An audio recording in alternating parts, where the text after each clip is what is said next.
Mr. Schumer, no.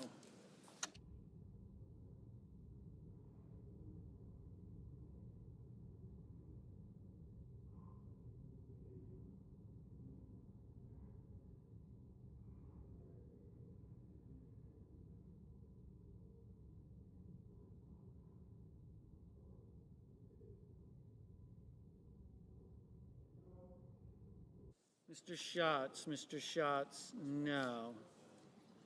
Mr. Bennett, no.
Mr. Blumenthal, no.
The yeas are 56, the nays are 39, and the motion is agreed to.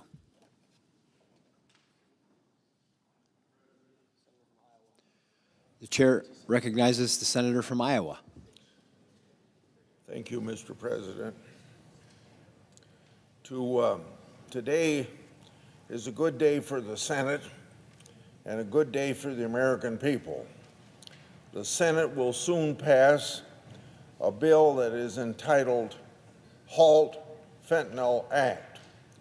The House is expected to take the measure up very soon and send it to President Trump, who's waiting with pen in hand to enact one of his campaign promises. The Halt Fentanyl Act permanently schedules these deadly substances that have been the main driver of overdose deaths in the United States. No longer does the Drug Enforcement Agency need to play this game of whack-a-mole every time a cartel develops a new fentanyl knockoff. In other words, today a fentanyl knockoff might be illegal and then change the chemical makeup of it and it becomes legal. It's a nightmare for law enforcement. So no longer will Congress be kicking the can down the road with temporary extensions, and we've had many, many extensions over the last several years to keep fentanyl scheduled and its analog scheduled in one. It also revises policies to research Schedule I substances. These are changes the research community has welcomed. Drug overdoses in the United States has exploded to the highest levels we've ever seen. And of course, this is thanks to fentanyl and fentanyl knockoffs. Drug Enforcement Agency has called fentanyl and its knockoffs, quote, the deadliest drug threat the United States has ever faced, end of quote. Since 2016, I've been raising the alarm on deadly synthetic drugs like fentanyl. As chairman of the Senate Judiciary Committee, I held a hearing on these substances and the need to stay ahead of these peddlers of this poison. Sadly, it's taken us 9 long years to get permanently scheduling of these deadly knockoffs. Of course, we thank each of the previous Congresses that on a temporary basis extended these scheduling of fentanyl and fentanyl knockoffs. But this bipartisan Halt Fentanyl Act takes care of this by making it permanent. Senators Cassidy, Heinrich, and Johnson were very instrumental in this effort. Their interest in permanently scheduling fentanyl knockoffs inspired the Senate to move this bill to the floor. Republican leadership was also crucial in prioritizing this bill for the floor and helping us navigate the floor process. Credit is also due to our House colleagues, Representative Griffith, Chairman Guthrie, and now retired Chairwoman McMorris Rogers, who led and championed the Halt Fentanyl Act on the House side. I'd also like to thank Dr. Tim Westlake, who came up with the temporary scheduling structure that we've been using since the year 2018. He has testified before my committee and before the Congress on numerous occasions, and I thank him for his hard work and unflappable dedication. So, In the end, this campaign earned the support of nearly every major law enforcement organization and also several medical associations and research associations supporting the research component of this bill. And most importantly, we must say thanks to the countless families organized over a long period of time across the country that have lost loved ones to fentanyl poisoning and not giving up on this type of legislation to make permanent the scheduling. So I want to thank my Senate staff who helped make this possible, especially Colleen Bloss and Michael Perkins, who spearheaded this effort for me and all the committee members. Together, we've taken steps to open the doors of research to permanently schedule the deadliest substance the United States has ever faced, and to send a clear message that Congress is willing and ready to act. Together, we've taken an important step to live up to our commitment to our constituents and to the loved ones lost, to put them first and to serve them. I yield. I suggest the absence of a quorum. The clerk will call the roll. Ms. Alsor-Brooks.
Mr. President.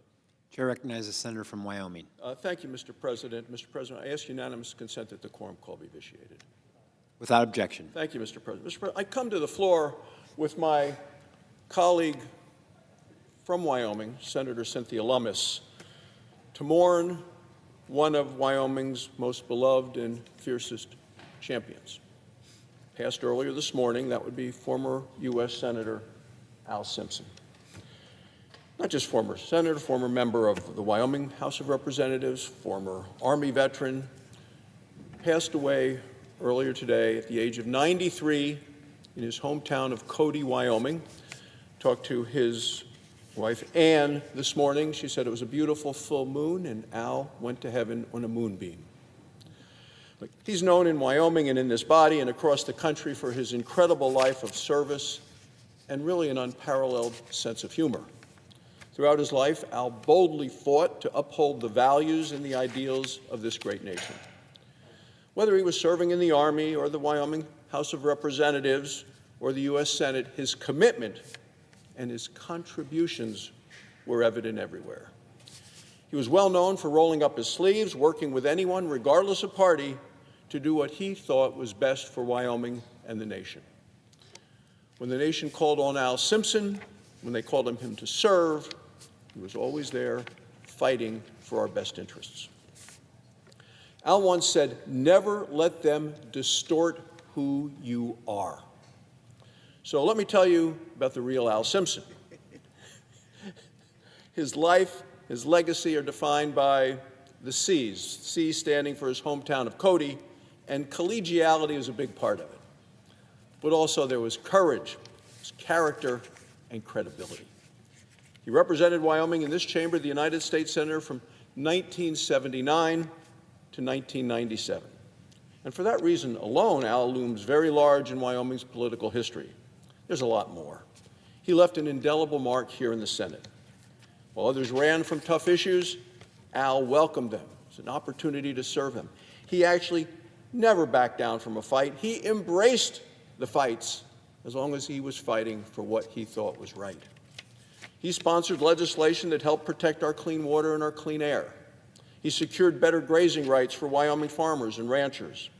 He fought to secure our borders and impose stiff sanctions on employers who hired illegal immigrants. He once said, "The first duty of every nation is to secure its borders." He was so right. He was elected by our Republican conference in the Senate in 1985 to serve as the assistant Republican leader. He was the first Republican whip from the state of Wyoming. He was the whip for 10 years, did it under the leadership of Senator Bob Dole. So I'm proud to hold the office today that he once held. His leadership brought Wyoming values to Washington, and he has had a lasting national input. Al came from a family of public servants. His father, Millward, was both Wyoming governor and senator. His dad, Millward, was Al's role model for public service and civic leadership. His big brother, Pete, once explained the extent to which we became men we owe to our father. Everyone who knew Al well knows that his most important influence of his life came from the love of his life, his wife, Ann, and his wife of 70 years. Al and Ann first began dating when they were students at the University of Wyoming. They were married in 1954. For 7 decades, Wyoming was fortunate to listen to and learn from Al and from Ann. They were an inspiration to all of us. They were to me, to my wife Bobby. They were, I know, to Cynthia, to her husband Al. They made a legendary team, always working together to make both Wyoming and Washington a better place. Al liked to say everything in Wyoming is political except for politics, which is personal. Yet for Al, politics was never personal. His debates were passionate and they were principled, but he was friends with Ted Kennedy. They collaborated together on legislation. From energy to border security to fiscal responsibility, Al worked across the aisle to tackle the tough issues. He always did what he believed was best for the country. In today's political environment, Al's example of bridging partisan divides is more important than ever. In the art of persuasion, Al Simpson could teach a master class. One reason Al was so persuasive was his humor. He had an incredible sense of humor. He had close personal relationships with Presidents Ronald Reagan and George Herbert Walker Bush. The title of his book tells a lot about Al. It was called Shooting from the Lip. Al was a gunslinger when it came to clever quips. There's so many to count. We don't want to recount some of them on the floor of the Senate. They'd probably be stricken from the record, but that's who Al Simpson was. He made you laugh. He also made you think. And that's what made Al so special. He took his service seriously, but he never took himself too seriously. Al and Ann returned to Wyoming after he retired from the Senate. Fortunately for Wyoming and our nation, that service did not end because they never really retired. Al enthusiastically served numerous groups and organizations which all have benefited from his presence. From his beloved alma mater, the University of Wyoming, to the world-renowned Buffalo Bill Historical Center, Al Simpson devoted his time, his talent, and his treasure. When Al saw an unmet need in his community, he worked to see that it was addressed. He was especially active in mentoring future leaders. It's no wonder that he was awarded the Presidential Medal of Freedom in 2022. It's the highest honor an American civilian can get for service to our country. He was a model of leadership for everyone, regardless of party. He did it all across Wyoming and through the years here in Congress. Once he said, if you have integrity, nothing else matters. If you don't have integrity, nothing else matters.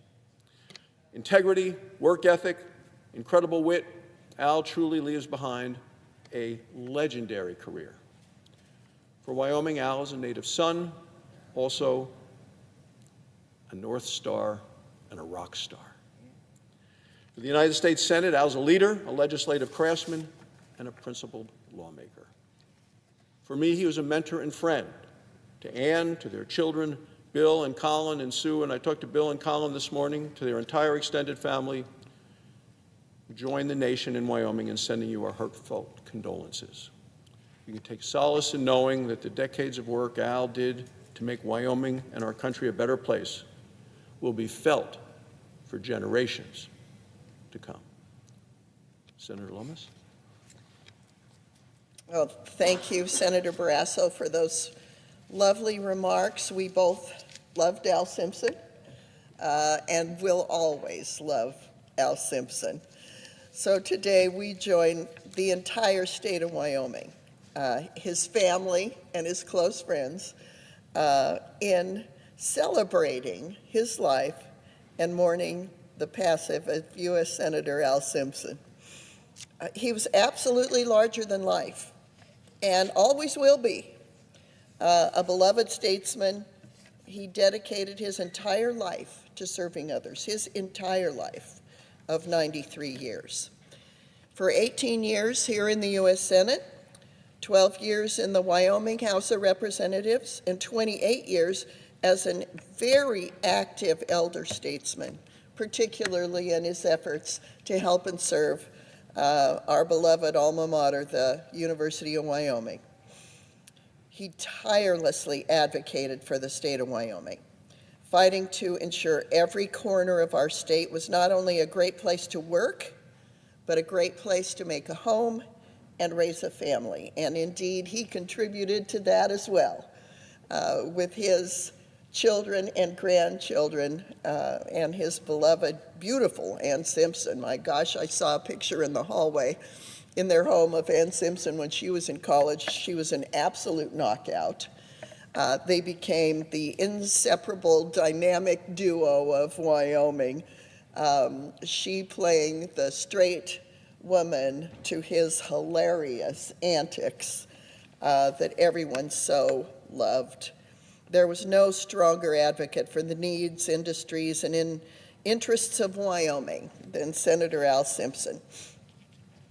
As Senator Barrasso mentioned, during his U.S. Senate tenure, he was repeatedly chosen by his colleagues to serve in leadership as the Republican whip and was a close friend and ally of both Presidents Reagan and George H.W. Bush. Those who met Senator Al Simpson knew he never forgot a face or an interaction, good or bad, and he was happy to remind you of either. And those who were privileged enough to call him friend enjoyed his fierce loyalty, truly fierce loyalty, the kind we all hope we might have with someone in our lives, and his famous sense of humor. I once went to a reception here in Washington, D.C. at a beautiful home, and we walked in, and there's a fireplace in the hallway with an original Pizarro hanging over the fireplace, and he goes, "Oh, look, Cynthia, it's a pisseroo." And that was classic Al Simpson. Al was well known around the Capitol for his pithy one-liners, and families in Cody looked forward to spotting him towering. He was a very tall man, maybe 6'7" or so. And he would tower above the trick-or-treaters in his costume, by the way, of Frankenstein. He called himself Franken Al, and he would imitate the monster, which he also had perfected over the years. Al loved life. He loved public service. He loved the state of Wyoming, and particularly the University of Wyoming. My gosh, he was so good to the law school, to the trial advocacy clinics. There was just nothing he wouldn't do to help the University of Wyoming excel as an institution. But he never missed an opportunity to praise his beloved Anne, his children, his grandchildren. I was in law school with both Colin and Bill Simpson.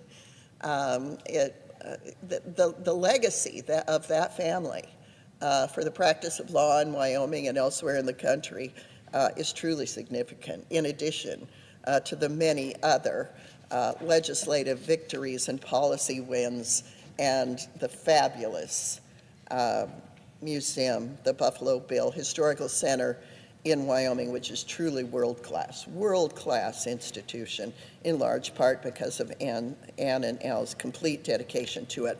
Last year, Anne and Al celebrated their 70th wedding anniversary. How did they celebrate it? They held an ice cream social at Cody City Park with family, friends, and neighbors. That was the Simpson way of doing things. At every gathering Al Simpson attended, people flocked to him, and I mean flocked, for a moment with a man each considered one of their closest friends. That's the effect that he had on people. That's the incredible aura that was part of Al Simpson. He truly was a proud son of Cody, Wyoming. Coming from an early pioneer family, Al never forgot his ancestors and the people who came before him. Senator Barrasso just mentioned that his father, Millward, was also a noted Wyoming character, and that trait continues on in the entire family. He never forgot his goals, which were to spread integrity, humor, service, and make sure that the Wyoming he left, the country he left, would be better for the next generation, and I can tell you he accomplished that. He's one of those people you can look to and say he did that in his life. Al's family were his pride and joy, and he was our pride and joy. As a beloved son of Wyoming, a great mentor, a fabulous human being, someone in your life that if you met Al Simpson, it's something you'd say, what was one of my great joys in life? And one would certainly be, I knew Al Simpson. So I ask you all to join us in celebrating the tremendous, extraordinary, curious life of United States Senator Al Simpson. Mr. President, I yield back. Mr. President. Chair recognizes the senator from Illinois. Mr. President, I wanted to join my colleagues from Wyoming when I heard that they were paying a tribute to Al Simpson, who recently passed away. It was my good fortune 15 years ago to be a member of the Simpson-Bowles Commission, where Al Simpson, who had then retired from the Senate, co-hosted that with Erskine Bowles in a bipartisan effort to deal with the deficit. I never had a better time and a more educational experience than to be on that commission. And of course, you can't talk about Al Simpson's public service without referring to his sense of humor. I said to a friend the other day on the floor of the Senate, I miss that part of the Senate. There used to be, you could count on several senators to always have a joke, and he was one of them. And good joke tellers, I found, have two qualities. First, they tell the same joke many times, but it seems like it's the first time. And second, they usually start laughing before the punchline because they're enjoying the joke so much themselves. But in addition to his good humor and nice way about him, he was a wonderful person to work with. Really bipartisan. Being a Democrat, I didn't know quite how I'd deal with him since we'd never served together in the Senate. But he took me under his shoulder like any member of his own party or family. I might also mention for the record that Al and his wife were close friends, Paul and Jean Simon from Illinois, my predecessor. And Ann Simpson attended the funeral service for Jean Simon in Carbondale, Illinois, which I thought was a nice tribute, family to family. I'm sorry that we don't have people like Al Simpson still serving. Maybe it's an incentive for all of us to get a little better at our joke telling. Thank you, Mr. President.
Mr. President.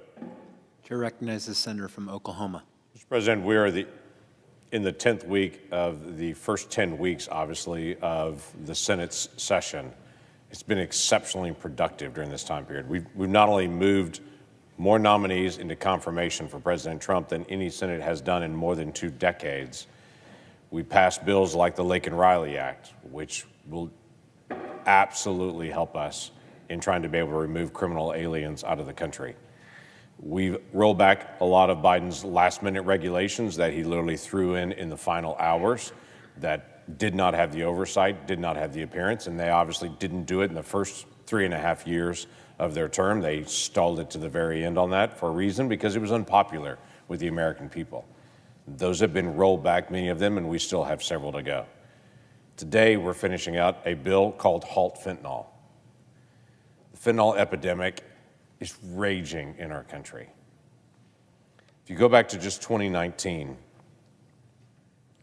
and compare that to 2023, in that short period of time, in my state of Oklahoma, in 2019, we had 50 people that died of fentanyl. Fast forward 4 years to 2023, the last year we still have that we have complete records on, that is actually 730 people died. In 2023, across the country, we had 74,000 Americans that died from fentanyl overdose. Again, go back to 2019, only about 10% of the opioid deaths in my state had fentanyl connected to it. Fast forward to 2023, 90% of the fentanyl deaths are related to fentanyl. What the Mexican cartels are doing and what Chinese precursor chemicals coming into our country are causing is the death of our fellow citizens. as they slip it into different fake pills, as they slip it into methamphetamine, as they slip fentanyl into cocaine, as they slip it into different places, to have someone who's using a drug or someone who never intended to use that drug to take their life. It has to stop. Even worse, the cartels not only know what they're doing, but they're trying to find specific ways to be able to avoid our laws. Fentanyl has a very specific definition in science of exactly what makes up fentanyl. And so what the cartels are doing is they're changing that chemical makeup ever so slightly in what they call an analog, and so it's really not fentanyl as a definition. Meaning law enforcement, when they see it on the street, it has the same effect. It still kills you, but it's actually technically not fentanyl, so you can't be prosecuted for it. This bill that we're bringing to the floor today opens up the fentanyl definition to deal with fentanyl and the analogs of fentanyl, so that the cartels can't continue to be able to bring in these deadly drugs into our country to take the lives and increase addiction in America and get away with it. This puts in the hands of law enforcement, where they've been disarmed in that area, enforcement priorities so they can actually enforce the law on these cartels and on the drug dealers. And so we can identify it for what it really is. It's a killer drug. The whole Fentanyl Act is incredibly important. And I'm fully aware, in a week where our country is talking about, are we going to have another government shutdown? It's going to slip through and people aren't even going to notice it. But law enforcement will notice it, and families in the future will notice it. Folks aren't dealing with this same addiction, as we're putting one more piece out there to be able to take this on. And Mr. President, as we talk about the government shutdown looming tonight at midnight, I want to remind you in this body again, this is something I've spoken out on for years. Years ago, I sat down with my Democratic colleagues and said, how do we take government shutdowns off the table? How do we end this? There's been proposals for literally decades to be able to end government shutdowns. Republicans have had a proposal for decades that said, well, if we get to the end of the fiscal year and we haven't passed all the bills, we'll just cut spending 1% every month, and that'll force us to come to the table. And my Democratic colleagues have said to me over and over again, you guys are so crazy about reducing federal spending, you'll never reopen the government, it'll just cut funding every single month and it's easy. Never gonna vote for that. My Democratic colleagues literally have a bill to say we'll end government shutdowns by every single month that we don't have a bill passed on it. We'll increase funding by 1% every single month. And Republicans have looked at our Democrat colleagues and said, you've lost your mind. You want to increase spending every single month anyway. You'll never pass another bill. We're never going to do that. There's a bill that sat out there for a while that sounds great called No Budget, No Pay, that says if we don't pass our budget, we don't get our appropriations work done, then members of Congress won't be paid. And a lot of people say, that's a great idea. I smile at folks back home and I say, I hate to be blunt, but do you know how much most members of the Senate are worth? Their congressional salary for many of my colleagues is a rounding error to their investment portfolio. They're really not worried about their congressional pay to be able to make ends meet at the end of that month. In addition to that, constitutionally, you actually can't change a member's pay during the time that they're actually set. So all it would mean is they wouldn't get their paycheck for however long it took to negotiate it, then they'd still get their money. That's really not going to make a difference. When I sat down with my Democratic colleagues several years ago and said, what's the one pressure point that we all feel that we can hold the American people harmless but actually get our work done, it's the same thing. Rich or poor, live far away, live close, all of us have the same precious possession that we're all attentive to, and it's time. We all have the same amount of time in a day, and we all fight our calendars because they're full.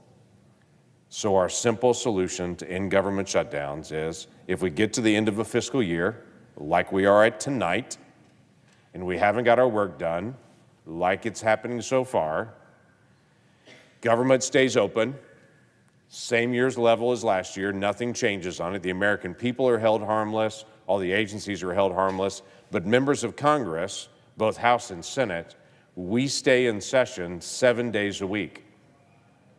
We have a quorum call at noon every single day, and we can't move to any bill other than appropriations. In other words, if you don't have your work done, you've got to stay until your work's actually done. And we can't go do something else. We have to stay here to be able to get it done. I guarantee you, if this body was in session 7 days a week for 2 weeks, by the end of the second week, we would all be staring at each other saying, I want to go see my family. I want to be able to do the other things that are responsibilities that a senator has. I need to be able to do those things. Let's get this resolved. If you remove all of our time, it puts the pressure on us to be able to actually get our work done. If I can say it just as simple as this, my mom, when my brother and I know it may be shocking to some people that my brother and I didn't always get along every day growing up, but when my brother and I would get into a fight, my mom would send both of us into one of our rooms and say, you guys stay in that room, fight it out.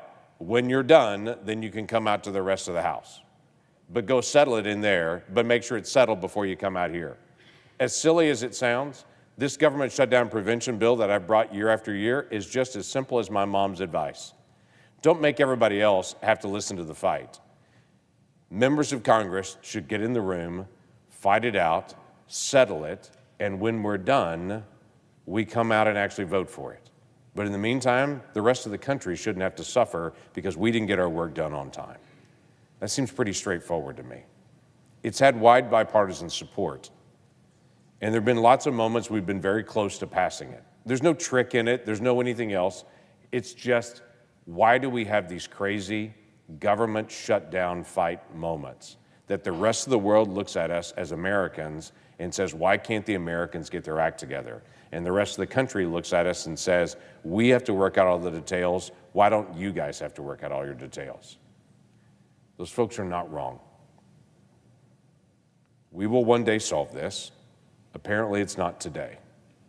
Today, there's still a fight over whether we're going to keep the government open for tomorrow.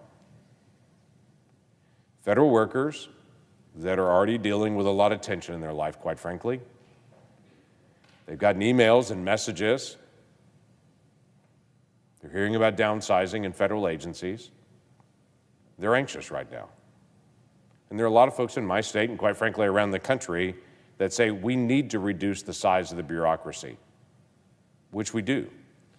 The last time we had a major reduction in the size of the bureaucracy was under Bill Clinton. When Bill Clinton was president, he declared we're going to reinvent government. And under Bill Clinton's presidency, they reduced the federal workforce by 400,000 people. It was a big reduction in federal workforce. That's the last time that's occurred, decades ago. We've grown now to a massive size that we've got to reduce again. Everybody knows it, but if you're a federal worker or a family member or a next-door neighbor, you go to church together, you know how agonizing this really is. The last thing those federal workers need is one more thing hanging over their head of a government shutdown at the same time. But it's being debated right now. And my Democratic colleagues are trying to determine if we're going to go into shutdown tonight still. I would simply say, let's get our work done. We disagree on many issues, okay? That's what grown-ups have. We have disagreements. Let's settle our disagreements. Let's keep us operating. Let's take this off the table for good at some point so we don't have this threat hanging over us and some countdown clock on 24-hour news. Here's how many minutes it is until we have a government shutdown. Let's take that off the table and let's get our work done. We have a giant deficit, giant, $2 trillion in overspending this year. We should have budget fights. We should be more efficient. We should allow DOJ and some of those folks to be able to go after some of the wasteful spending. I don't have a lot of people back in my state that are contacting me and saying, I really want to make sure that we're still spending all that money for the grants to go to the transgender opera in Colombia that USAID is funding, or the DEI initiatives in Serbia that USAID is funding. No one's calling me and saying, we need to make sure we keep doing those things. Everyone looks at it and shakes their head and says, what in the world? I want my tax money to go to education, and I want it to go to roads, and I want it to go to national defense. Don't do that. So let's find ways to be more efficient. Let's find ways to be able to reduce waste and fraud. But let's also have the fight during office hours so the American people don't have to feel the effect of a government shutdown. Clock's ticking today. My Democratic colleagues have got to determine if we're going to have this vote today. Let's pass it. I yield the floor.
Chair recognizes the senator from Alaska. Mr. President, before I begin my comments, I wanted to acknowledge the extraordinary life and the contributions of Senator Alan Simpson from Wyoming. I had an opportunity to hear several of my colleagues speak to the accomplishments of Senator Alan Simpson, and while I did not have an opportunity to serve with him, my father served many years with Al Simpson, and he and my mother, Nancy, were very close friends with Al and his wife, Ann. They traveled together, they joked together, and I had an opportunity to occasionally meet with Al Simpson. As has been mentioned, his humor was legendary, and as a young woman who's kind of observing, here you have this very important person, this senator from Wyoming who was very accomplished in so many years with a sense of humor and a joke for just about everything, sometimes appropriate and maybe sometimes not quite as appropriate. But he was a genuinely beautiful individual, and you saw how he reacted and interacted with people at all levels. I can only imagine the depth of appreciation and love that he had from the people in the great state of Wyoming, because those of us who had just mere glimpses of an opportunity to see him and to know him found him to just be truly a lovely and a good man. And so I know that my parents would want me to be able to express my condolences to the Simpson family and the great appreciation for the contributions that he made to his state of Wyoming and to our great country. I come to the floor this morning with my annual update. As the occupant of the chair heard just a couple weeks ago, we began the last great race, also known as the Iditarod. This is the sled dog race that typically begins from Willow, Alaska, and goes northward to Nome, little less than 1,000 miles. This was the 53rd running of the Iditarod this year. And with great excitement, I am able to announce the winner of this year's Iditarod. At 2:55 a.m. this morning, Jesse Holmes crossed the finish line. He crossed the finish line in a remarkable time of 10 days, 14 hours, 55 minutes, and 41 seconds. Now, this is not the fastest Iditarod, but it is by far the longest Iditarod. I mentioned that typically you have an Iditarod race of just about 1,000 miles. This was 1,128 miles through extraordinary wilderness, across conditions that were grueling in perhaps different ways. Soft snow, howling winds, blasting sand, believe it or not, as they were crossing through river areas. It is a tough race every year, but this year was particularly rough. They moved the start of the race this year from Willow to begin in the community of Fairbanks, one of my hometowns there, but took a northern route through the interior, along the Yukon River, circling all the way down and doing a loop-de-loop down in Grayling, Engvik, and Shagaluk. The conditions coming up into Eagle Island were described as some of the worst. Actually, the terms that were used were not ones that I'm going to share on the floor here, but it was a pretty tough trail, hard conditions on everyone. But then moving back to Caltag and coming along here across Norton Sound, 8-hour stop here just out of Nome in safety, and Jesse Holmes, again, came under the Burled Arch at 2:55 a.m. this morning with 10 dogs in harness. His lead dogs were Polar and, who was the other? It was Polar and, I gotta find it here because you gotta remember, you've got to acknowledge the names of your dogs, because it is the dogs themselves that make sure that that you come across safely and with honor. I can remember Polar, and I can't remember the name of the other dog. Hercules. Hercules and Polar. I mean, isn't that appropriate for your lead dogs that are taking you over 1,100 miles? It's a Herculean effort. So it is indeed something that we as Alaskans look on with great pride each and every year. It is a test of endurance of the animals, certainly. It's a test of endurance for the mushers themselves. Keep in mind, when they set out on the 3rd of March is when they left out of Fairbanks, you're moving day and night, although for most of the mushers, they actually prefer to mush at night when it's cold, because the conditions are actually easier on the dogs so that the dogs don't get overheated. But it's not like you're checking into a roadhouse or checking into a hotel. When you stop, you're literally getting bales of straw that you have had airdropped to a location. You're putting the straw out as bedding for your dog. You are tending to your animals. And what I mean by tending to them, I mean that's feeding them, that's watering them, that's taking their booties off, that's massaging their feet, that's massaging their muscles. That's working your dogs to get them in shape to run before you can pause and heat up a pot of stew over your kerosene burner. Think about what it means to melt snow, enough snow to water 10 to 14 dogs that have been running miles and miles and miles. So the effort there is physical endurance, most certainly, but also mental endurance. Because when you're just head down, running into the wind, taking on conditions that look the same as you have seen for the past 17 miles because you're running down the width of the wide open river, or going through tussocks and hillocks and a trail that is just so rough and jerky that you've got to stay mentally awake. You've got to be physically on target, but it is hard in every sense of the word. And so there is an appreciation for the athletes, both human, but particularly the dogs themselves. And this is not something where you can have a strategy and say, I'm going to run for the next 43 miles and I'm going to rest my dogs for 4 hours and then we're going to move on. If you're a musher that's a winning musher and a safe musher, you can only go so far as your dogs will tell you.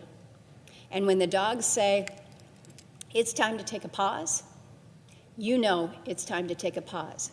The third place, the individual who's going to come in third, Paige Drobny here, had a comment just yesterday that she says that she has to make sure that she is watching what her dogs say. And when the dogs give her the look that say, we're not with the CEO right now, she knows, and she says, I'm listening to them. I've got to make sure that they trust me just as I am trusting them. So there is a relationship that is extraordinary when you think about the humans and the canines teaming together. So we have Jesse Holmes, who came in first. Matt Hall has come in second. He's already in Nome, and Paige Drobny is well on her way in. But every single one of these mushers is a winner. Every single one of these 33 teams are winners. And those dogs remind us of that. So people have asked me, what do you get if you win the Iditarod? If this is something that mushers train for day in and day out of each year, it must be some big grand prize. Well, this year, the prize is $52,000, I believe the total sum was. And in addition to that, Jesse Holmes has won several other acknowledgments as he has entered different checkpoints ahead of the rest of the pack here. So his winnings, in addition to the first place finish, total $4,500 in cash, okay, on top of what he is receiving, $4,500 in gold nuggets, 25 pounds of fresh Bristol Bay salmon, and multiple trophies to commemorate each event. So it's not just about the money, it's not just about the accomplishment, but getting some good old Bristol Bay salmon is also not a bad way to be recognized. A little bit about our first place winner this year, Jesse Holmes. I was able to share with my colleague from Alabama. Jesse Holmes hails from Alabama. Alabama is a far piece from Alaska. The temperatures are a little bit different, but Jesse came to Alaska in 2004. He's been there ever since. He fell in love with Alaska. He found that running dogs on a remote trap line along the Yukon River was the lifestyle that he wanted to adopt, and he has embraced it. Some of you may recognize the name. He was a regular between 2015 to 2023 on the Alaska reality TV show, Life Below Zero. I don't know, maybe some of the people follow Life Below Zero. A lot of you follow Alaska reality TV shows, but let me tell you, Jesse Holmes is the real deal. You may see him on reality TV, but he is the real deal. He's raced in the Iditarod every year since 2018. He placed 7th then as a first-time runner and became the 2018 Iditarod Rookie of the Year. So this guy has just been cruising. He has placed in the top 10 now 5 times. So again, an extraordinary musher, but a gentleman who has been proving his worth all along for years now, and we're just honored to be able to congratulate him. This race is one that my colleagues know I get excited about it. This is March Madness, I know, but for us, it's also about the excitement that comes with this amazing race. And it is a reminder to us that Alaska is a place that does not yield to those who are unprepared.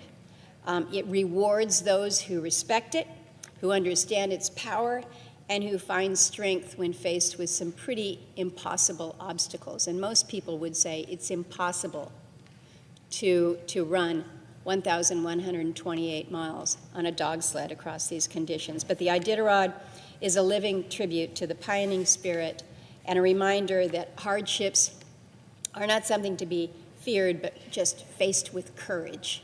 Just run into the storm. So I want to recognize the values that it upholds, the perseverance in face of adversity, the partnership that transcends words, and really the unbreakable will to keep it going no matter what the storm is. So I wanted to share that with colleagues.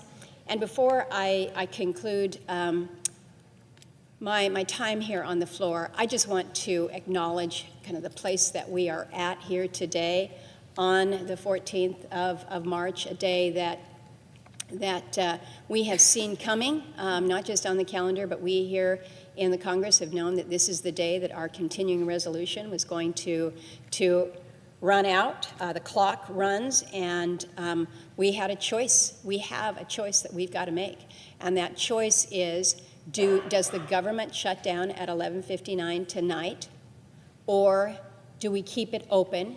And I think most of us would say a shutdown is never, ever a good idea. But you want to be able to have an option that is tenable. And I stood here earlier this week and I described what a Morton's fork is. It is a phrase that basically refers to a choice between 2 equally untenable positions. And that's exactly where we are. We have 2 equally untenable positions, in my view. We have a shutdown, which we cannot do. And we have a long-term CR in front of us, meaning a continuing resolution that continues the operations of the government until the 30th of September. People would say that is good, but it doesn't allow for the good work that those of us that have tried to shepherd the appropriations bills through this process.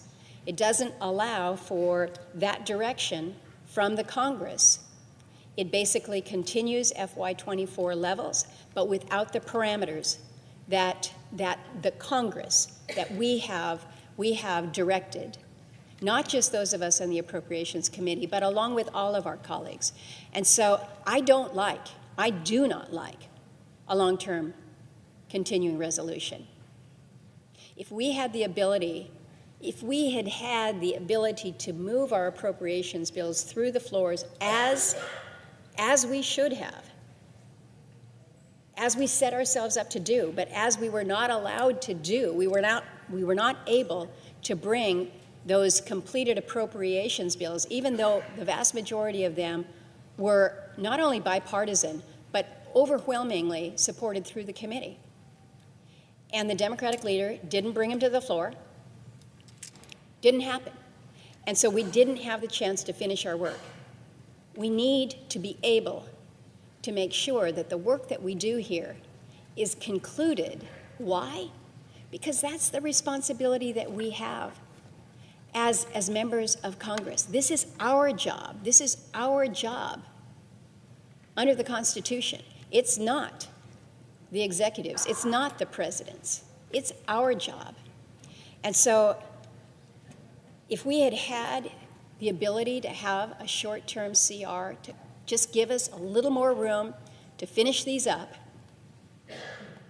that could have given us a better option. It could have given us a third option that would have been tenable. But my colleague and the chairman now of the Appropriations Committee, working with her ranking member, tried to get us to that place, multiple offers extended. We didn't get there, and that's a shame.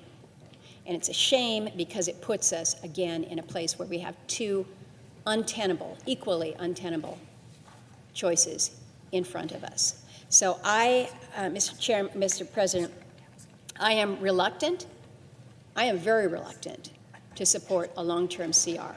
I do not like the fact that it gives the executive branch the authority that we own as members of Congress when it comes to defining spending priorities. But I also cannot be part of anything that ultimately shuts this government down.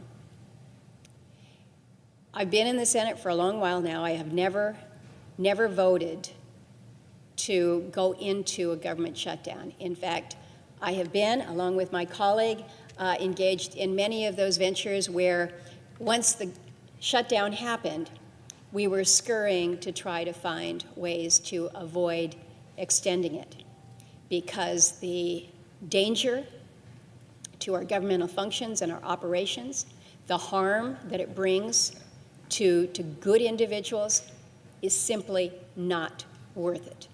So we're in a bad place. We are in a bad place, and it's a place that I regret. But I can tell you, for one, as a member of the Appropriations Committee, I want us to be able to do our work, and I want to be able to see our work completed, voted on, and then signed into law as the American people expect us to do. With that, Mr. President, I see that my friend from Maine and the chairman of this great committee that we're going to make sure is able to do its work. I yield to her.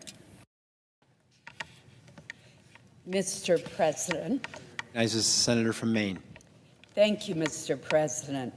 I want to thank the senator from Alaska, who is an extraordinarily talented leader on the Appropriations Committee, for her comments. Mr. President, I rise to urge passage of this funding measure to prevent an unnecessary, harmful, and costly government shutdown at midnight tonight. Mr. President, government shutdowns are inherently a failure to govern effectively and have negative consequences all across government. They inevitably require certain government employees, such as Border Patrol agents, members of our military and Coast Guard, TSA screeners, and air traffic controllers, to report to work with no certainty at all on when they will receive their next paycheck. That's just unfair. Shutdowns also put critical investments in our national defense on hold. Training exercises would be limited, which could hurt our nation's readiness. New programs would be paused, delaying new capabilities from getting to our warfighters. That's why we have always, in the past, avoided CRs for the Department of Defense.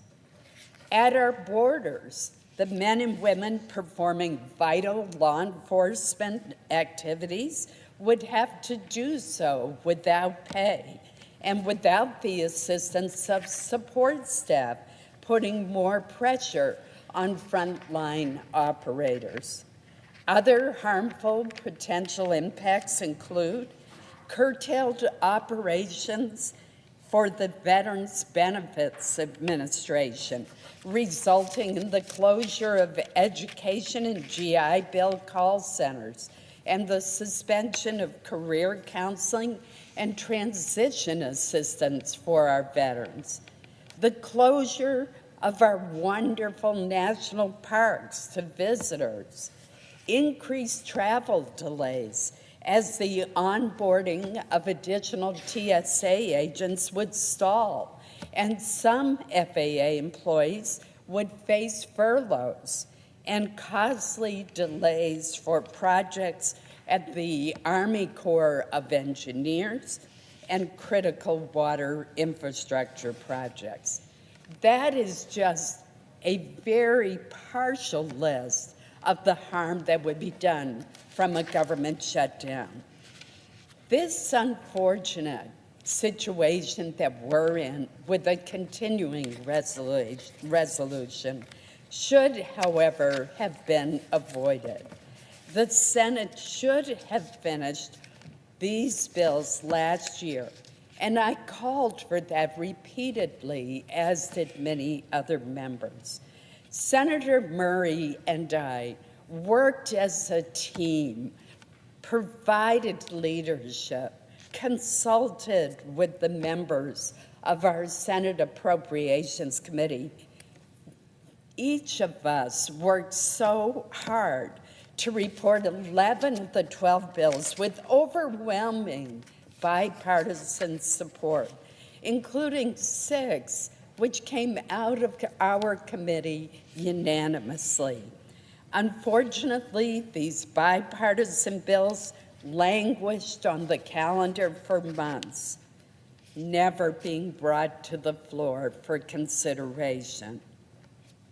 This decision by the then Senate Majority Leader denied senators the opportunity to debate and amend our reported bills, and denied the House and the Senate the chance to go to conference and work out the differences among the bills. Similarly, attempts since January by House Chairman Tom Cole and I to reach agreement with our Democratic counterparts regrettably were not successful, despite my making 5 good faith offers. Now, Madam President, that opportunity is gone. A year-long CR is by no means my first choice, but our focus now, given where we are, must be on preventing a government shutdown. For the most part, this is a straightforward CR that simply continues fiscal year 2024 funding levels.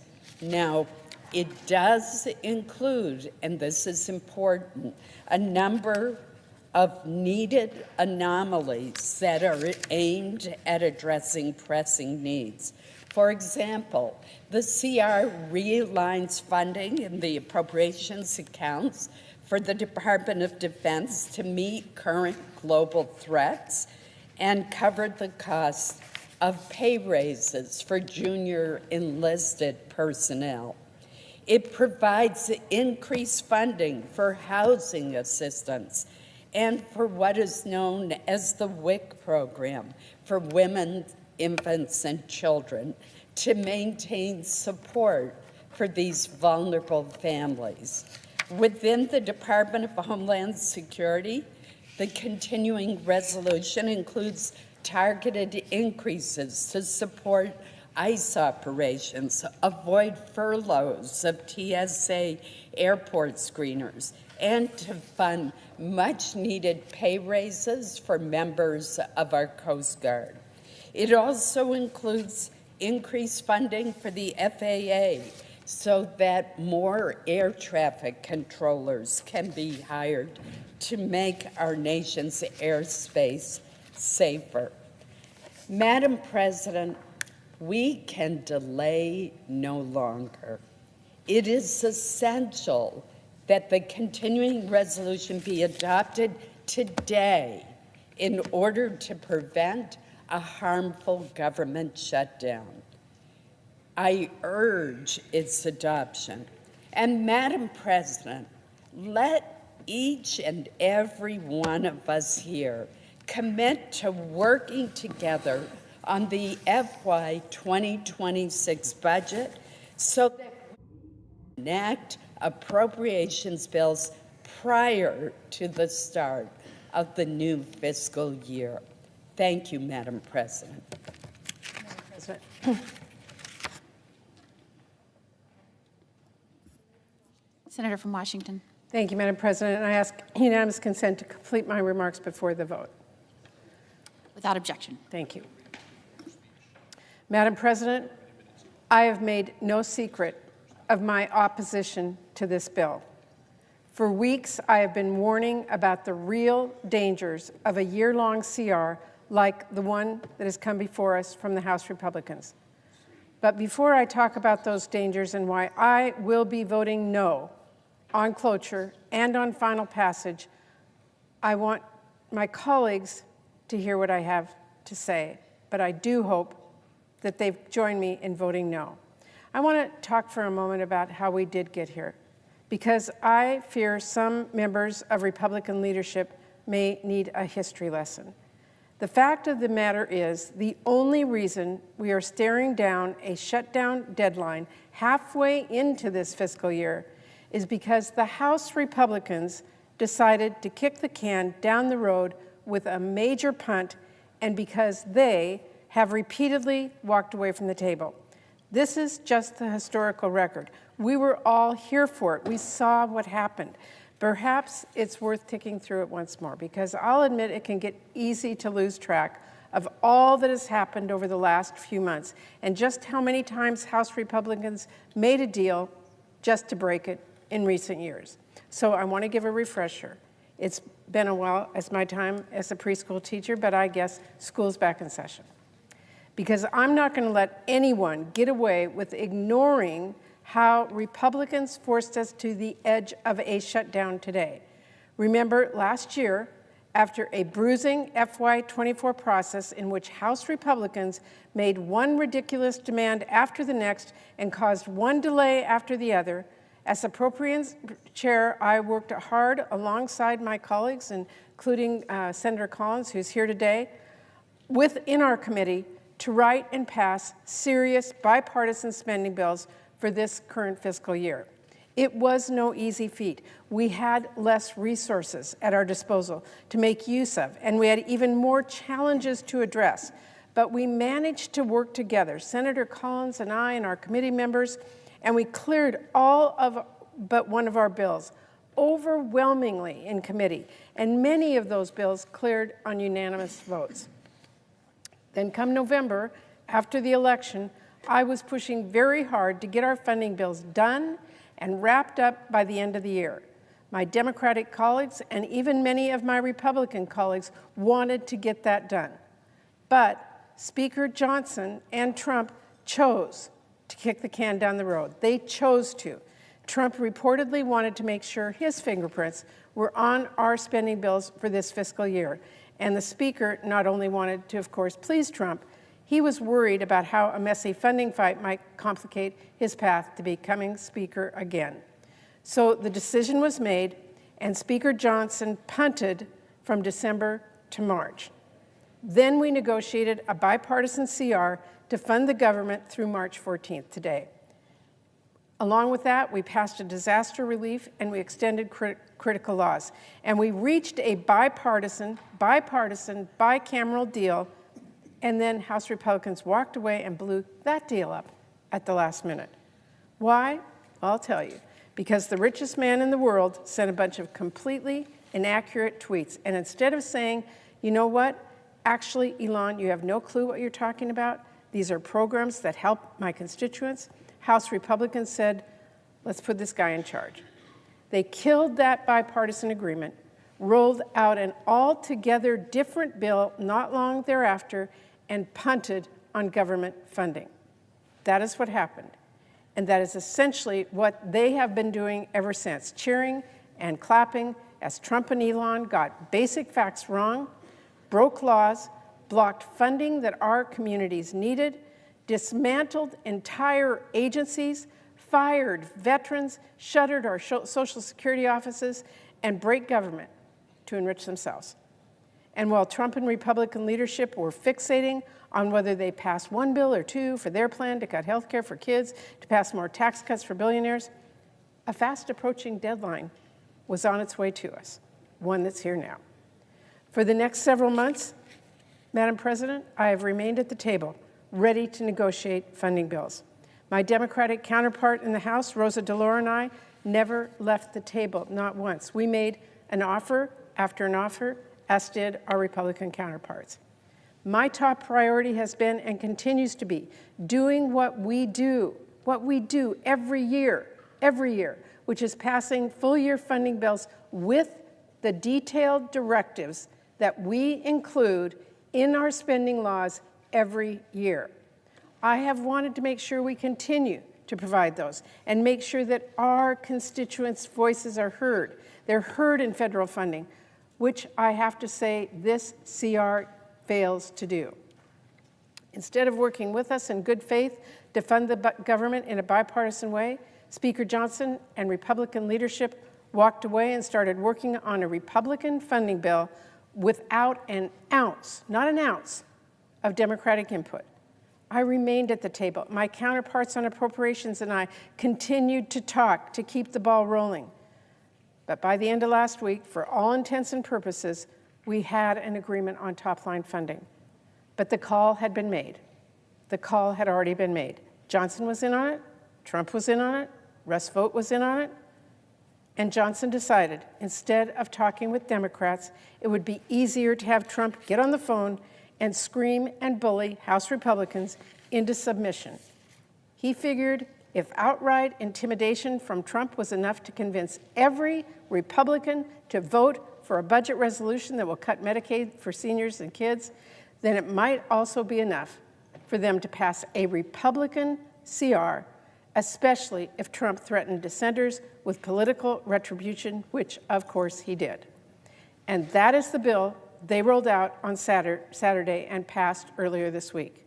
Now, as I have laid out in depth, the year-long CR House Republicans sent our way hands a blank check to Elon Musk and Donald Trump to decide how our constituents' taxpayer dollars get spent, all while cutting the funding working people count on each and every day.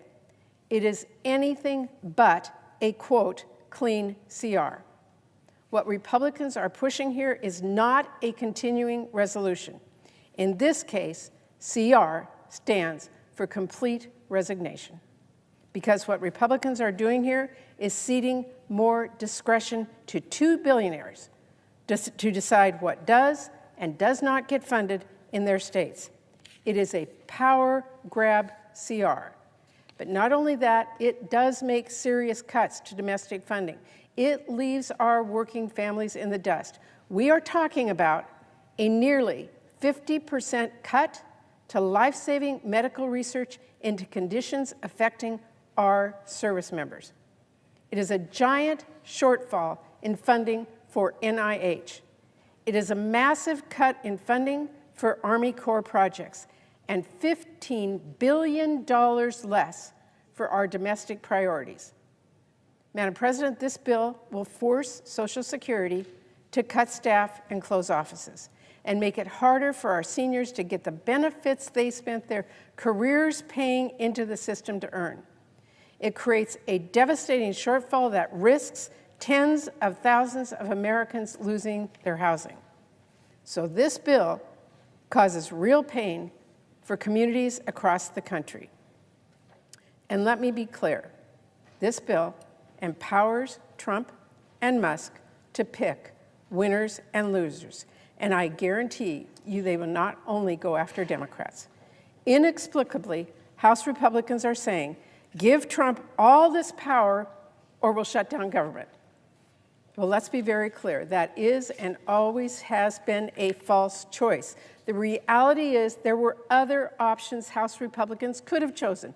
But they chose to pull out of bipartisan negotiations and send a deeply partisan bill here to the Senate today.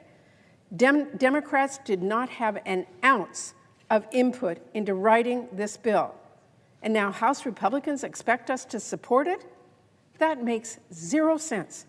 Let me be clear, in my time in Congress, never, ever has one party written partisan, full-year appropriations bills for all of government and expected the other party to go along without any input. To my colleagues here who want to pass individual appropriations bills in a timely manner for next fiscal year, how are Democrats supposed to trust those who they will be in good faith, that they will be talking to us in good faith negotiations? After we did the hard work of negotiating overwhelmingly bipartisan appropriations bills last year, only for us to see this today from Republicans in the House. Only for Republicans to now say, swallow this partisan House Republican CR, or it will be Democrats that are shutting down the government. Madam President, that is a false choice and one we cannot accept going forward. When I cast my vote today, I am representing nearly 8 million people in Washington state. And in this democracy, their voices count for something. So you better believe I am not handing over my vote in exchange for nothing. The choice is not a government shutdown or passing a bill to write a blank check to Elon Musk. It is not, that is not how this works. On Monday, I rolled out a clean 4-week extension to prevent a shutdown and to keep government funded while giving us the time to hammer out a bipartisan agreement. We could still pass that right here, right now. If any member has any suggestions on what they want to see in the CR, I am all ears. Now, House Republicans may have already left town, but I'm pretty sure they know how to get on a plane. That's their job. Show up and vote. The bottom line is this bill will mean more pain and chaos for our country. I cannot support it. And please let's remember, Republicans control the House, the Senate, and the White House. If you refuse to put forward an offer that includes any Democratic input, you don't get Democratic votes. That's on Republicans. If you don't get any input from Democrats, it's a Republican vote. A shutdown is on Republicans. The American people rightly understand that Republicans have pushed this country towards a shutdown. They do understand that Donald Trump has created a massive economic uncertainty and is putting us on track for a Republican recession. With his indiscriminate layoffs, his illegal funding freeze, his incoherent trade war, and now by threatening a Republican shutdown. Democrats did not write this bill. We did not have any input. But if we had, we sure wouldn't have handed over more of our power to 2 billionaires. You can bet we would not have cut our domestic investments by billions. Democrats did not write this bill. But if we did, we would have protected our public schools. Democrats did not write this bill, but if we did, we would have put our veterans first. And you can bet we would not have prevented the District of Columbia from spending its own taxpayer dollars and be forced to lay off police and teachers. Democrats did not have any say on this bill. But if we did, we would have protected our public lands and your health care and life-saving cancer research. So I hope my Democratic and, yes, my Republican colleagues as well will join me on voting no on this bill and swiftly passing a 4-week extension so we can hammer out a better bipartisan solution. I am voting no because my constituents should have a say in how their tax dollars are spent. I am voting no because Congress, each one of us, not Elon Musk, should decide which schools or which hospitals get funding. I'm voting no, and I hope my colleagues will join me. And before I close, Madam President, I want to say to my constituents who are frightened and scared, I understand your fears. Some days I share them. but your voice matters. Speaking out matters. You elected me to be your voice, and you better believe I will keep fighting for you. So shoulders up. Keep the faith. We stand strong, but we do not stand down. We're going to keep fighting for the America we love. Thank you, Madam President. I yield the floor. Senator from Mississippi. I ask unanimous consent to speak for up to 5 minutes prior to the scheduled roll call votes. Without objection. Thank you, Madam President. I have the greatest respect for the previous speaker and also for the distinguished chair of the Appropriations Committee. If she gets her way this afternoon or later tonight, the government will shut down. We'll have to call the House back in. It will be a long period of uncertainty and a shutdown, and that's the choice we're faced with. The Speaker of the House has been faced with a very, very slim margin in the House of Representatives. He's had to do a deal that none of us likes, but he's decided that we have a responsibility to govern, and the better choice is to keep the government open. The previous speaker has had 6 months to try to negotiate the deal, which she says we can do now in 30 days. It's not going to happen. But we're here to make tough choices. Today, Senator Collins and I and others will make tough choices. We don't like the choices before us, but that's the way you have to govern. But let me talk about an easy choice that the Senate will soon have to make, and that is the nomination of Mr. Stephen Feinberg, President Trump's choice to serve as Deputy Secretary of Defense. Here's the reason it's going to be an easy choice for us in just a few moments. He was reported from the Armed Services Committee by an 18-9 vote, a bipartisan, overwhelming vote, and he'll do a good job. The Secretary of Defense focuses on policy, on the overall policy. The Deputy Secretary of Defense, the position that Mr. Feinberg will hold if he is confirmed, as I'm sure he will be. This person oversees the day-to-day operations of the vast Pentagon by leading its budget process, managing its people, and driving crucial internal reforms. Steve Feinberg is the exact person for this. Now, under normal circumstances, the Deputy Secretary of Defense requires exemplary skills in management, budgeting, and problem solving. But today's extraordinary environment requires even more of that, a manager of the highest caliber in that role. And so let's look at just 2 or 3 items from Steve Feinberg's resume. He's been founder and co-chief executive officer and chief investment officer of Cerberus. He's also founded and co-founded other Cerberus affiliates and Cerberus funds. He's managed separate pools of capital for Gruntel and Company, and he's also had high responsibilities in Drexel, Burnham, and Lambert. He knows how to manage huge billion-dollar operations and to manage people. He's also a perfect person for this role.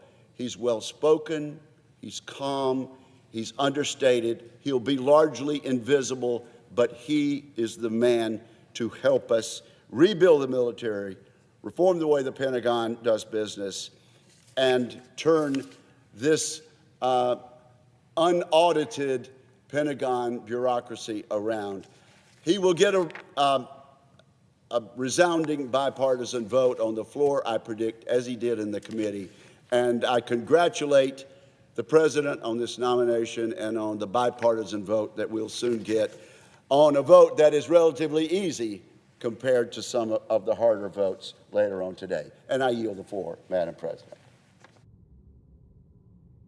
The question occurs on the nomination. Is there a sufficient second? Appears to be. Clerk will call the roll. You were running.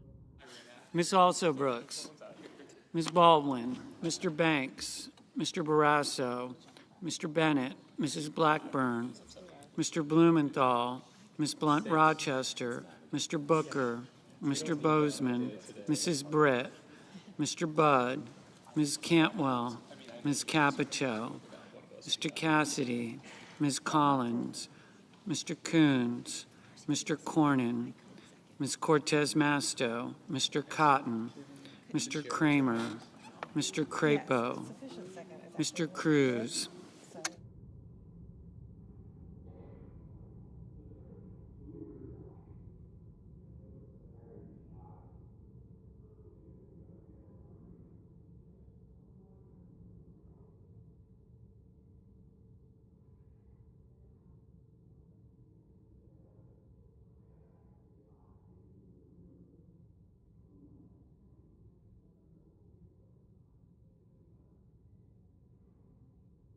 Mr. Curtis,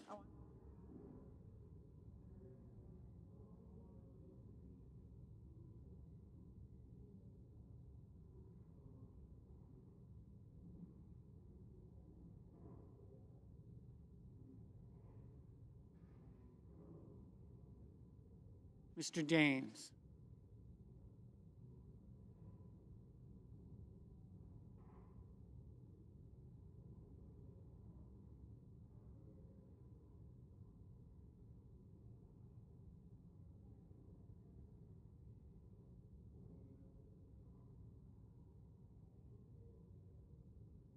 Ms. Duckworth,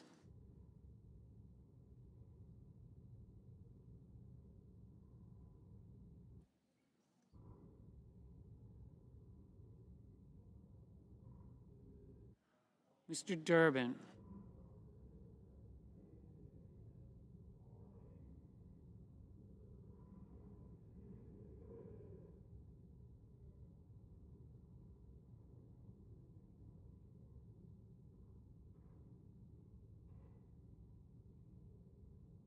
Ms. Ernst,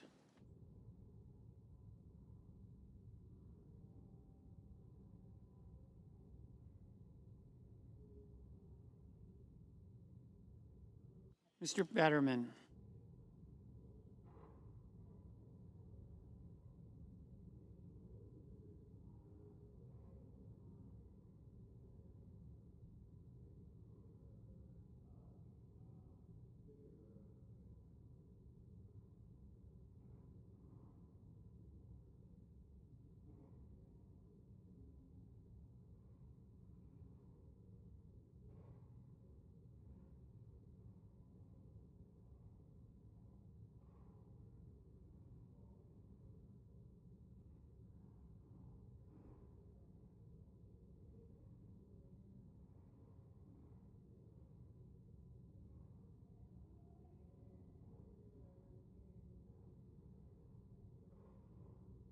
Mr. Betterman, Mrs. Fisher, Mr. Gallego, Mrs. Gillibrand,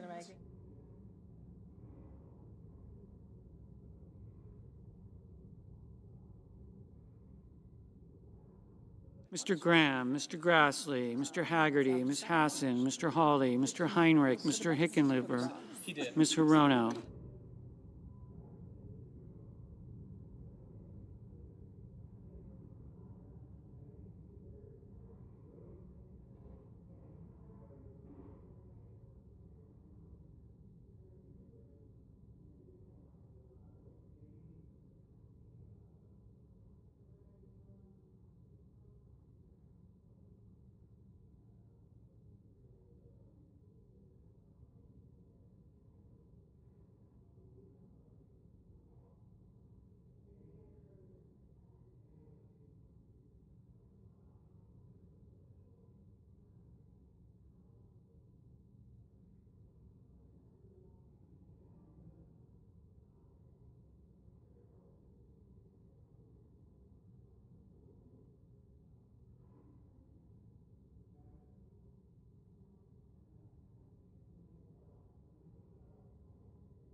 Mr. Husted,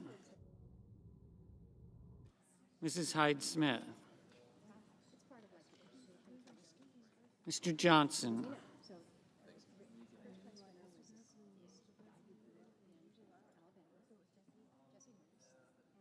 Mr. Justice.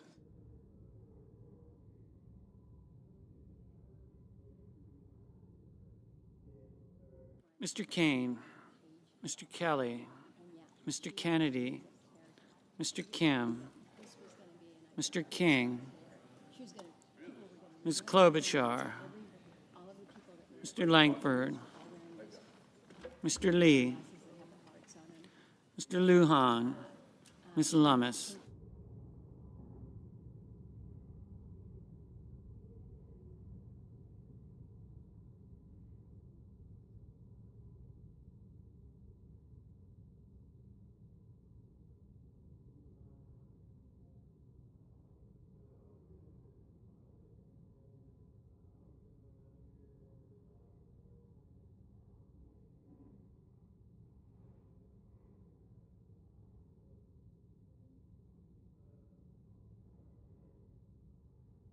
Mr. Markey, Mr. Marshall, Mr. McConnell, Mr. McCormick,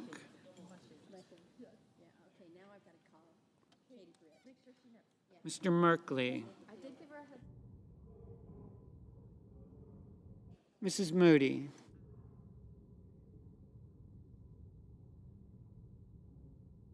Mr. Moran,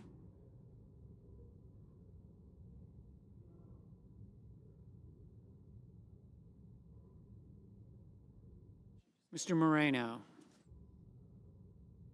Mr. Mullen, Ms. Murkowski, Mr. Murphy, Mrs. Murray, Mr. Ossoff, Mr. Padilla,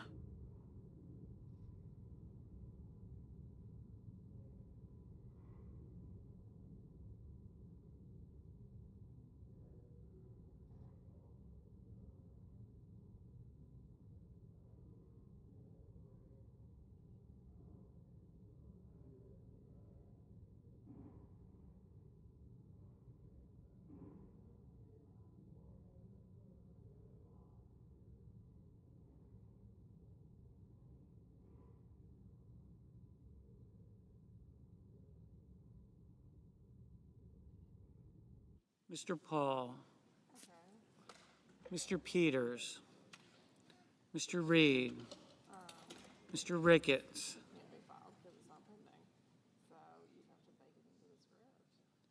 Mr. Risch, Ms. Rosen, Mr. Rounds, Mr. Sanders, Mr. Schatz,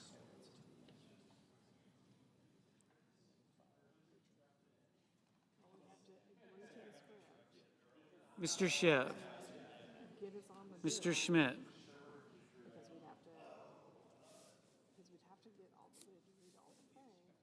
Mr. Schumer,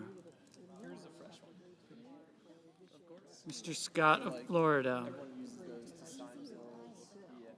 Mr. Scott of South Carolina,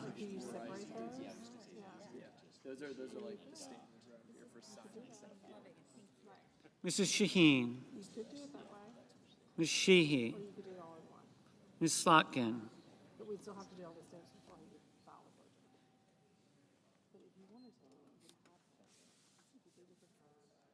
Ms. Smith, Mr. Sullivan,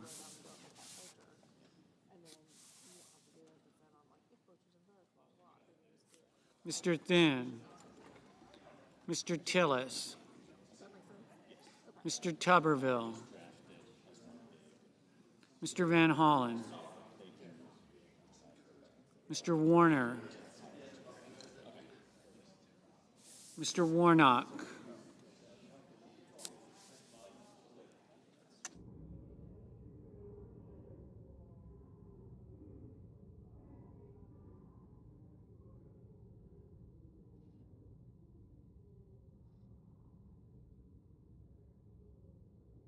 Ms. Warren, Mr. Welch, Mr. Whitehouse, Mr. Wicker, Mr. Wyden, Mr. Young.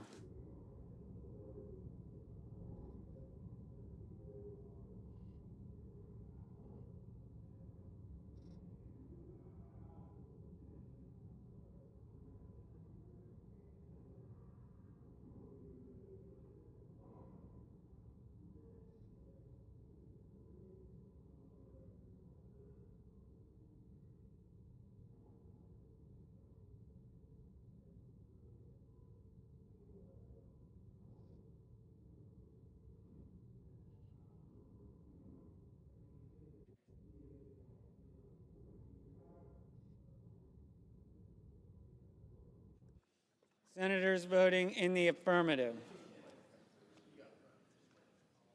Budd, Cassidy, Haggerty, Marshall, Moody, Murkowski, Paul, Scott of South Carolina, Sullivan, Tillis, Wicker. Senators voting in the negative: Baldwin, Hassan, Heinrich, Kelly, King, Lujan, Markey, Padilla, Schatz, Smith, Warnock, Whitehouse, Wyden.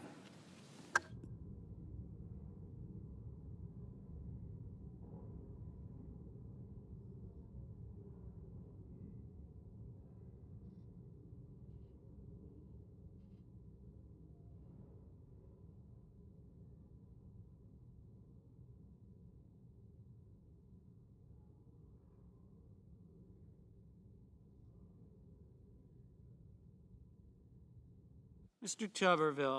Tuberville, aye.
Mr. Cotton, aye. Mr. Sheehy, aye. Mr. Welch, no. Mr. Merkley, no.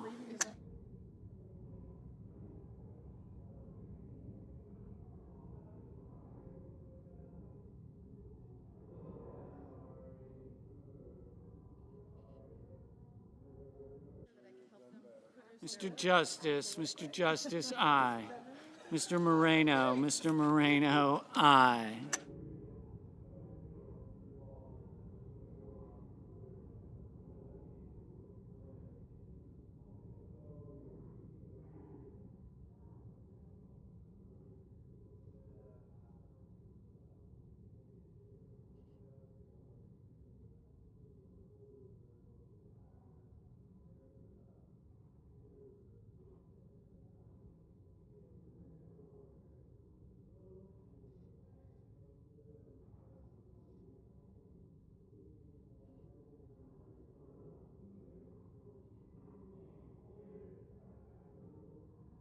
Mr. Ricketts, aye.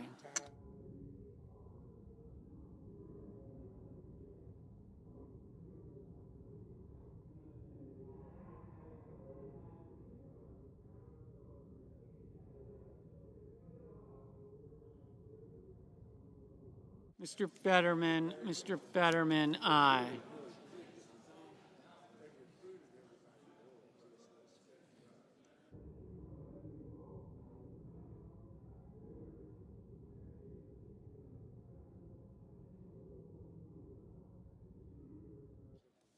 Ms. Hirono, no.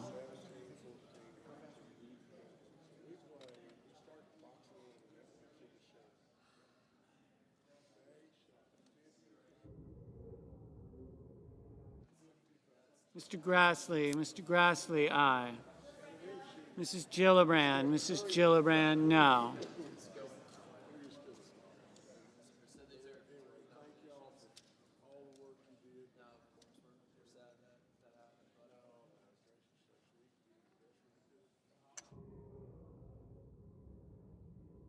Ms. Ernst,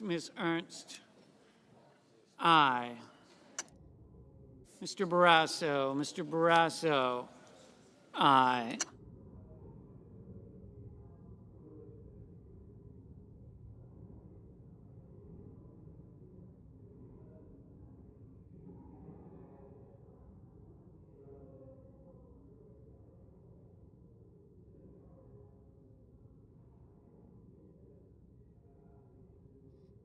Ms. Collins,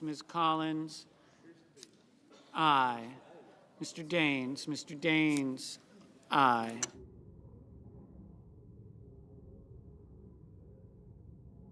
Mr. Kane, aye.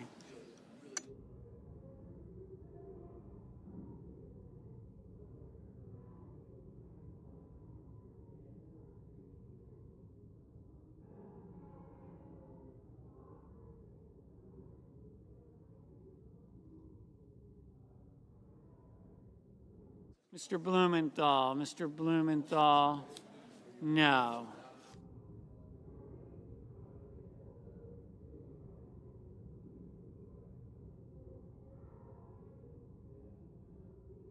Mr. Langford, aye. Mr. Crapo, aye.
Mr. Rounds, aye.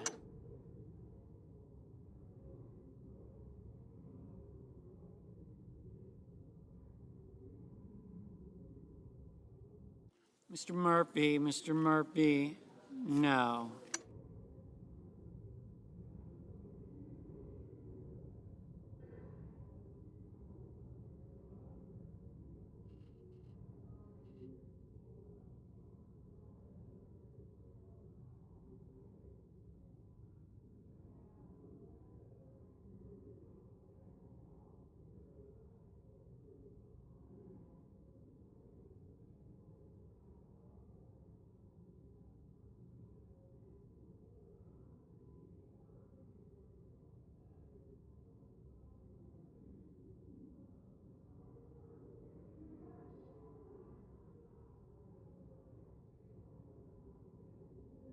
Mr.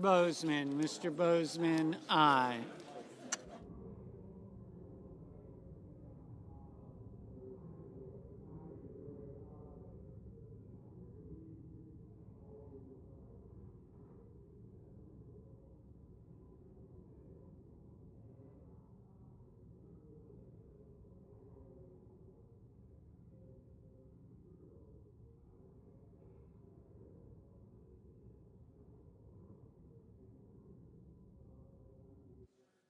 Mr. Johnson, aye.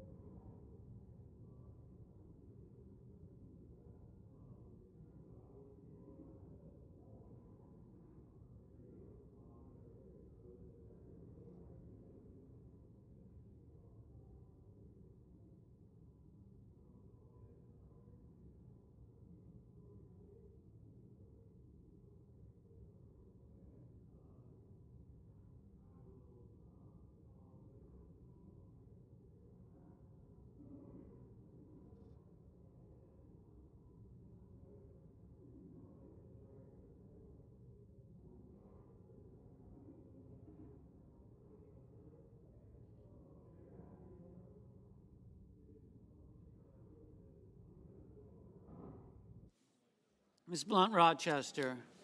Ms. Blunt Rochester, no.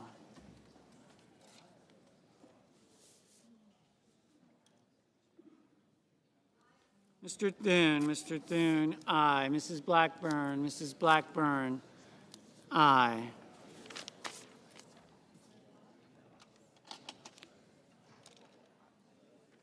Mr. Moran, aye.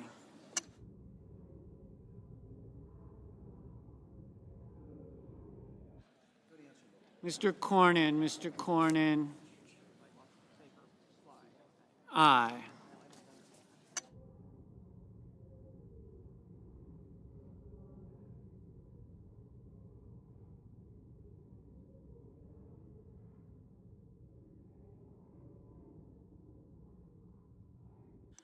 Mr.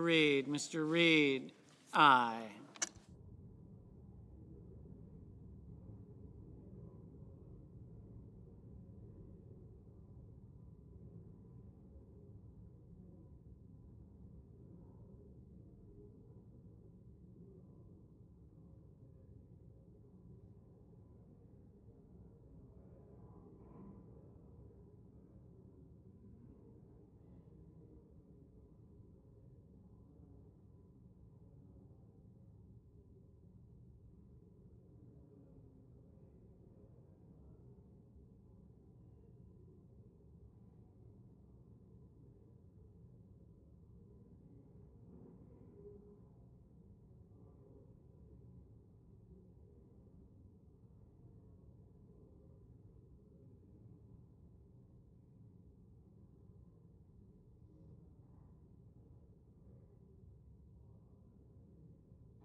Mr. Hawley,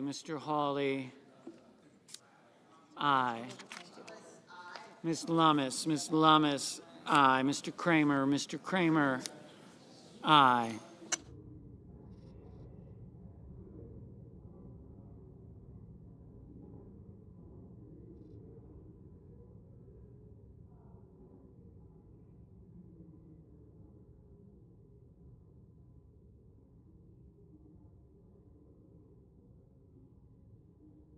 Mr.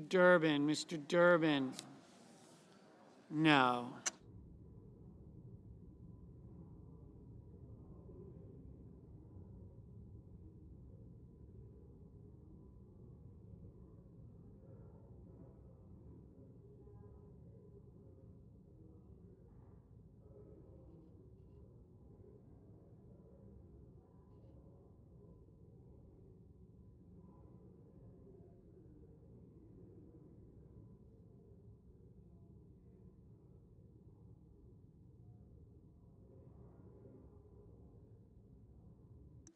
Ms. Alsobrooks, no.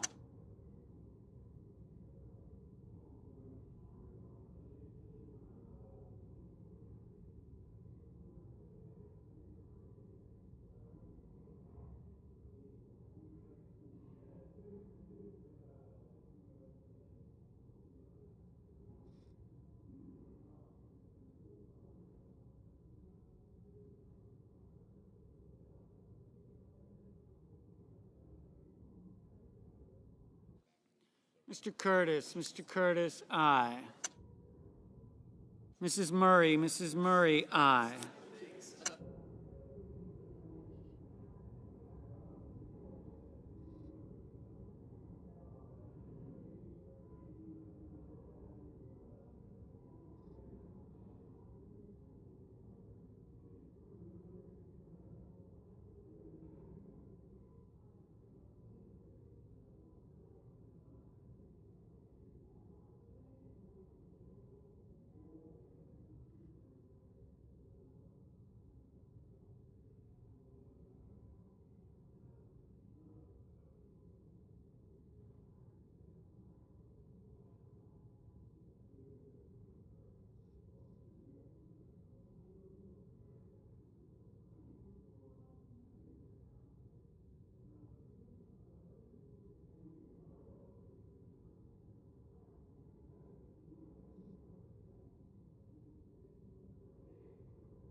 Mr. Kim, Mr. Kim, no.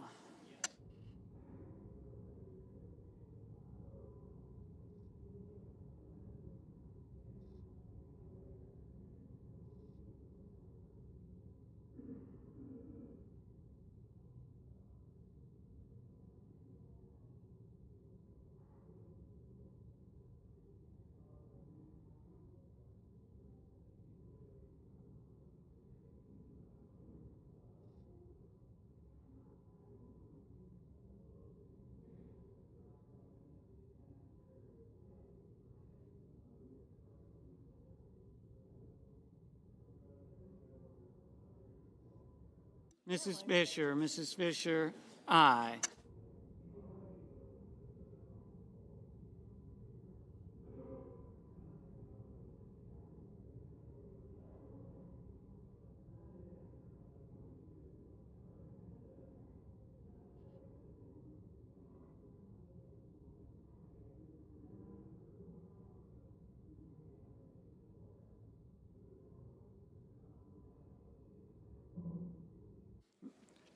Mrs.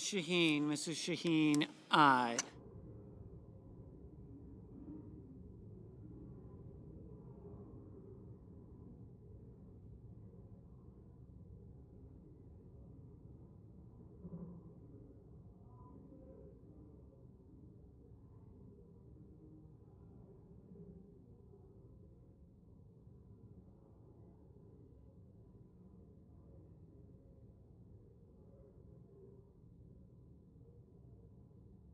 Mr. Banks, aye.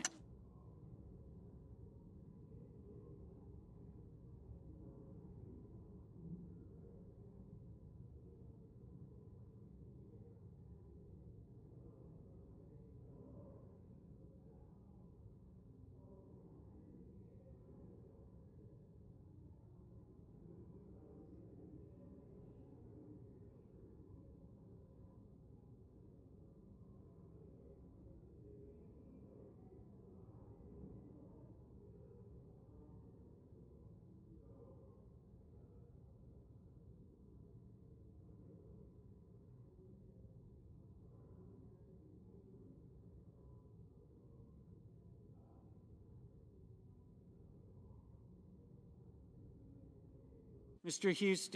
Husted, aye.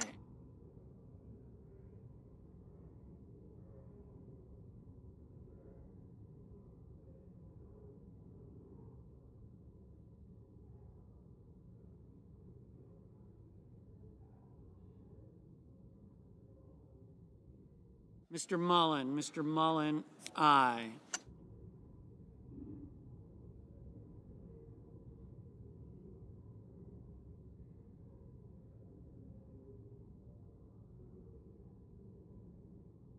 Mrs. Britt, aye.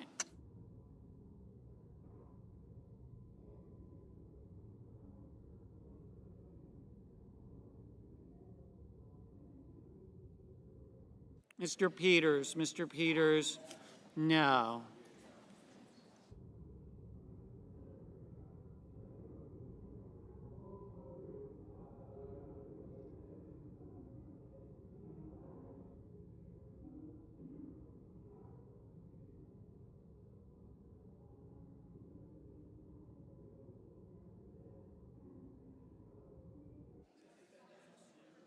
Mrs. Murray,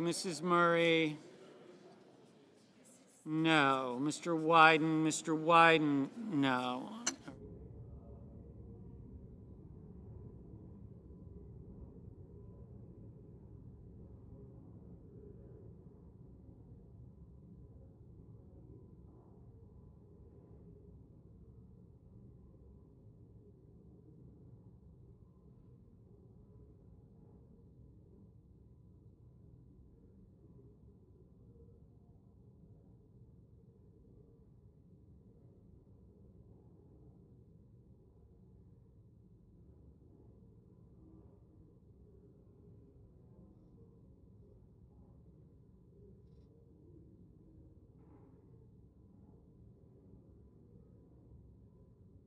Mr. Graham, aye.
Ms. Cantwell, no. Mr. McCormick, aye.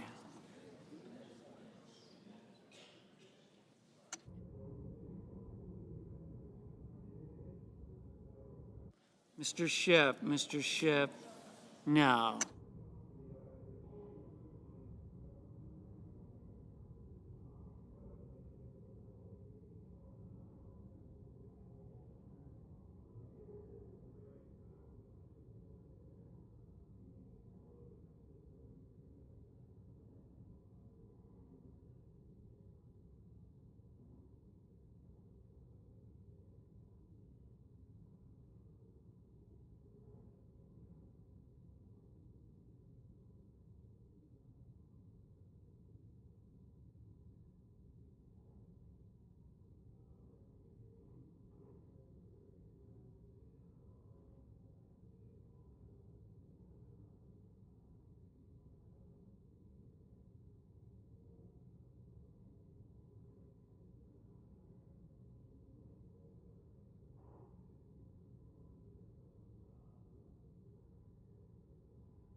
Mr. Risch, aye.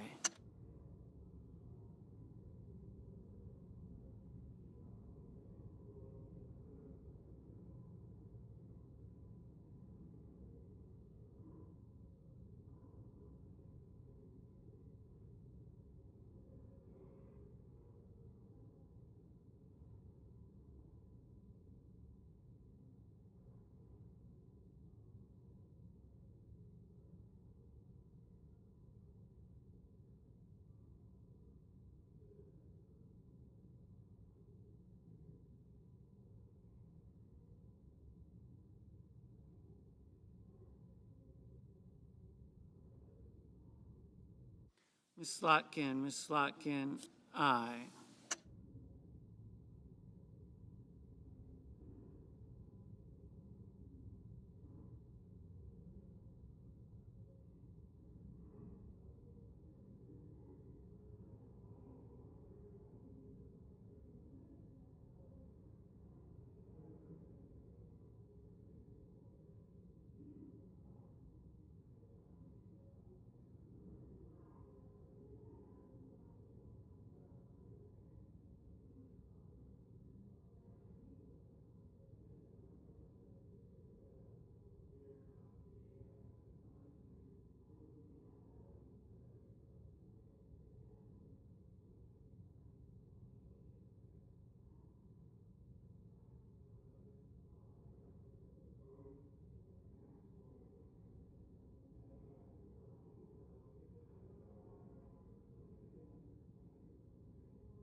Mr.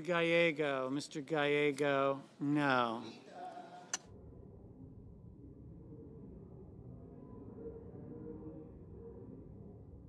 Mr. Schumer, no.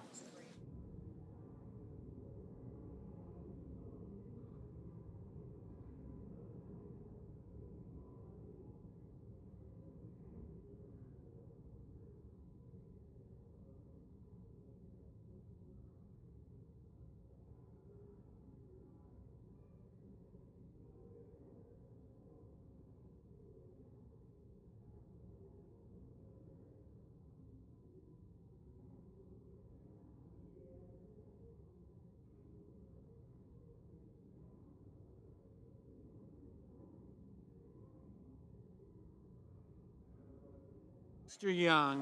Young, aye.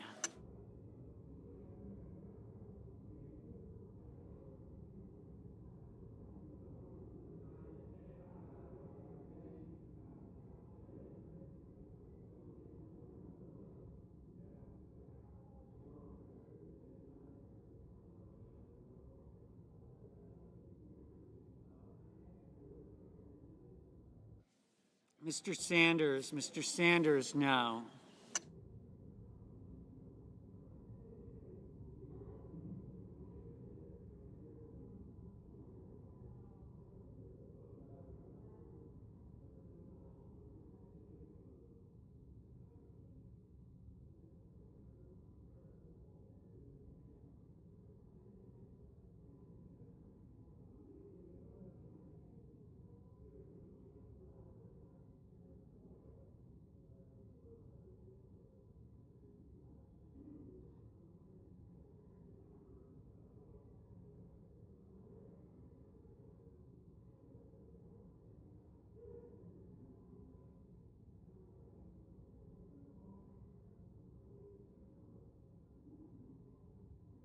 Mr. Van Hollen, no. Mr. Schmidt, aye.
Mr. McConnell, aye.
Ms. Warren, no.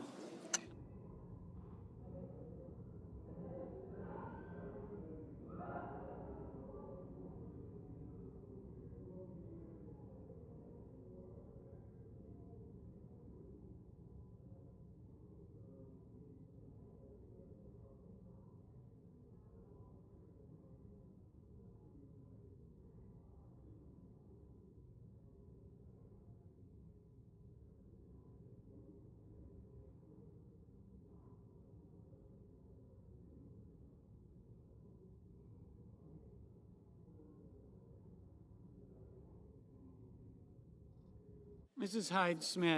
Hyde-Smith, aye. Mr. Ossoff, no.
Mr. Lee, aye.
Mrs.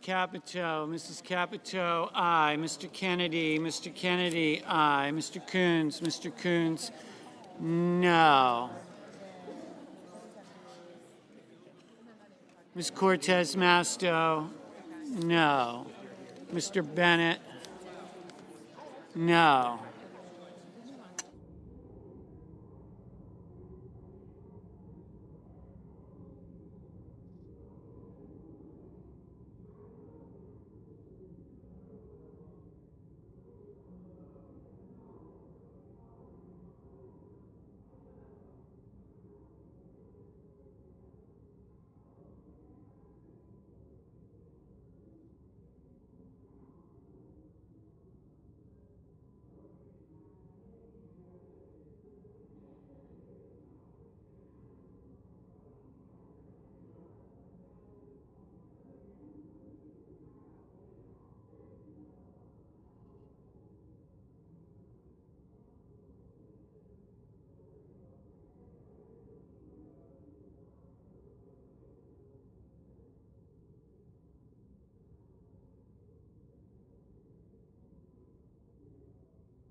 Mr. Warner, Aye.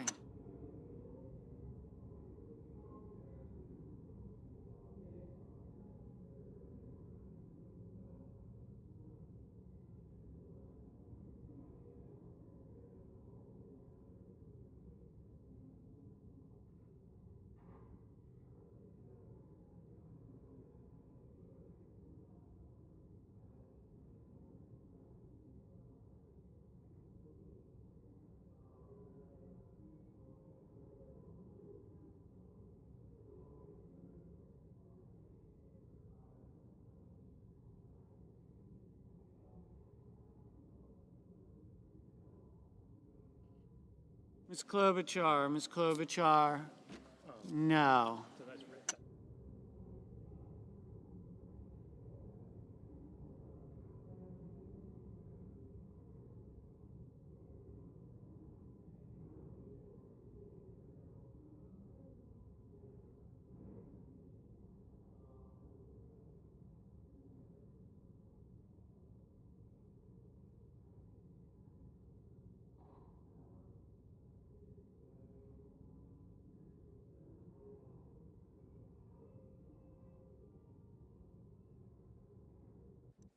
Mr. Hoven, aye.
Ms. Rosen, no.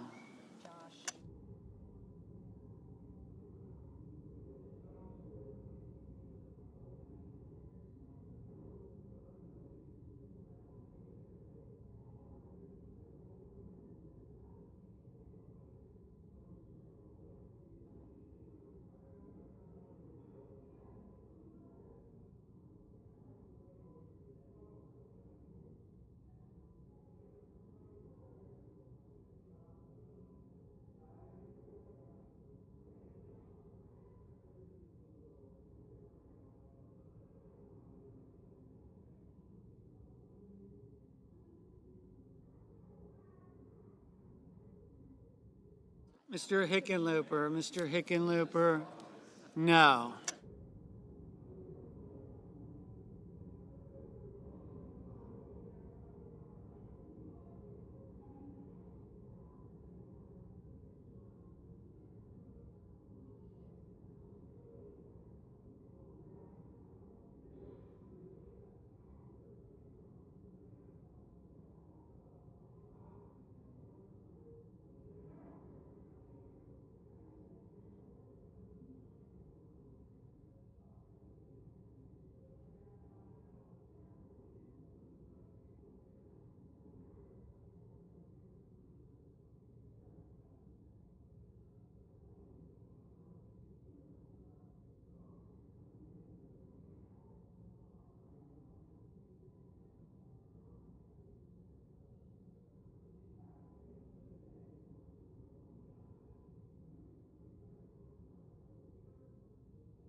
Mr.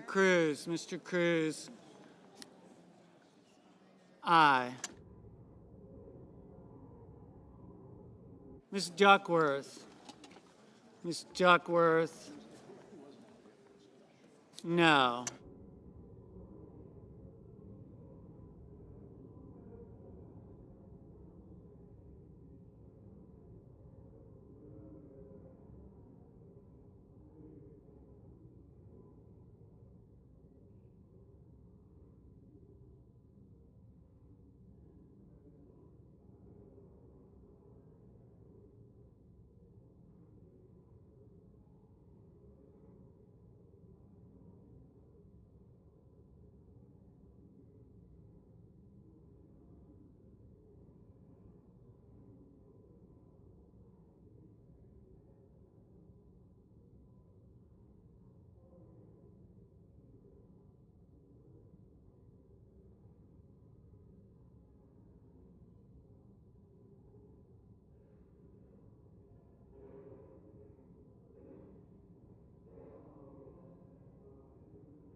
The yeas are 59, the nays are 40. The nomination is confirmed. Under the previous order, the motion to reconsider is considered made and laid upon the table, and the President will immediately be notified of the Senate's action. Under the previous order, the Senate will resume consideration of legislative session and resume consideration of Senate Bill 331, which the clerk will report. Calendar number 18, S331, a bill to amend the Controlled Substances Act with respect to the scheduling of fentanyl-related substances and for other purposes.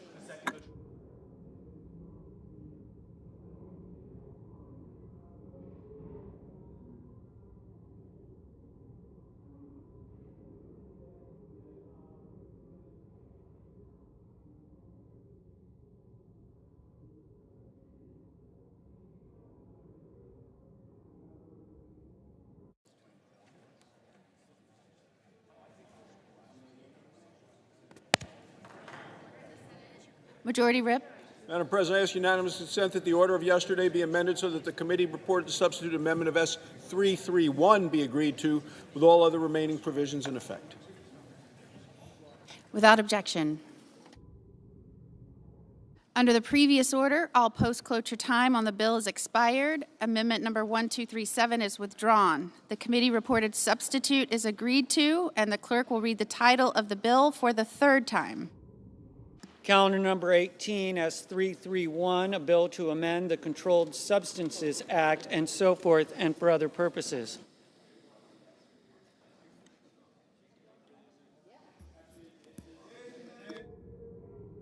Is there a sufficient second? There appears to be. Clerk will call the roll. Ms. Alsobrooks, Ms. Baldwin, Mr. Banks, Mr. Barrasso, Mr. Bennett,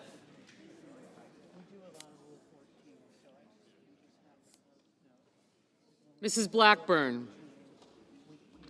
Ms. Blunt, Mr. Blumenthal, Ms. Blunt-Rochester,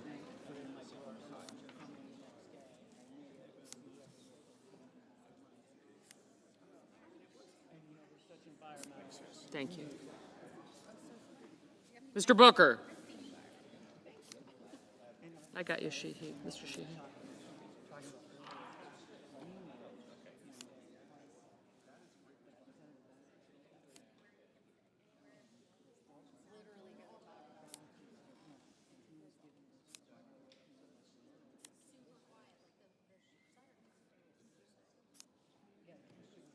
Mr. Bozeman, Mrs. Britt, Mr. Budd,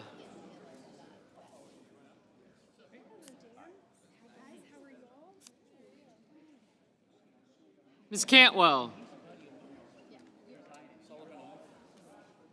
Mrs. Capito, Mr. Cassidy, Ms. Collins,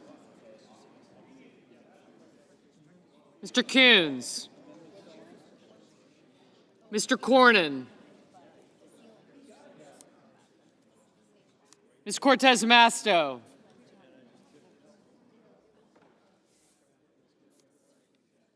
Mr. Cotton, Mr. Kramer, Mr. Crapo, Mr. Cruz, Mr. Curtis, Mr. Daines, Ms. Duckworth, Mr. Durbin, Ms. Ernst,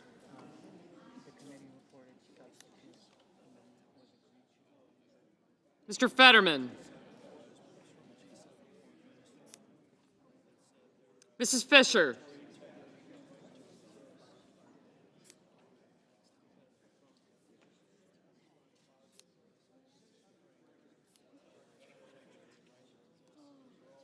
Mr. Gallego, Mrs. Gillibrand,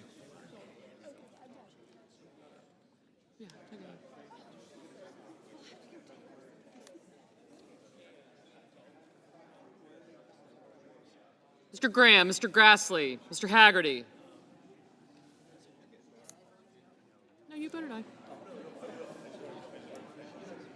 Ms. Hassan, Mr. Hawley, Mr. Heinrich, Mr. Hickenlooper,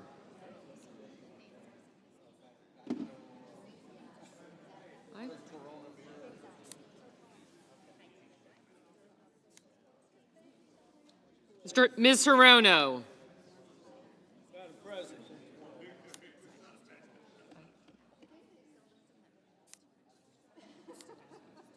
Mr. Hoven, Mr. Husted, Mrs. Hyde-Smith, Mr. Johnson,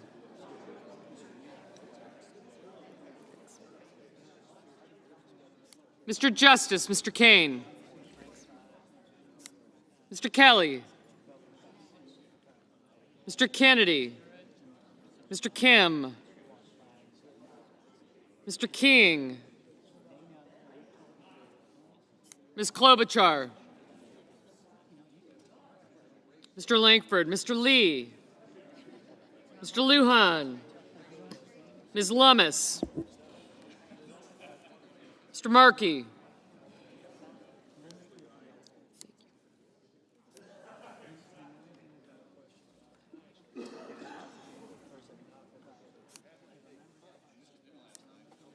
Mr. Marshall, Mr. McConnell, Mr. McCormick, Mr. Merkley, Mrs. Moody, Mr. Moran, Mr. Marino, Mr. Mullen, Ms. Murkowski, Mr. Murphy, Mrs. Murray, Mr. Ossoff, Mr. Padilla, Mr. Paul, Mr. Peters, Mr. Reed, Mr. Ricketts, Mr. Risch, Ms. Rosen, Mr. Rounds, Mr. Sanders, Mr. Schatz, Mr. Schiff,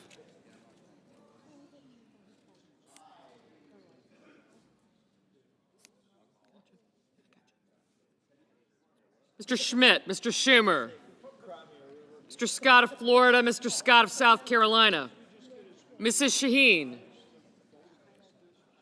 Mr. Sheehy, Ms. Slotkin, Ms. Smith, Mr. Sullivan, Mr. Thune, Mr. Tillis, Mr. Tuberville, Mr. Van Hollen, Mr. Warner, Mr. Warnock, Ms. Warren, Mr. Welch, Mr. Whitehouse, Mr. Wicker, Mr. Wyden, Mr. Young,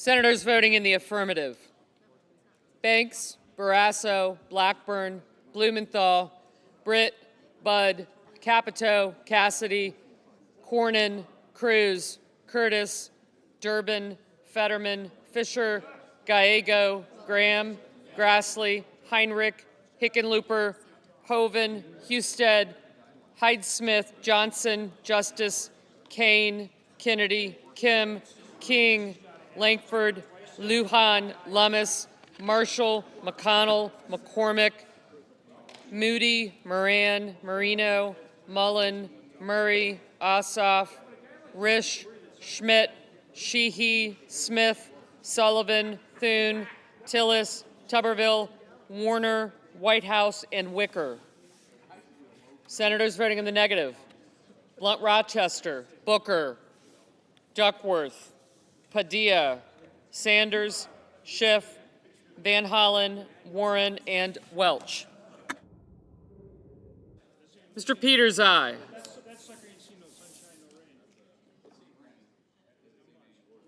Ms. Cortez Masto, aye.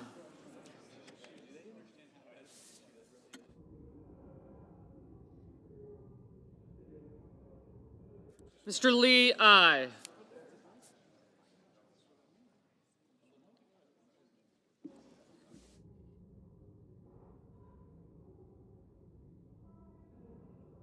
Mr. Scott of Florida, aye.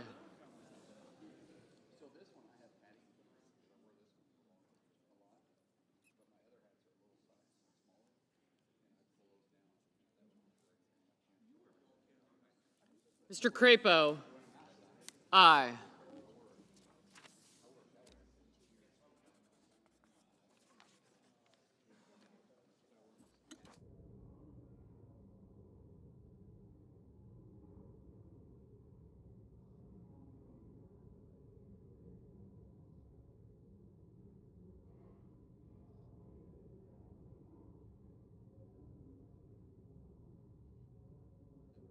Mr. Bennett, aye.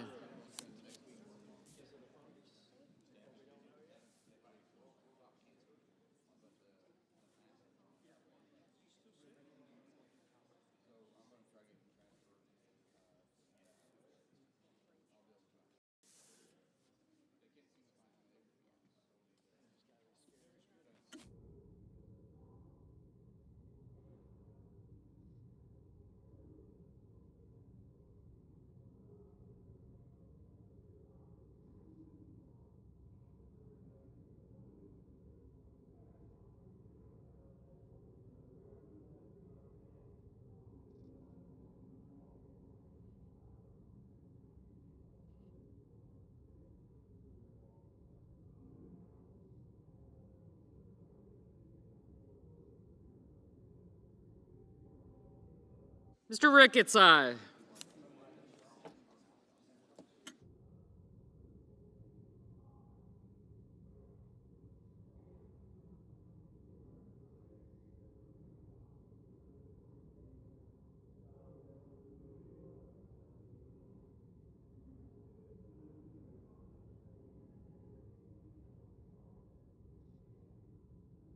Ms. Ernst, aye.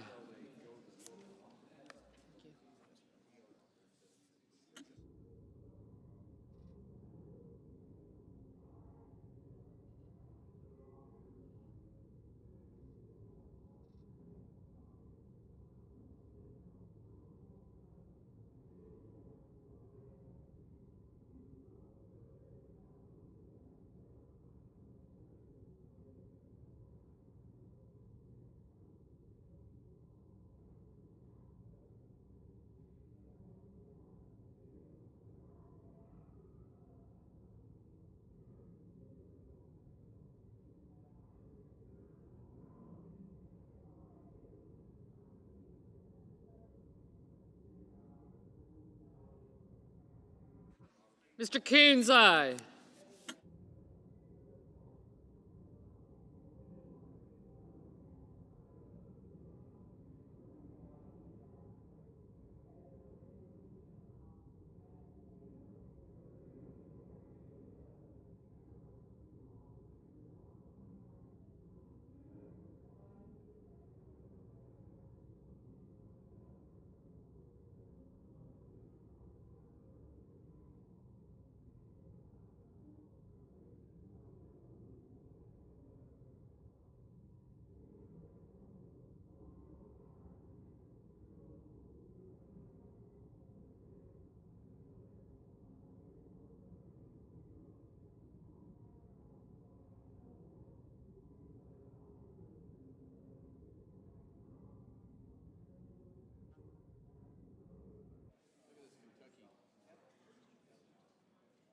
Mr. Paul?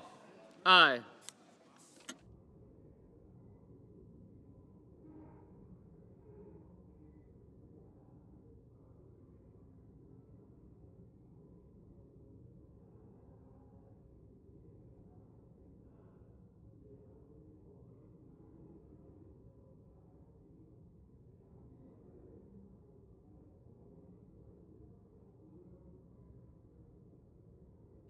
It's on tape. Ms. Hassan, aye.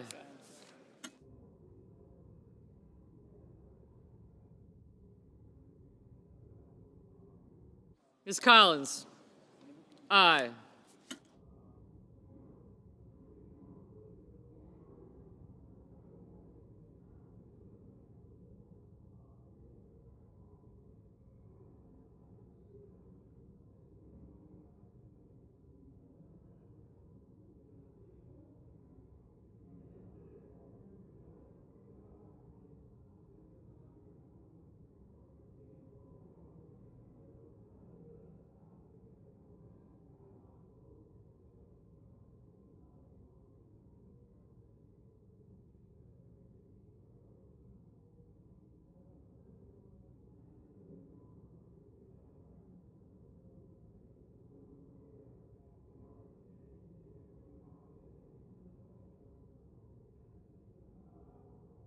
Mr. Cotton, aye.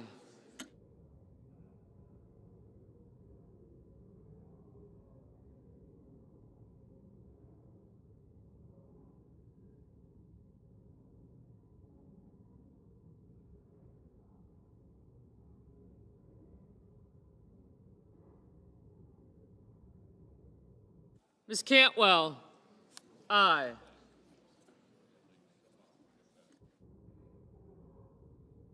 Mr. Rounds? Aye.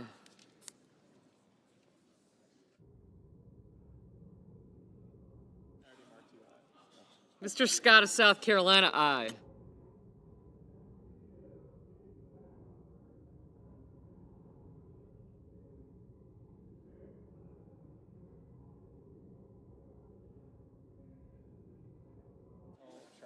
Mr. Schatz, aye.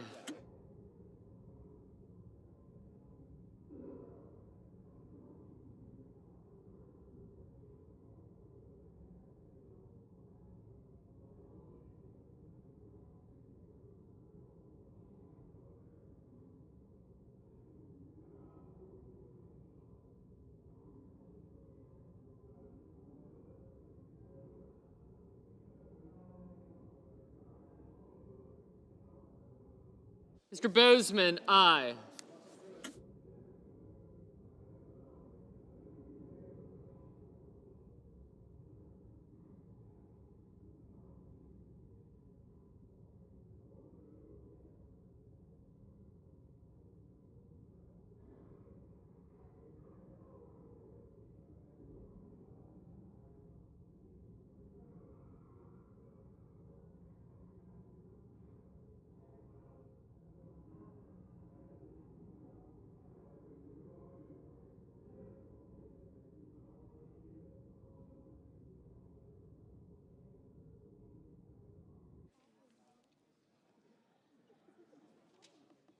Ms. Rosen? Aye. Ms. Klobuchar? Aye.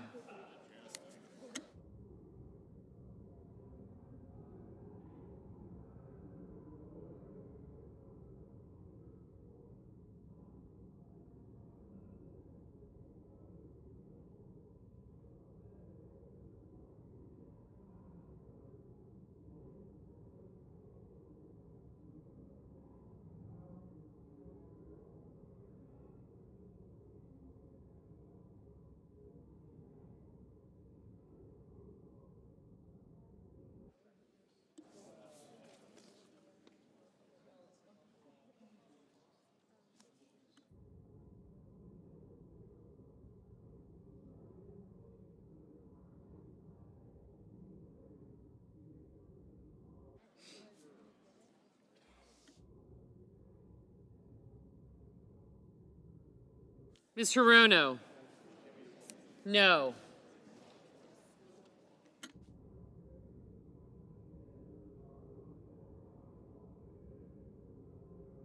Ms. Slotkin, aye.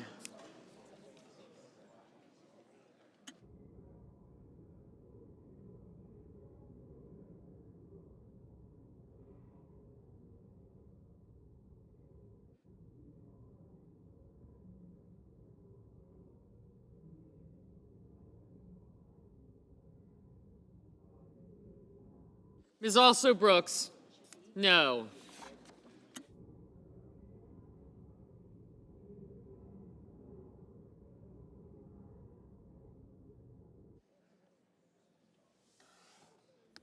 Mr. Markey, no.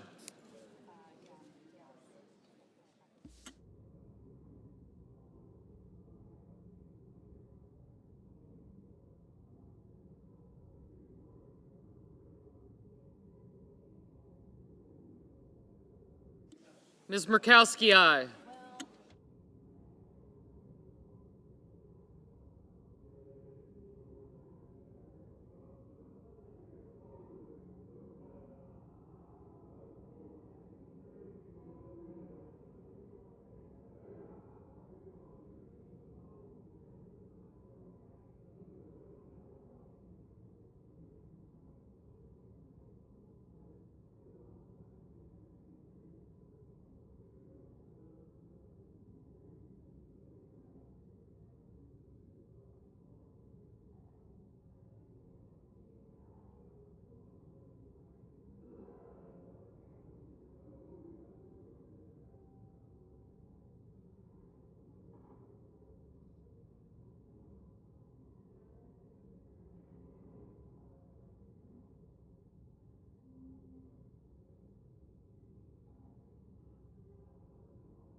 Mr. Murphy, no.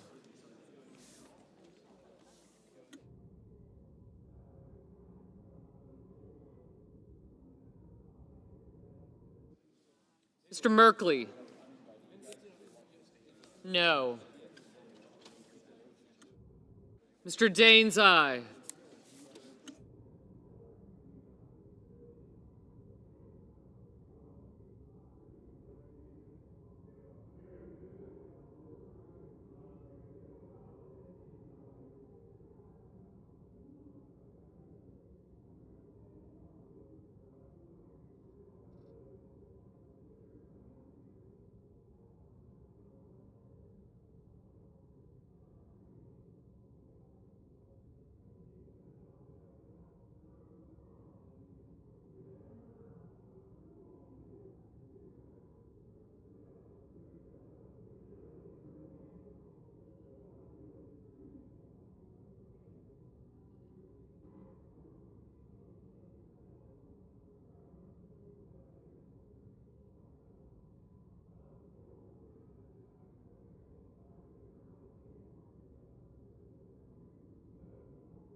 Ms. Baldwin.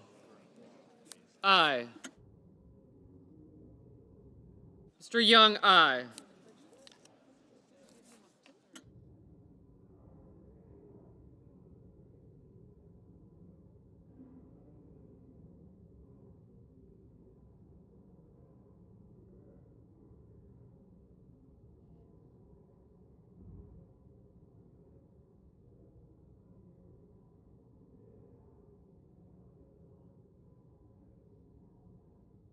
Mr. Hawley, aye.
Mr. Kramer, aye.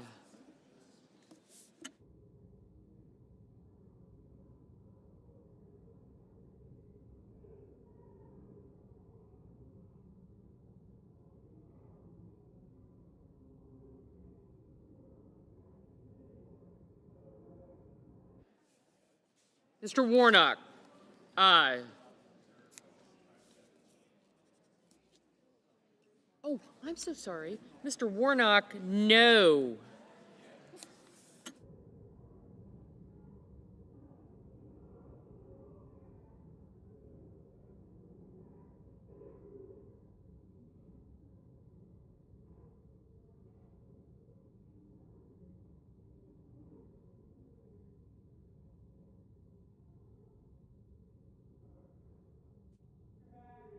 Aye.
Mr. Wyden, no.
Mr. Kelly, aye.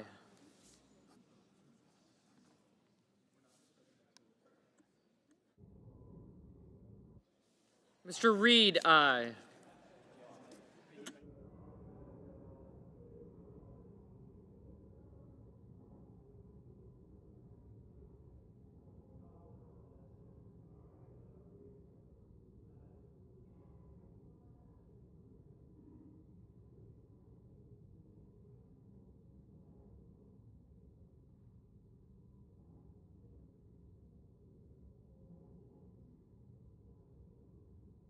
Mrs. Shaheen, aye. Mrs. Gillibrand, aye.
Mr. Schumer, aye.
this vote, the yeas are 84, the nays are 16, and the bill as amended is agreed to. It's passed. I'm sorry. Go ahead. On this vote, the yeas are 84, the nays are 16. The bill is passed. As amended is passed. President. Under the previous order, the motion to reconsider is considered made and laid upon the table. Mr. It's going to come out once it's locked in. He wants the agreement locked in before he speaks. Can you note the absence of a quorum, please? Mr. President, I note the absence of a quorum. The clerk will call the roll. Ms. Also Brooks.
Mr. President, Senator from Arkansas. I ask consent to end the quorum call. Is there objection?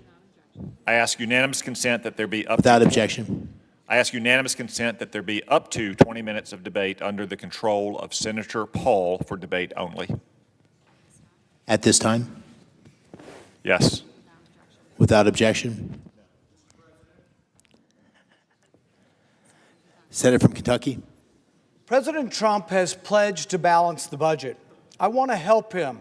I want to help him with this task. But to balance the budget requires much less spending than this current bill entails.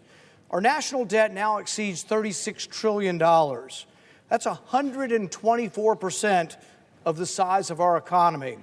That should not be a surprise. We're adding $2 trillion every year to the debt, this year included. Critics of excessive federal spending have rightly argued that we should return spending to pre-pandemic levels. This is something I could support. The spending bill before us, though, spends $400 billion more than we were spending before the pandemic. Spending went through the roof during the pandemic, and it never came back down, and the deficits are out of control. In order for this bill to get back to pre-pandemic levels, it would have to be $400 billion less. That's something I could support. 3 months ago, when the current continuing resolution was passed at the end of last year, we were told that we just needed to clear the decks. President Trump was going to come in and the Republicans would be in charge, and then everything would be okay. Just wait. Pass it along in December. Come March, Republicans will be in charge and something will happen. And yet the bill before us doesn't change anything. The bill before us keeps the same Biden spending levels. We were told with relentless fury that we would fight for the taxpayers come spring, and we are given a bill that doesn't change. It doesn't change the course of accumulating $2 trillion in debt every year. The powers that be, I believe, waved the white flag of surrender when they presented the American people with this bill that fails to make the cuts that are necessary to slow down the accumulation of our debt. The malpractice is made even worse this time around. Presidents of both parties pay lip service to the idea that the national debt must be addressed. Despite tough talk, deficits and debt inevitably keep rising.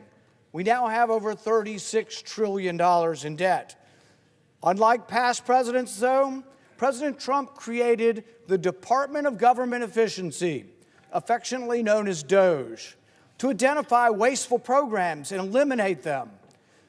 Despite DOGE working around the clock, identifying appalling waste of taxpayers' dollars, this bill continues to fund the same programs that are funding the waste and fraud that's been located. How can that be? If we've located the waste and fraud, why are we not telling them reduced foreign aid? If the foreign aid budget is full of all kinds of crazy left-wing advocacy and nonsense, reduce the amount of money you give him. This bill will give them the same amount of money they got last year. This bill allows foreign aid to continue. It doesn't incorporate any of the DOGE cuts. It doesn't cut waste. This bill embraces the waste. It allows the waste to continue. This bill doesn't respect the taxpayer. It continues to throw their money away. This bill continues the Biden levels of spending that caused historic inflation, that caused prices to rise, that caused people to be outraged to vote for a new president.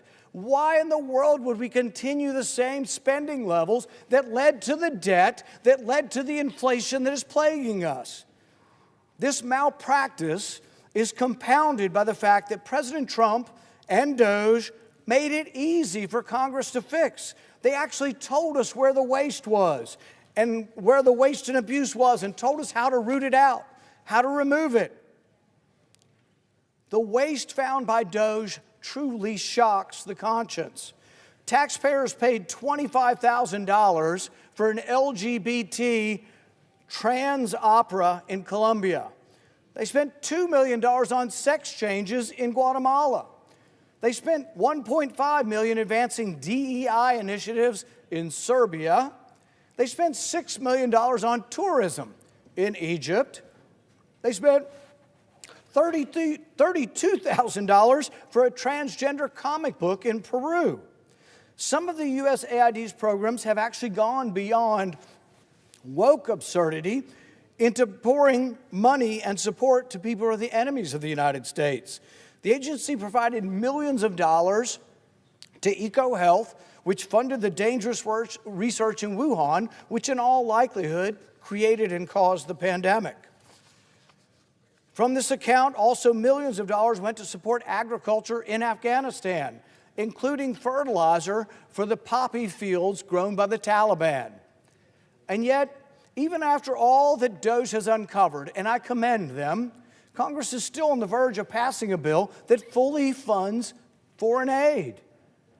Many in this chamber think it's wasteful to do all these things, and they say, well, why should we keep spending money on foreign aid that is paying for sex changes in Guatemala, and yet the funding levels in this bill stay the same? These are the same funding levels for the foreign aid that were occurring under the Biden administration. Let me say that again and clearly. This bill fully funds the outrageous foreign aid programs that Elon Musk and Doge have exposed. Something doesn't make sense here. While Congress seems slow to open its eyes to waste and abuse, Secretary Rubio has acted. He recently said that the United States is canceling 83% of the foreign aid contracts. I'm for that. And in fact, that's what my amendment will do. My amendment will take the contracts, the dollar amount of the contracts that President Trump and Secretary Rubio have canceled, and put them into language so they don't get funded. Why in the world would we not be for getting rid of the funding for the crazy programs we're trying to get rid of? Something doesn't make sense here. President Trump and his team identified the cuts that need to be made, but it is ultimately Congress, not the executive, that has the power of the purse. Congress has to act to make the cuts identified by the administration a reality. And on that score, the bill under consideration today is a disappointment. The bill is a disappointment to those who believe that congressional leadership should have used the 3 months since they came into office, since Doge and Elon Musk have identified this waste. They should have used that waste and incorporated it into the spending bill. None of the Doge cuts, none of Elon Musk's suggestions have been incorporated into the spending bill. The spending bill continues spending at the Biden levels. The spending bill will be, when everybody wakes up and scratches their head and says, what happened here? The spending will lead to $2 trillion in debt. People will wake up and say, well, what about all those cuts? What happened? I thought we were cutting out waste and fraud. And come September, the deficit for the year will be $2 trillion because we're not actually cutting the spending. Congress has to do the heavy lifting. We owe the American people an answer to this question. Exactly how many Republican seats are required in Congress to achieve a majority that will actually fight to lower government spending? I don't think the taxpayers need to wait for that fight any longer.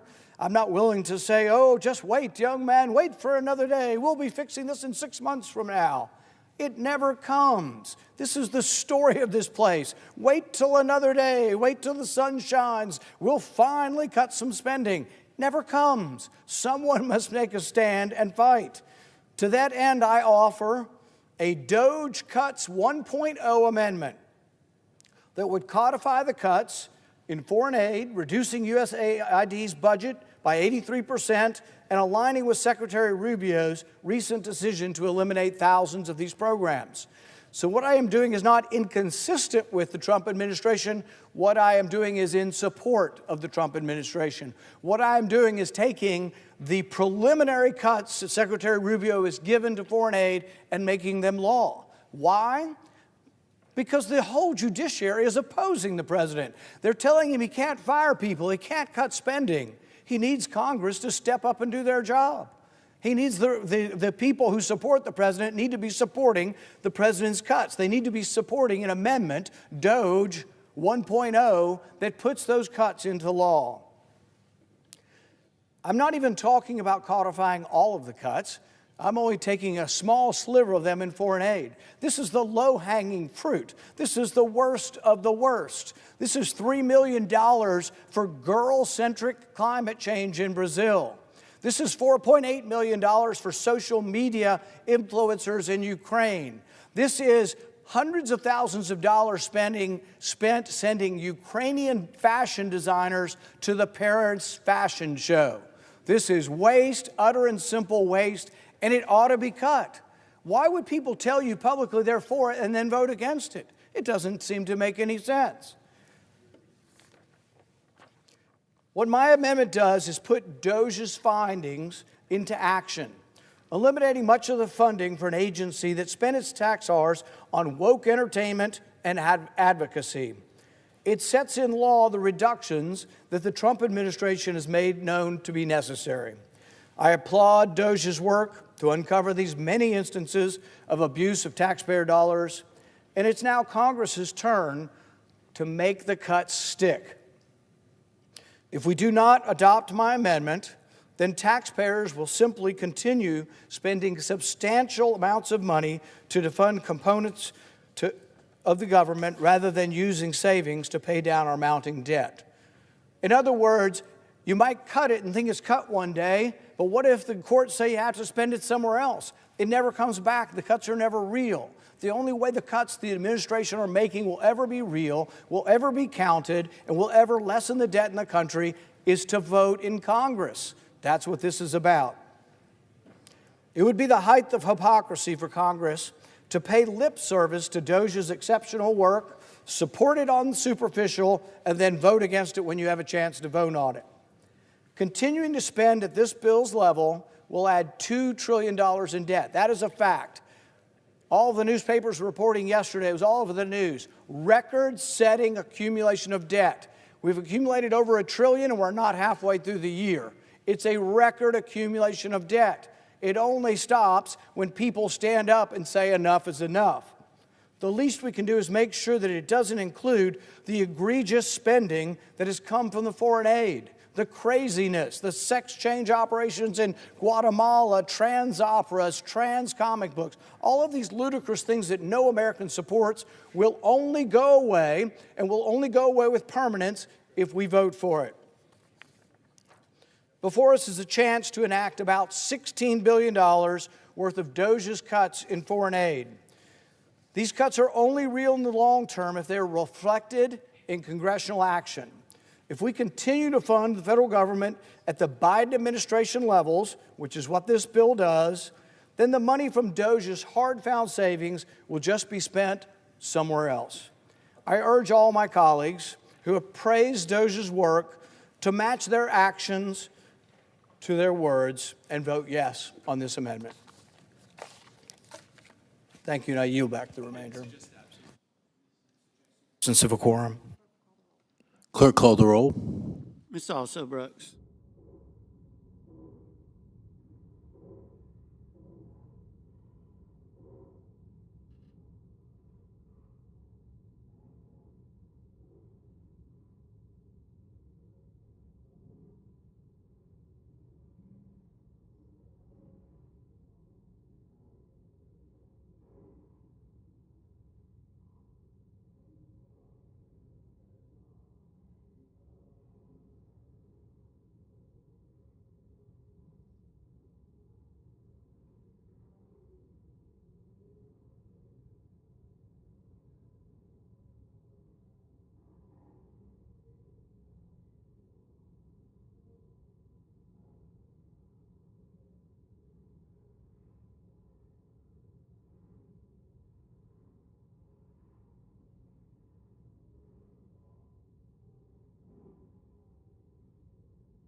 How about, should I say 15?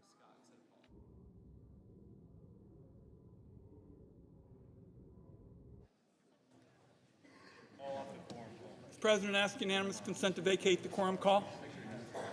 Without objection. Mr. President, Senator Morgan. Notwithstanding Rule 22, I ask unanimous consent that Senator Wyden, Senator Sanders, and Senator Scott be recognized for up to 25 minutes, and that following the remarks, the Majority Leader be recognized. Is there objection? Mr. President, I come Without objection. Thank you, Mr. President. I come to the floor, my colleague from Vermont, Senator Sanders, to pass a set of critical improvements to Americans' health care system. This legislation is overwhelmingly bipartisan, fully paid for, and targeted at two objectives every senator ought to support: improving health care for Americans and cracking down on the middlemen who take advantage of the system. 597 days ago, the Senate Finance Committee passed the most comprehensive legislation in history to address the pharmacy benefit manager predatory business practices, and it was passed by a vote of 26-1.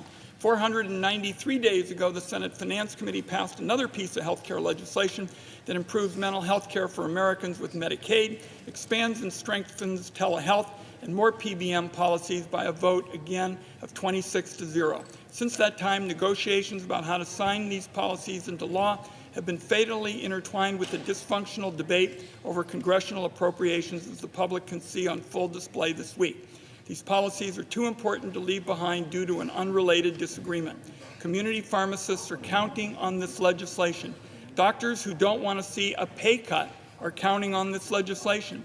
Seniors and working families who want better care at a lower cost are counting on this legislation. So the time to act is now. In December, Democrats and Republicans struck a deal on this bill. I have the press release on my website to prove it. It was introduced in the House and set for passage. But along came Elon Musk and his now familiar wrecking ball. With one tweet, he killed the entire package for reasons that had nothing to do with the bill before the Senate today. Musk even had the gall to tweet, "What is a pharmacy benefit manager?" less than 2 weeks after he single-handedly killed the bill, Mr. President. While this unelected billionaire rifles through Americans' private information and earned benefits, claiming to be looking for waste, fraud, and abuse, he doesn't even know about the middlemen who skim billions off the federal government. Since Musk's tweeting adventure, 237 independent pharmacies have closed their doors. That's nearly 3 small businesses closing every day. Our bill includes critical protections that stop the giant PBMs from bullying even more local pharmacies into the abyss. Every day matters. That's why it's critical to act now. Now I'd like to yield to the ranking member of the Health, Education, Labor, and Pensions Committee, Senator Sanders, so he can explain the important pieces of this bill that are in his committee's jurisdiction that also need to pass as soon as possible. Senator Sanders. Well, thank you very much. Senator from Vermont. Thank you. Let me thank Senator Wyden for his outstanding work as the former chairman of the Finance Committee and now as the ranking member. Mr. President, I get around Vermont a bit. I get around the country a bit. And generally speaking, when I talk to a group of people, I ask them a simple question. I say, what do you think about the healthcare system? Is it working well or is it broken? Is it dysfunctional? And overwhelmingly, the hands go up that the American healthcare system today is broken, it is dysfunctional, it is cruel. And what people understand is the function of the American healthcare system today is not to provide quality health care to all of our people, which in fact goes on in every other major country on earth. It is to make huge profits for the drug companies and the insurance companies. Mr. President, the current health care system is a system in which we spend twice as much per capita on health care as do the people of any other nation. Astronomical sum of money. And yet, despite all that money, 85 million Americans are uninsured or underinsured, and the cost of health care keeps going up every single year. 1 out of 4 Americans cannot afford the cost of the drugs that their doctors prescribe. And unbelievably, it is a system in which 60,000 Americans die each year because they can't get to a doctor on time.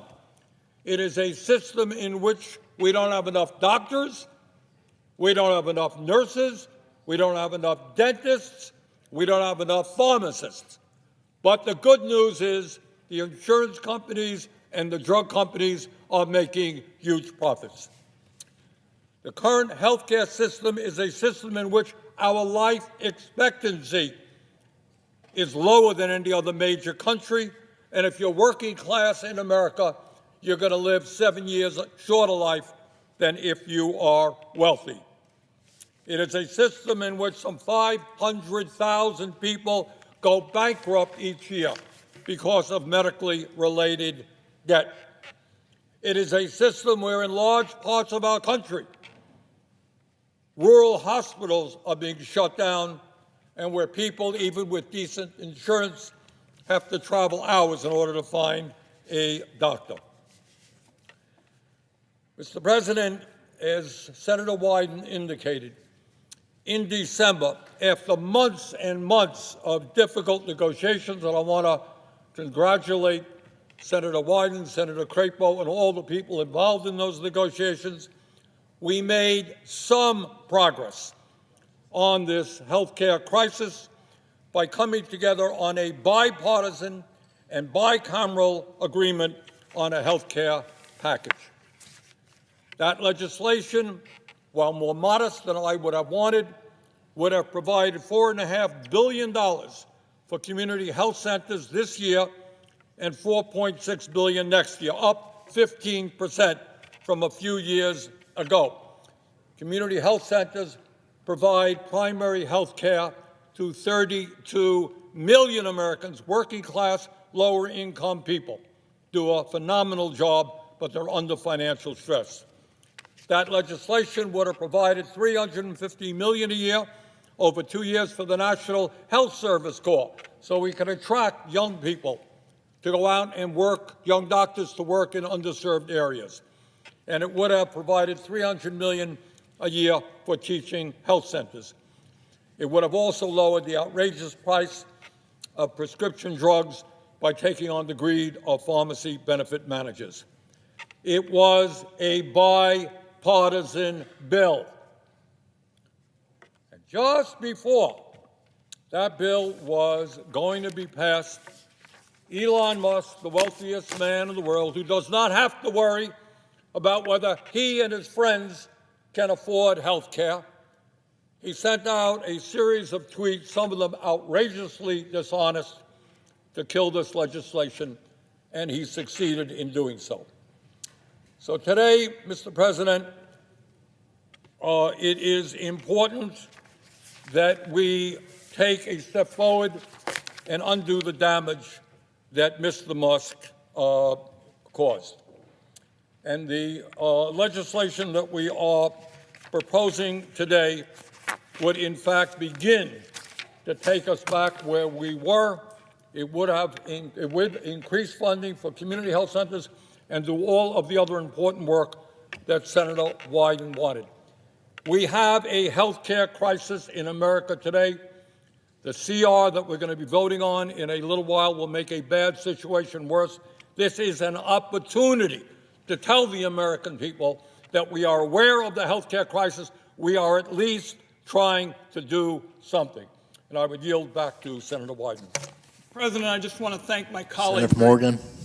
Mr. President, just very briefly, I want to thank my colleague. We have been working, as we've indicated, for months and months because Americans, with respect to health care, feel like they're getting hit by a wrecking ball here in terms of the costs and inability to get quality care. So with that, I ask unanimous consent that the Senate Committee on Finance be discharged from further consideration of S. 891, and the Senate proceed to its immediate consideration, that the Wyden substitute amendment, which is at the desk, be considered and agreed to, the bill as amended be considered, read a third time and passed, and that the motion to reconsider be considered made and laid upon the table.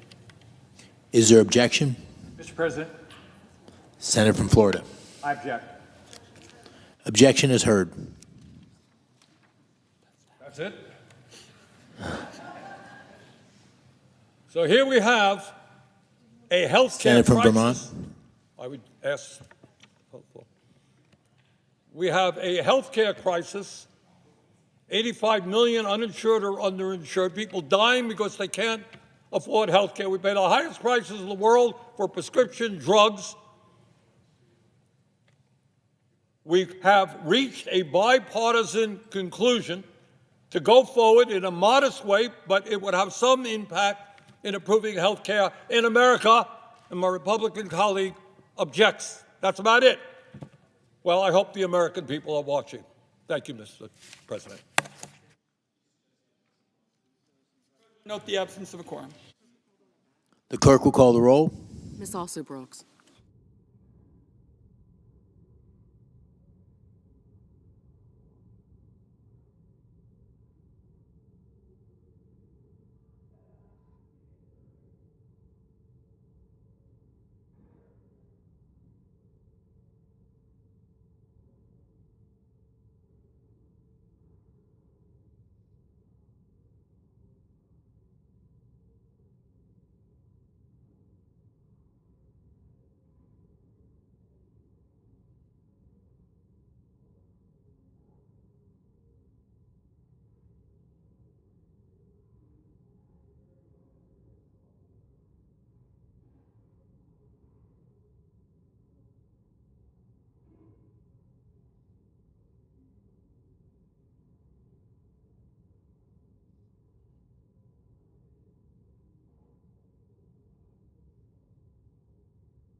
1968, the Senate immediately vote on the motion to invoke cloture. Vote only amendments in order to H.R. 1968 as follows. Berkeley, number 1273, Duckworth, number 1274, and Howell, number 1274. Let the Senate vote on adoption of amendments in order was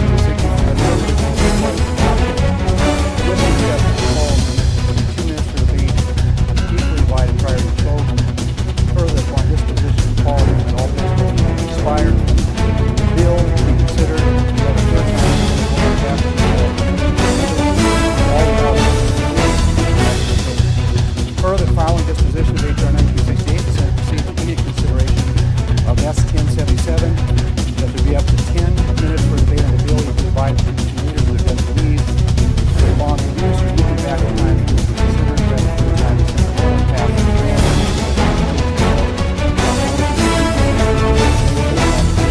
Giving action or debate. Finally, following disposition of S. 1077,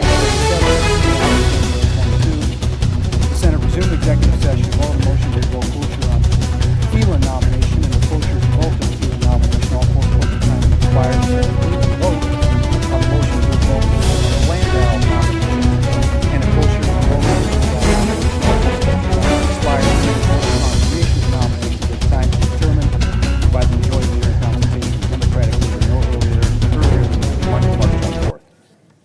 Is there objection? Without objection? Mr. President. Under previous order, the clerk will report the bill. Calendar number 26, H.R. 1968, an act making further continuing appropriations and so forth and for other purposes. The Democratic leader. Mr. President, before we finish today, I would like to say that soon the Senate will vote on a bipartisan piece of legislation that will make an important D.C. funding fix. This legislation will make sure that we take care of the residents of the district.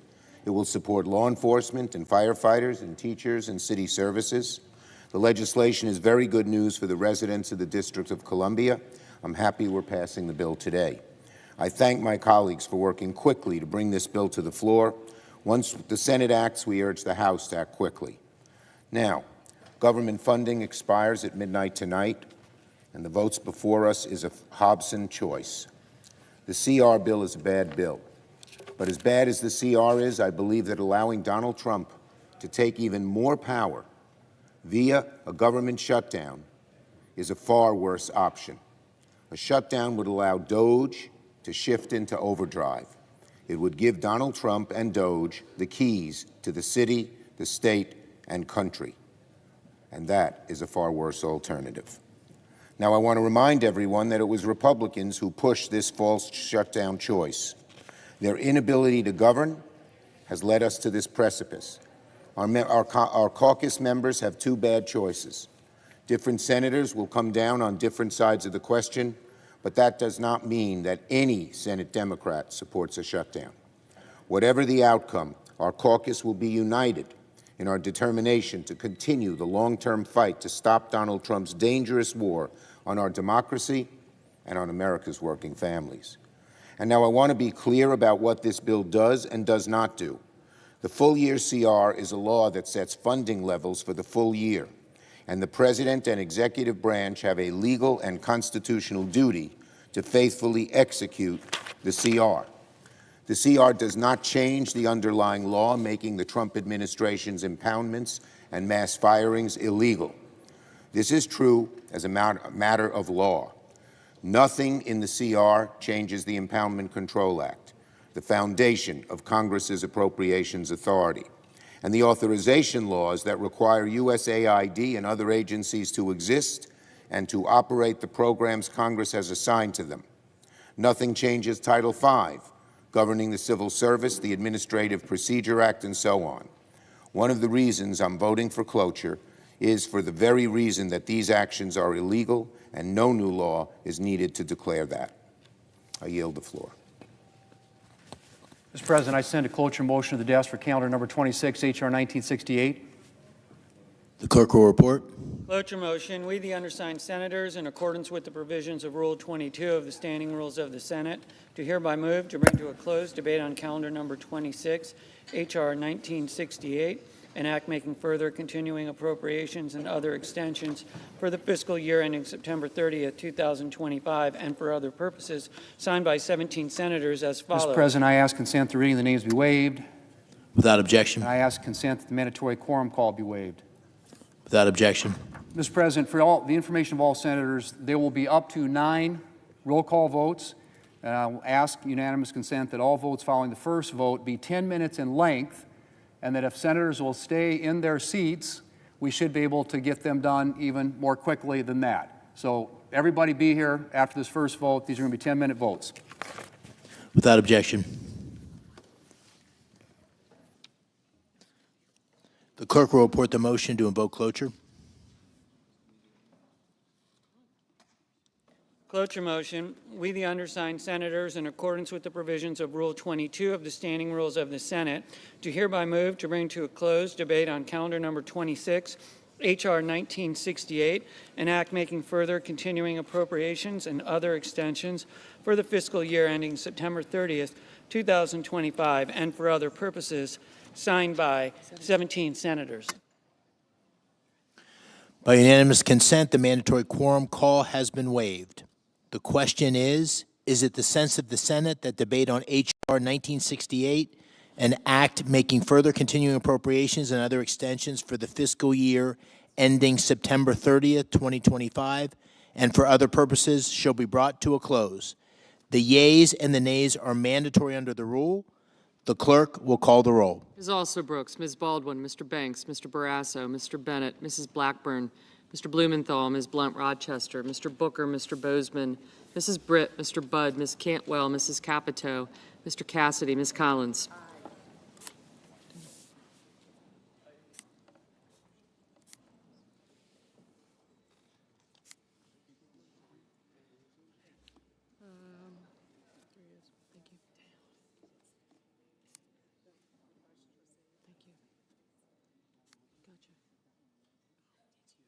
I got you.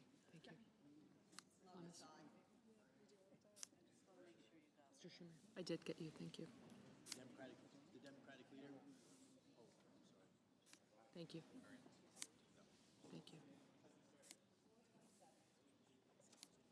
Thank you. Mr. Coons. Mr. Cornyn. Thank you. Ms. Cortez Masto. Mr. Cotton. Mr. Kramer. Mr. Crapo. Mr. Cruz. Mr. Curtis. Mr. Daines. Ms. Duckworth. Mr. Durbin. Ms. Ernst. Mr. Fetterman. Mrs. Fisher. Mr. Gallego. Mrs. Gillibrand. Mr. Graham.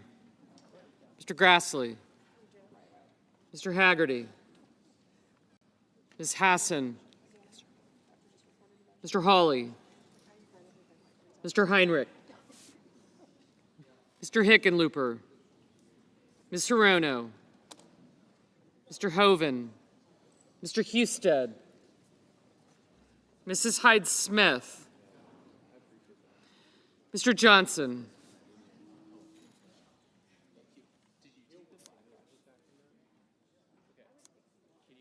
Mr. Justice. Mr. Kane. Mr. Kelly. Mr. Kennedy. Mr. Kim. Mr. King. Ms. Klobuchar.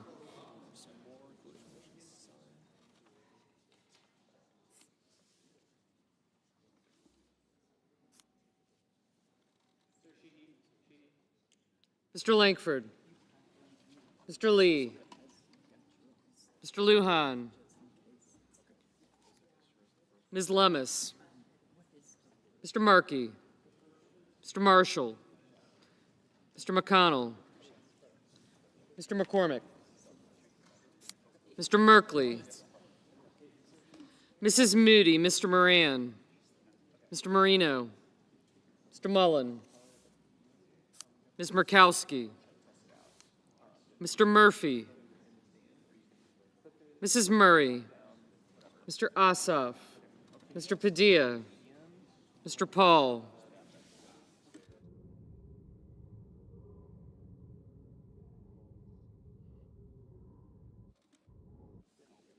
Mr. Peters, Mr. Reed, Mr. Ricketts, Mr. Risch,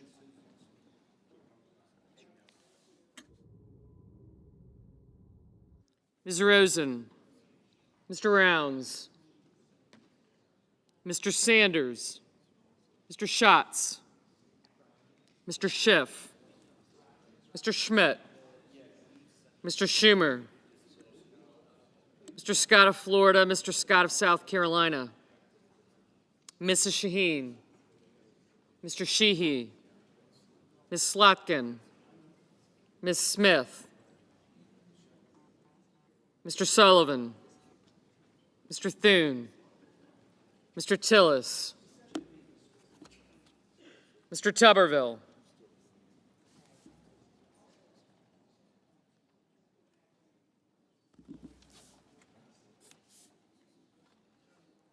Mr. Van Hollen,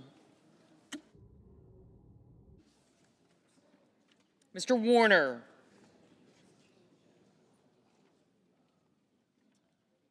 Mr. Warnock, Ms. Warren, Mr. Welch,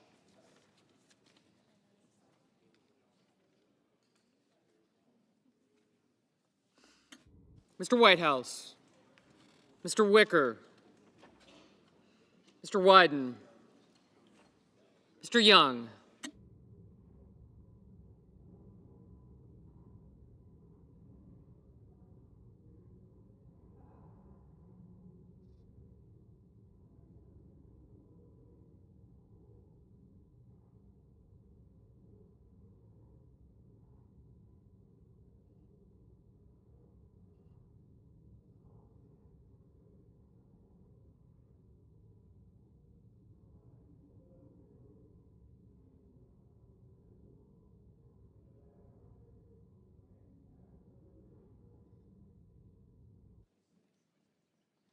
Senators voting in the affirmative: Bozeman, Britt, Collins, Cornyn, Crapo, Durbin, Ernst, Graham, King, Lummis, Marshall, McCormick, Mullen, Ricketts, Schatz, Schumer, Sheehy, Thune, and Tillis.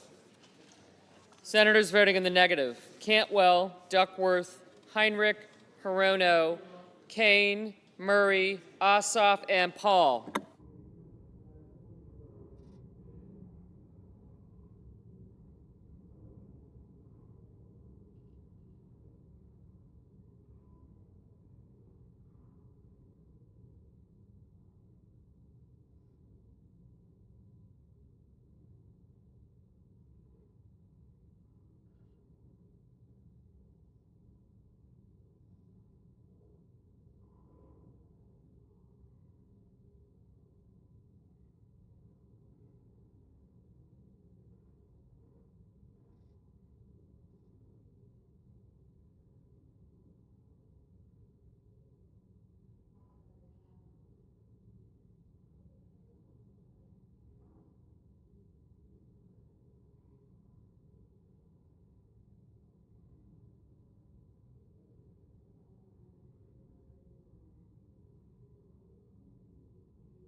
Ms. Cortez Masto, aye.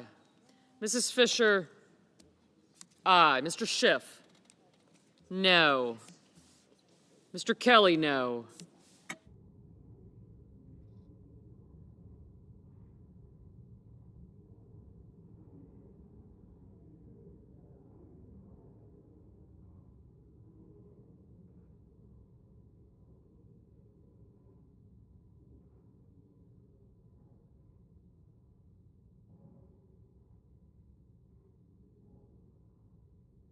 Mr. Cotton, aye.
Mr. Padilla, no.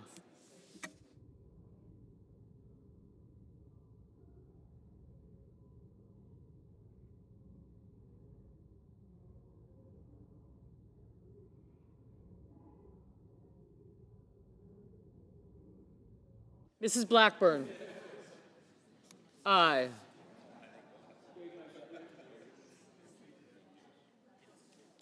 Mr. Tuberville, aye. Mr. Cassidy, aye. Mr. Grassley, aye.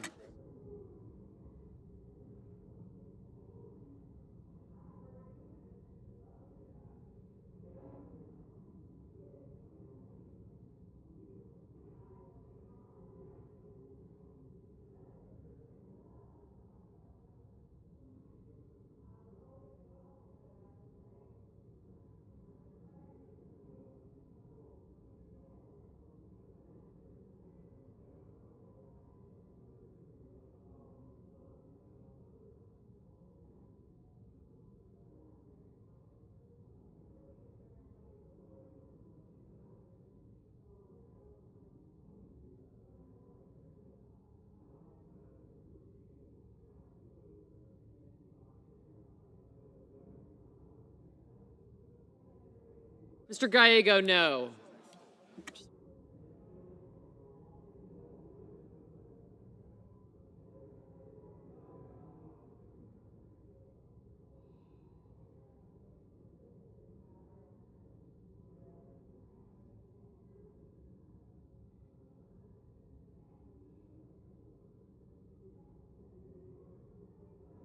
Mrs. Hyde-Smith, aye.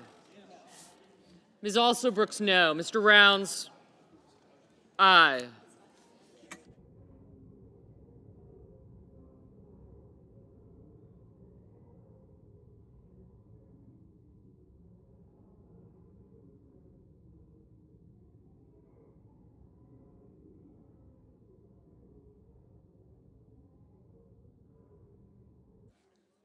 Mr. Budd, aye.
Mr. Justice, aye.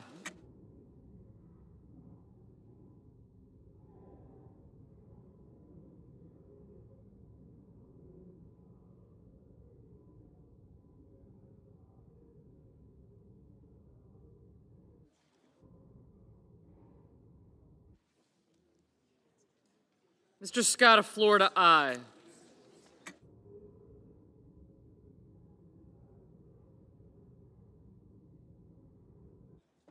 Mr. Marino, aye. Ms. Blunt Rochester, no. Mr. Daines, aye.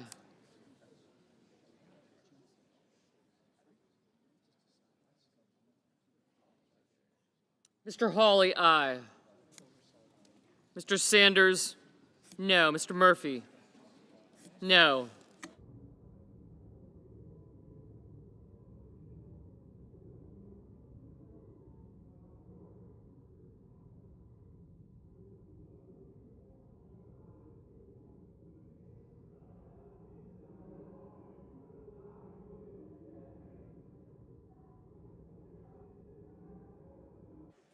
Mr. Kramer, aye.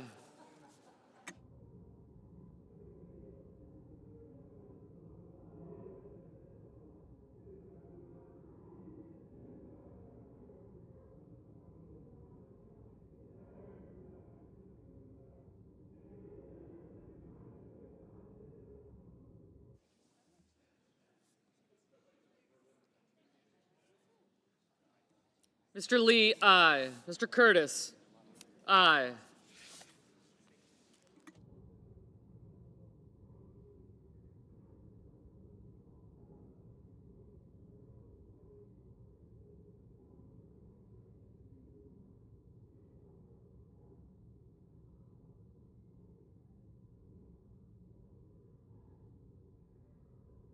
Mr. Kim, no.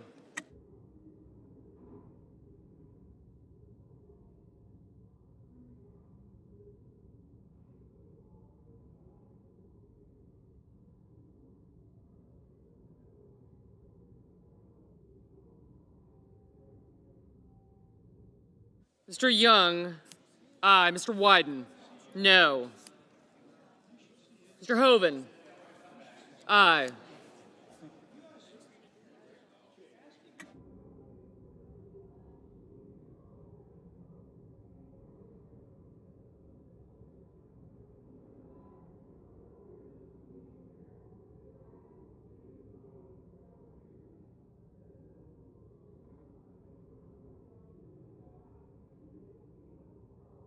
Mr. Husted, aye.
Mr. Haggerty, aye.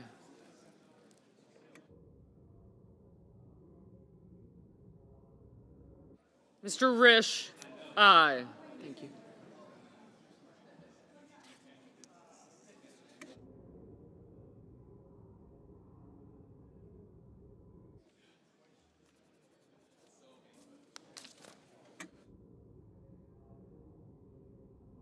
Mr. Johnson, aye.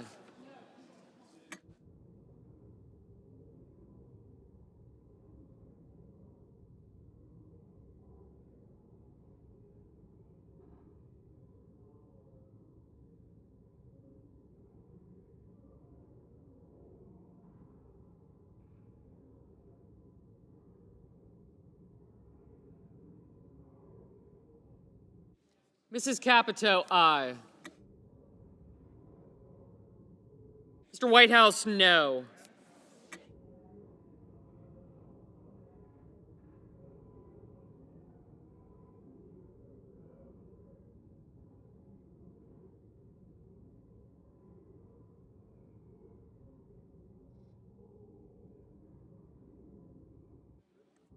Ms. Hassan, aye.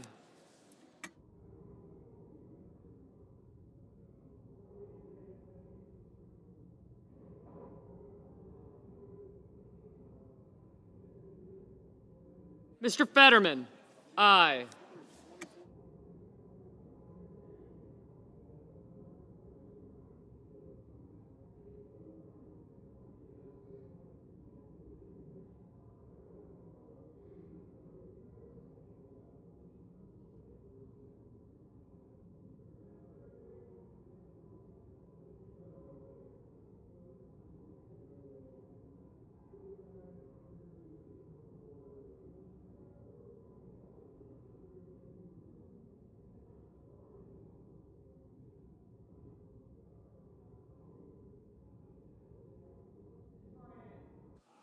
Mr. Moran, aye.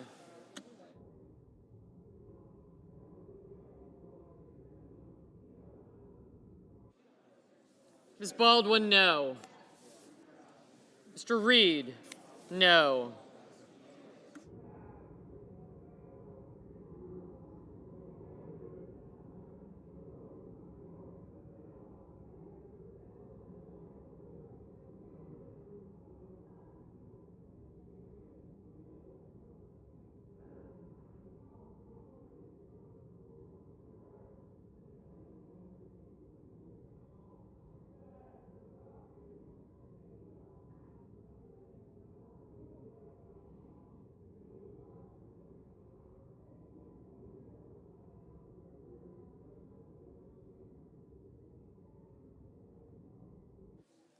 Mr. Hickenlooper, no.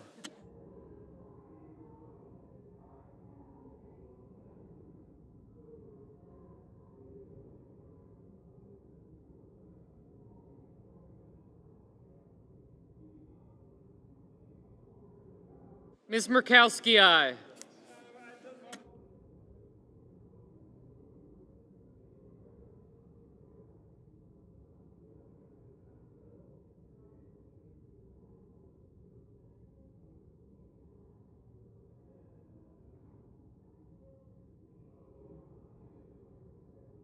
Ms. Smith, no. Mr. Warner, no.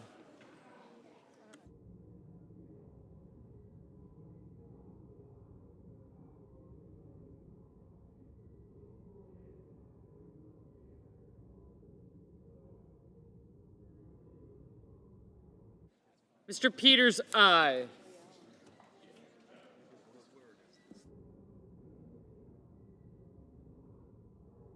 Mr. Langford, aye. Mr. Lujan, no. Mr. Welch, no.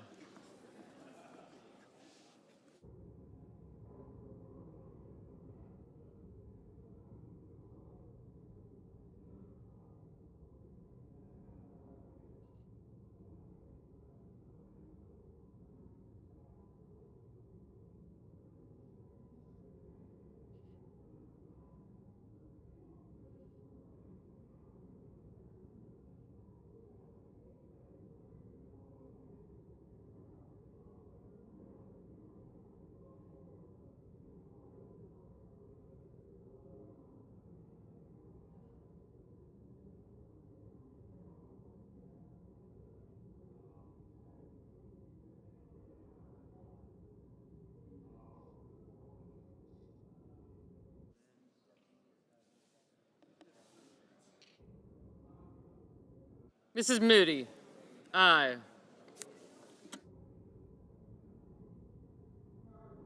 Mr. Markey, no.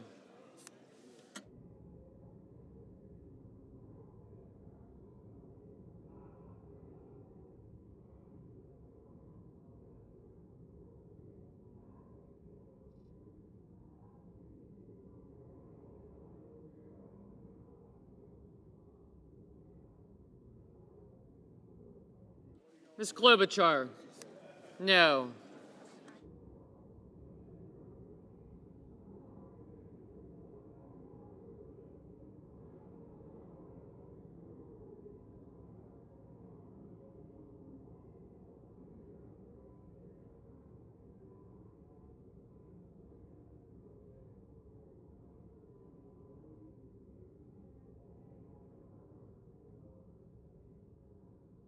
Mr. Barrasso, aye.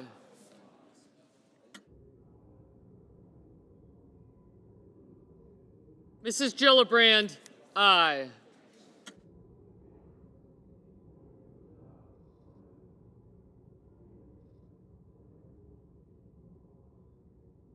Mr. Booker, no.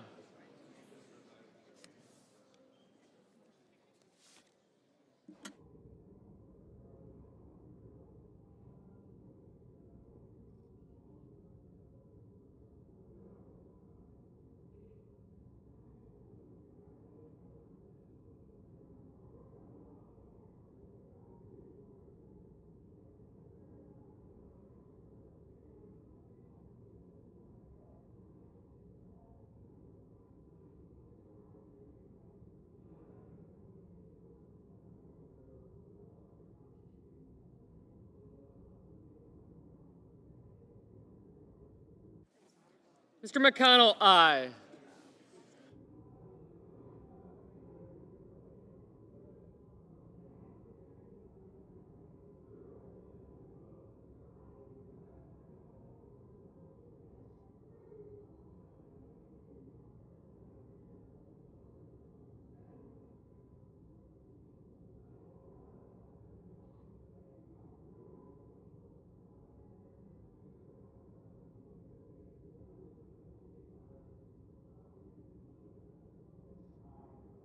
Mr. Wicker, aye.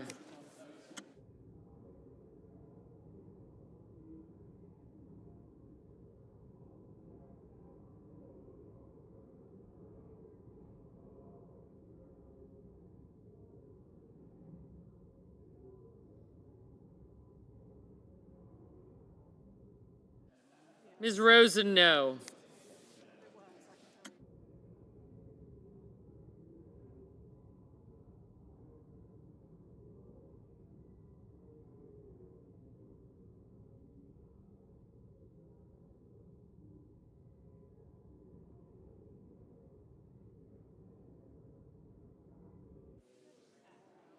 Mrs. Shaheen, aye.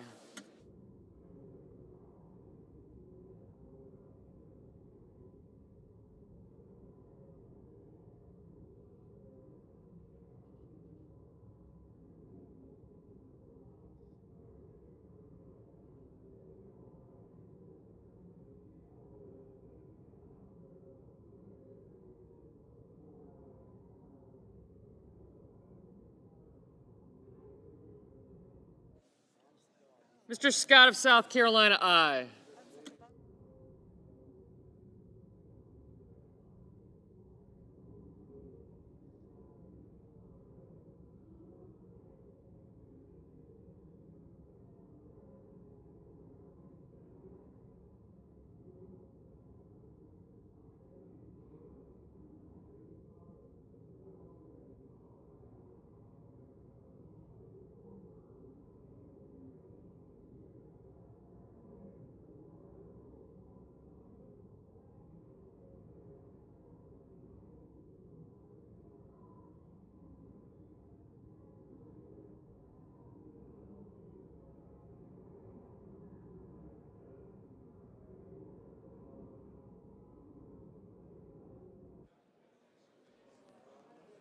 Mr. Banks, aye.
Mr. Cruz, aye.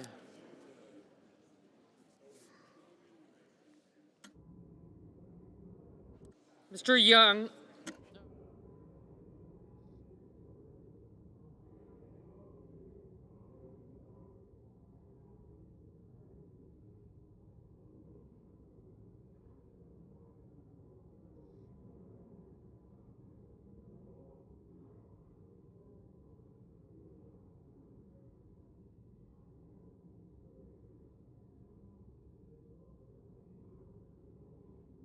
Mr. Bennett, no.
Mr. Sullivan, aye.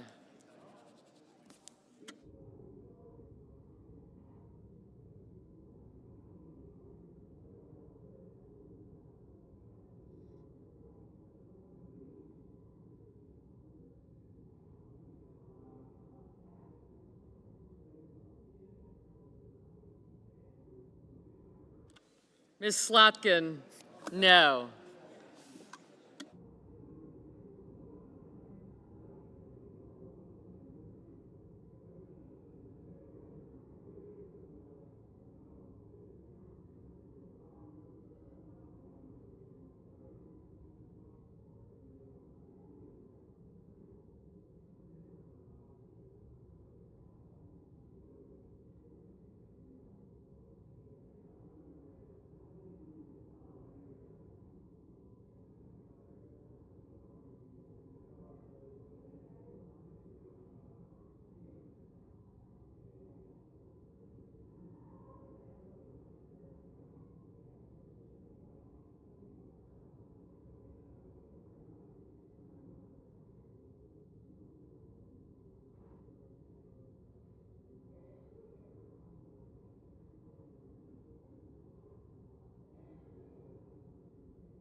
Mr. Warnock, no.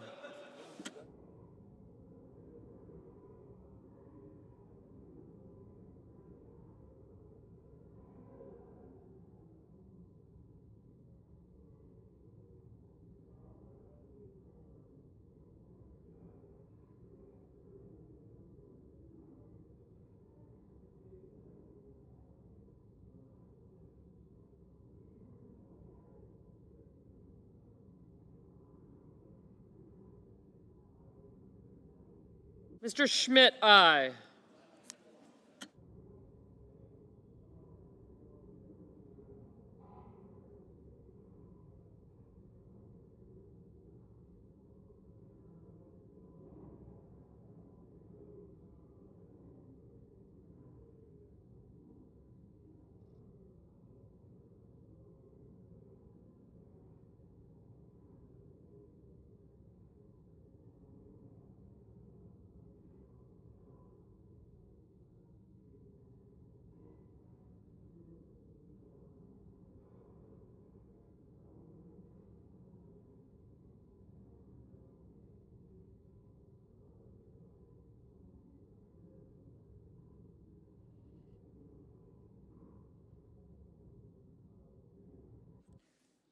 Ms. Warren, no. Mr. Van Hollen, no.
Mr. Coons, no.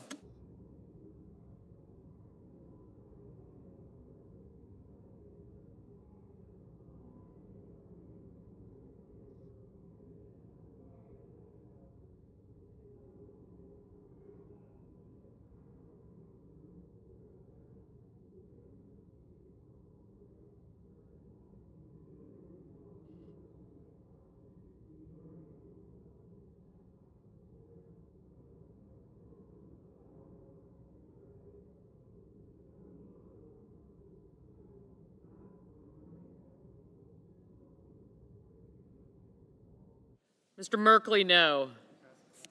Okay.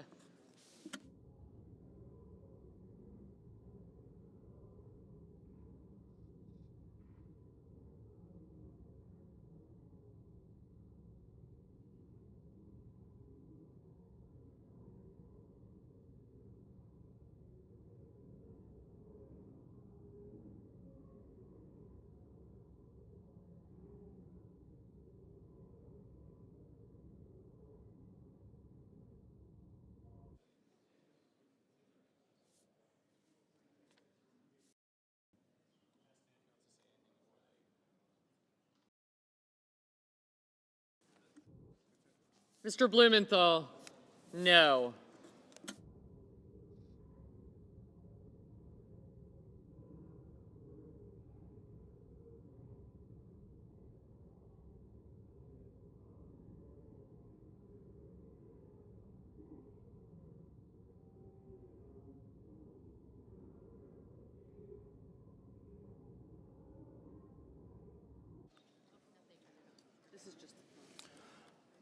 On this vote, the yeas are 62, the nays are 38. 3/5 of the senators duly chosen and sworn have voted in the affirmative. The motion is agreed to. Mr. President, we've already locked in 10-minute votes. Majority Leader. We've already locked in 10-minute votes for the balance of the number of votes, but if people stay here in their seats, we can execute that a lot more quickly. Senator from Oregon. Mr. President, I call my amendment 1273 and ask that it be reported by number. The clerk will report. Senator from Oregon, Mr. Merkley proposes an amendment number 1273. There will now be 2 minutes of debate equally divided. Colleagues, let me keep this very simple. We provided a lot of funding in the Inflation Reduction Act so that those who have very sophisticated finances and very powerful advisors that try to avoid ever paying their taxes don't get away with it, because it's a fundamental fairness all across America. Ordinary working people have the money taken out of their paychecks every week. Just because people have enormous paychecks and fancy consultants shouldn't be that they get licensed to cheat. And all of that money went to make sure that those upper income folks knew that somebody might be taking a look at their finances. If this amendment fails, it will increase the deficit by $46 billion. So I hope all of you who are fiscally responsible and care about fundamental fairness to workers across America will vote for this amendment. Senator from Idaho. Mr. President, this isn't about saving $46 billion. It's about spending $46 billion. It's about saving $20 billion. The Democrats' partisan, supersized IRS funding is something we've been battling over for a couple of years now. It's a textbook example of the type of out-of-control spending that President Trump and Republicans have rightly opposed. Rather than working together to help the IRS solve its massive taxpayer service and IT shortcomings, the misnamed Inflation Reduction Act went to fund untargeted and heavily handed enforcement improvement. As I mentioned at the time, the last thing hardworking Americans need is an IRS funding bloat that disproportionately hurts them.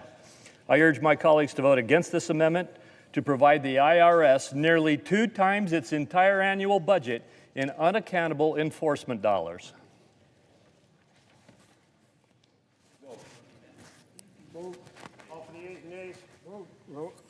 A sufficient second? There appears to be. Clerk will call the roll. Ms. Also Brooks. Ms. Baldwin. Mr. Banks. Mr. Barrasso. No. Mr. Bennett.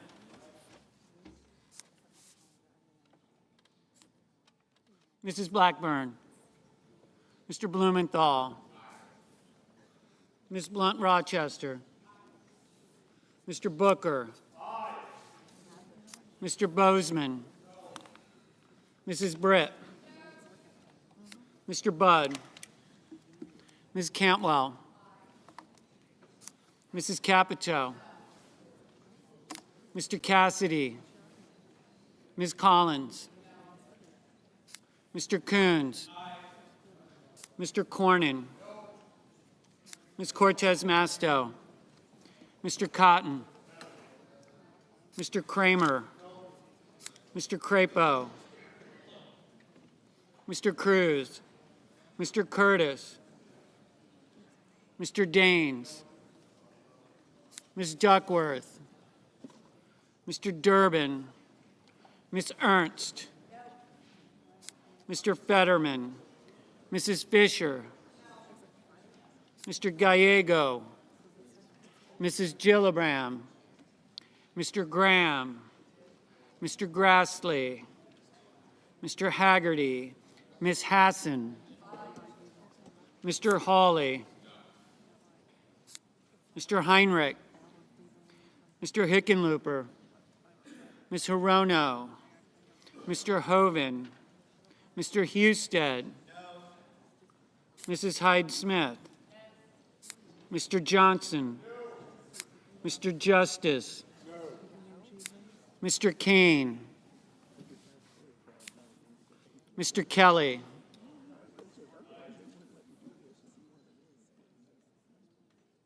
Mr. Kennedy.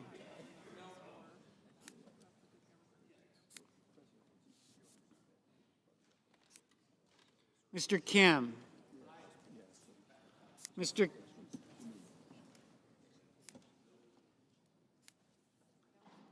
King. Ms. Klobuchar. Mr. Langford. Mr. Lee.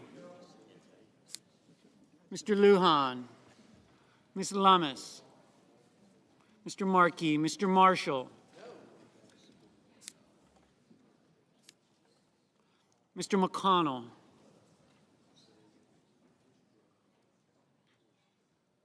Mr. McCormick. No.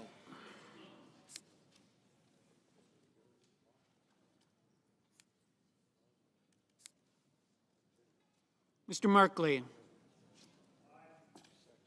Mrs. Moody. Mr. Moran. Mr. Moreno. Mr. Mullen. Ms. Markowski.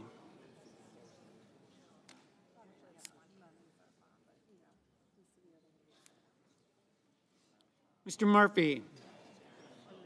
Mrs. Murray. Mr. Ossoff. Mr. Padilla. Mr. Paul. Mr. Peters. Mr. Reed.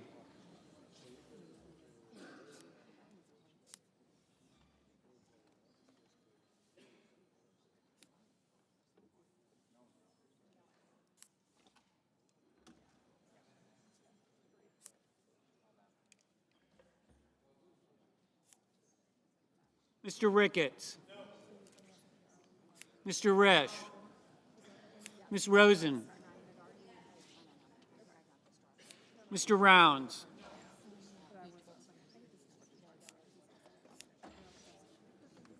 Mr. Sanders. Mr. Schatz.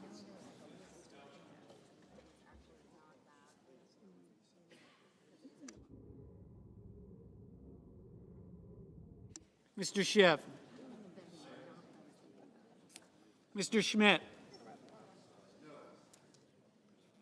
Mr. Schumer. Mr. Scott of Florida. Mr. Scott of South Carolina. Mrs. Shaheen. Mr. Sheehy. Ms. Slotkin.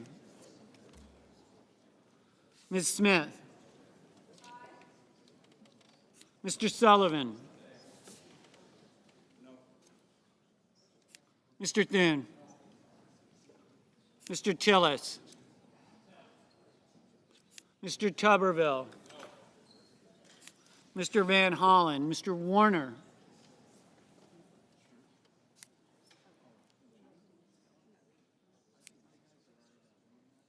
Mr. Warnock.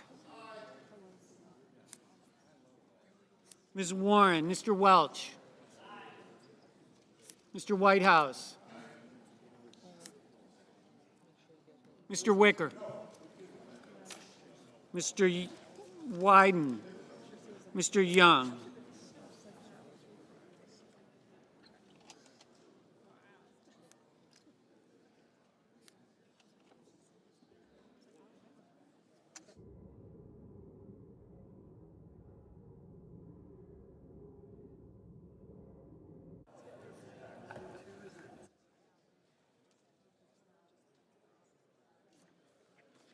Senators voting in the affirmative.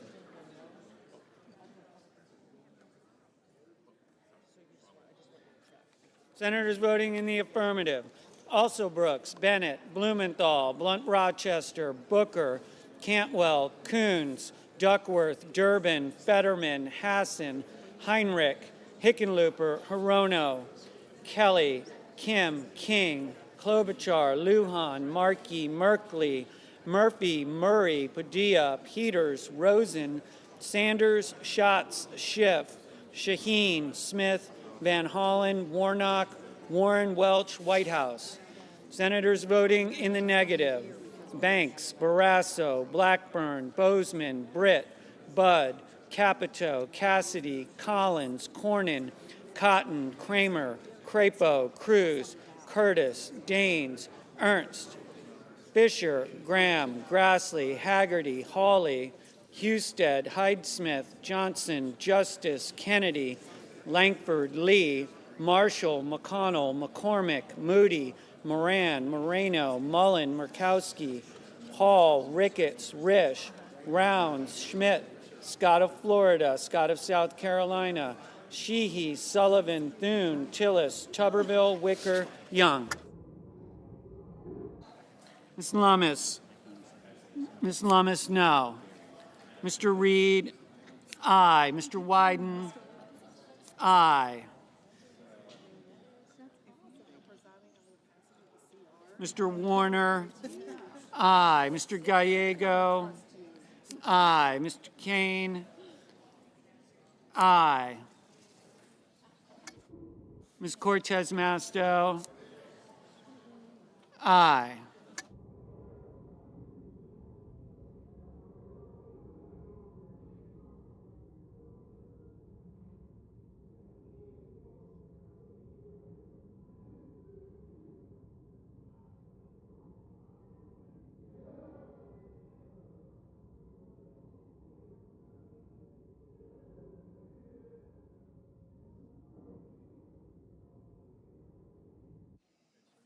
Mr. Ossoff? Aye. Mrs. Gillibrand? Aye.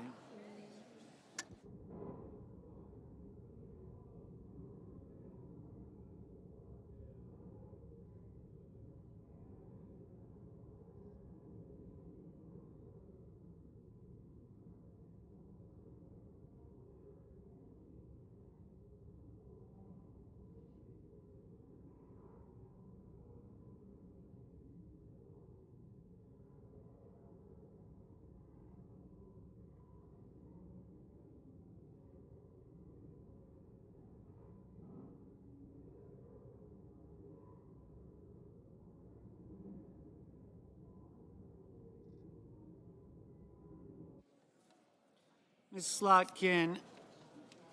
Aye.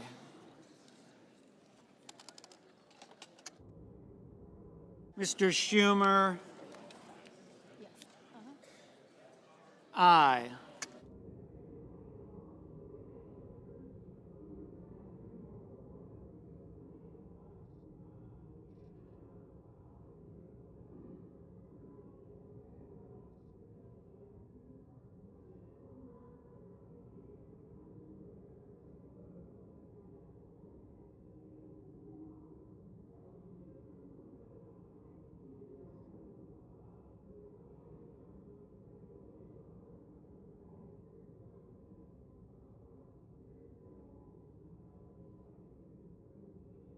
Mr. Hoven? No.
Ms. Baldwin?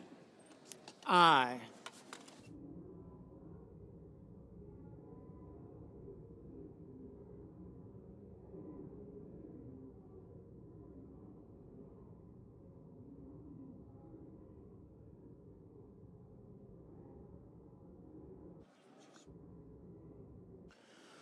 On this vote, the yeas are 47, the nays are 53.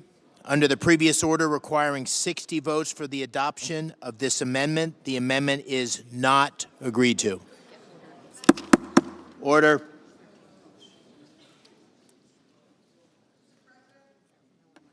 Senator from Illinois.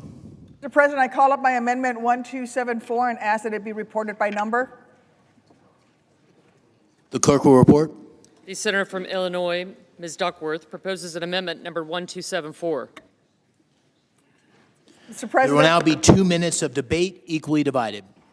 Mr. President, what Trump and Musk have done to our veterans in just 8 weeks since Trump has been back in office amounts to a total betrayal. He's already fired more veterans than any other president in modern history, 6,000 and counting, for no apparent reason, forcing the bravest people you or I could ever meet to have to worry about how they're going to put food on their family's table next week or keep a roof over their heads next month. These are folks who did 1, 2, 6, 7 tours, then came home and chose to continue serving their nation by joining federal service. These are heroes who deserve our utmost gratitude. Instead, Trump and Musk are giving them the middle finger. Cadet Bonesburgs may like to wrap himself in the flag with one hand, but with the other, he's signing off on the orders that sell out our veterans to line billionaires' pockets, and our warriors deserve better. That is one reason why I'm urging my colleagues to vote yes on my Protect Veterans Jobs Act, a simple amendment that would reinstate every veteran who's been fired because of Trump and Musk betrayal. If Republicans actually care about our veterans like they claim to on Fox News, The senator's time has then they will expired. vote yes on this bill and help give our veterans their jobs back. Otherwise, they're making it clear that they would rather bow down at the altar of senator's Donald time has Trump expired. than stand up for our heroes. Senator from Montana. Mr. President, where was the Democrat outrage when 8,000 active duty reserve troops were unceremoniously and with no due process fired out of the military without benefits? Where was the outrage when thousands of first responders, police officers, firefighters, nurses, and doctors lost their employment because they had COVID vaccine hesitancy? There was no outrage. There was no call to betrayal under President Biden when all that happened. The truth is this bill is pro-veteran. It adds $6 billion to our veteran spending. It has the largest pay increase for our war fighters in a generation. This is a pro-veteran bill. Let's stop using veterans as political pawns and keep the government funded. I yield. Order. The question is on the amendment. Is there a second? There is. The clerk will call the roll. Ms. Also Brooks. No Ms. Baldwin. This vote.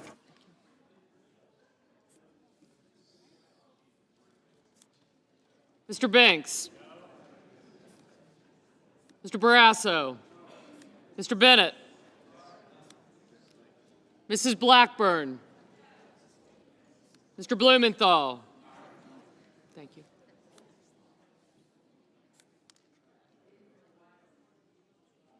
Gotcha. Ms. Blunt-Rochester. Mr. Booker.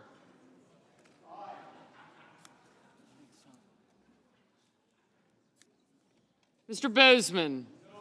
Mrs. Britt. Mr. Budd. Ms. Cantwell. Mrs. Capito. Mr. Cassidy. Ms. Collins. Mr. Coons. Mr. Cornyn. Ms. Cortez Masto. Mr. Cotton.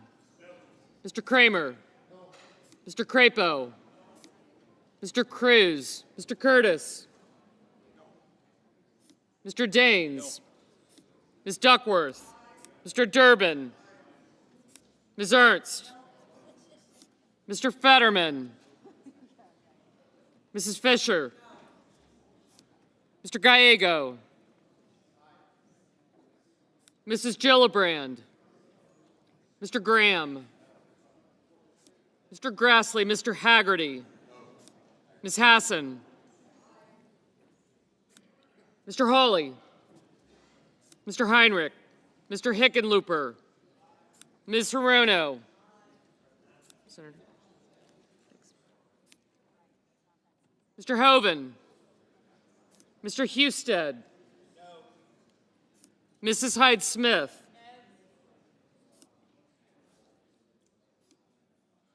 Mr. Johnson. Mr. Justice. Mr. Kane. Mr. Kelly. Mr. Kennedy. Mr. Kim. Mr. King. Ms. Klobuchar. Mr. Lankford. Mr. Lee. Mr. Lujan. Ms. Lummis. Mr. Markey. Mr. Marshall. Mr. McConnell.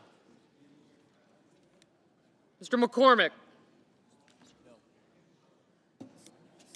Mr. Merkley. Mrs. Moody. Mr. Moran. Mr. Marino. Mr. Mullen. Ms. Murkowski. Mr. Murphy. Mrs. Murray.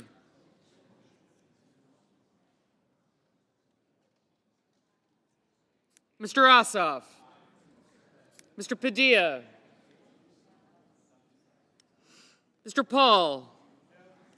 Mr. Peters. Mr. Reed. Mr. Ricketts. Mr. Risch. Ms. Rosen. Mr. Rounds. Mr. Sanders. Mr. Schatz. Mr. Schiff. Thanks. Mr. Schmidt. Mr. Schumer. Mr. Scott of Florida. Mr. Scott of South Carolina. Mrs. Shaheen.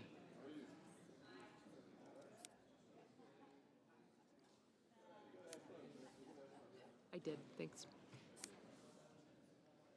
Mr. Sheehy. Ms. Slotkin. Ms. Smith. Mr. Sullivan. Mr. Thune.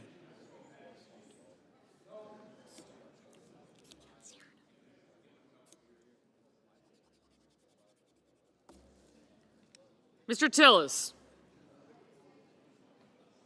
Mr. Tuberville. Mr. Van Hollen. Mr. Warner. Mr. Warnock, Ms. Warren, Mr. Welch. I mean, yes, I did, yeah. Mr. Whitehouse. Mr. Wicker. Mr. Wyden. Mr. Young.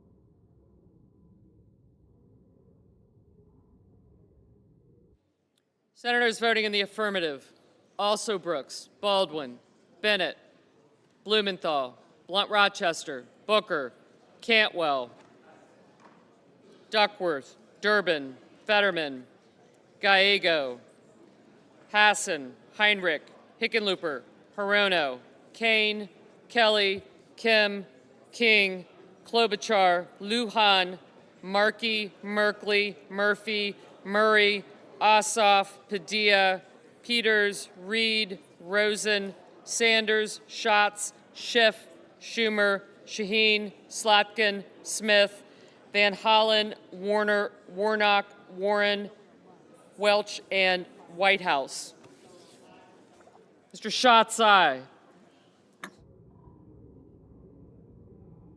Senators voting in the negative: Banks, Barrasso, Blackburn, Bozeman, Britt, Budd, Capito, Cassidy, Collins, Cornyn, Cotton, Kramer, Crapo, Cruz, Curtis, Daines, Ernst, Fisher, Graham, Grassley, Haggerty, Hawley, Hoeven, Husted, Hyde-Smith, Johnson, Justice, Kennedy, Lankford, Lee, Lummis, Marshall, McConnell, McCormick, Moody, Moran, Marino, Mullen, Murkowski, Paul, Ricketts, Risch, Rounds, Schmidt, Scott of Florida, Scott of South Carolina, Sheehy, Sullivan, Thune, Tillis, Tuberville, Wicker, and Young.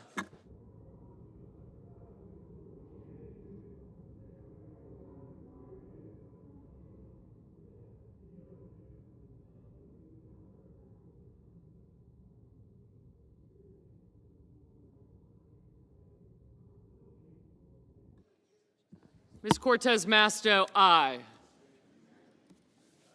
Mr. Wyden, aye.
Mrs. Gillibrand, aye.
Mr. Coons, aye.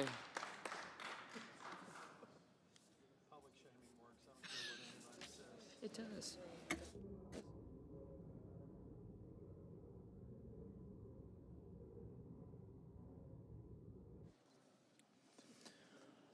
On this vote, the yeas are 47, the nays are 53. Under the previous order requiring 60 votes for the adoption of this amendment, the amendment is not agreed to. Senator from Maryland. Mr. President, together with my Maryland and Virginia Senate colleagues, I call up my amendment 1272 and ask that it be reported by number. The clerk will report. Senator from Maryland, Mr. Van Hollen, for himself and others, proposes an amendment number 1272. Mr. President, this amendment shuts down the illegal Musk Doge operation, which has nothing to do with government efficiency and everything. Could I have order, please, Mr. President? Order. Thank you, Mr. President. This amendment shuts down the illegal Elon Musk operation, which has nothing to do with government efficiency and everything to do with rigging the government for people like Elon Musk and powerful special interests. That's why they started by firing all the independent inspector generals in the U.S. government, which just opens the door to more corruption. And they have lied and lied to the American people. They illegally fired over 200,000 patriotic federal employees, including 6,000 veterans, and added insult to injury by lying that they were fired for poor performance. That was untrue, and this is why judges are ordering the Trump administration to return them to their jobs. They gained access illegally to highly sensitive personal information on Americans, and just today we learned— The senator's time has expired. I asked unanimous consent for 10 seconds. Thank you, Mr. President. And finally— No objection. They also have essentially tried to clear the way for tax cuts for very wealthy Americans, and I will end with this. They've also lied about their savings. Senator, I say your time's time expired. to delete Doge. Please adopt the amendment. Thank you, my colleagues. Mr. President. Senator from Iowa.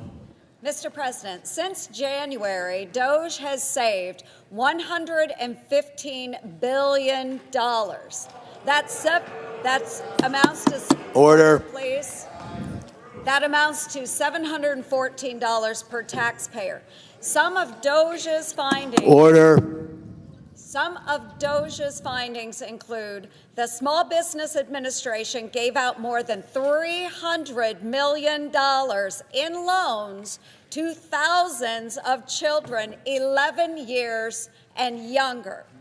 Agencies were paying for tens of thousands of unused software licenses, and the Department of Veterans Affairs was paying $56,000 to water 8 plants for 5 years. Thanks to Doge, that contract was canceled. Now the plants will actually be watered for free. While Doge keeps delivering more savings every day, Democrats are more upset by the effort to stop wasteful spending than by the misuse of tax dollars. As I always say, if you can't find waste in Washington, you The are senator's not time has looking. expired. I urge my colleagues to vote no on this amendment. We can't afford more Washington business as usual that gave us $36 trillion of debt. Senator's time has expired. I yield. The question is on the amendment. Time has expired. Senator, your time's expired. The question is on the amendment. Is there a sufficient second? There is. Clerk will call the roll. Ms. Also Brooks. Ms. Baldwin. Mr. Banks. Mr. Barrasso. Mr. Bennett.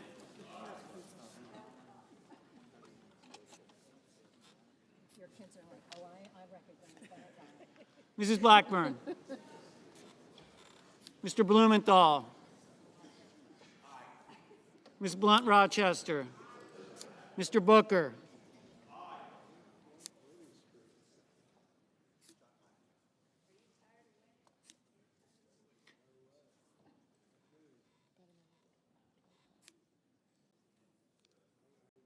Mr. Bozeman. Mrs. Britt. Mr. Budd. Ms. Cantwell. Mrs. Capito. Mr. Cassidy, Ms. Collins, Mr. Coons, Mr. Cornyn, Ms. Cortez Masto, Mr. Cotton, Mr. Kramer, Mr. Crapo, Mr. Cruz, Mr. Curtis, Mr. Daines, Ms. Duckworth, Mr. Durbin, Ms. Ernst, Mr. Fetterman, Mrs. Fisher, Mr. Gallego, Mrs. Gillibrand, Mr. Graham, Mr. Grassley, Mr. Haggerty, Ms. Hassan, Mr. Hawley, Mr. Heinrich, Mr. Hickenlooper, Mr. Rono, Mr. Hoven,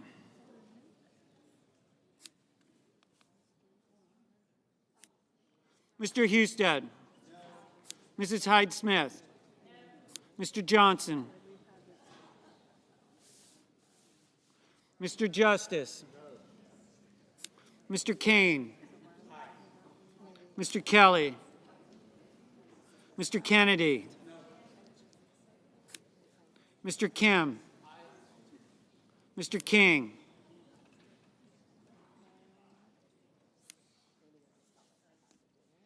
Ms. Klobuchar, Mr. Langford, Mr. Lee, Mr. Lujan, Ms. Lummis,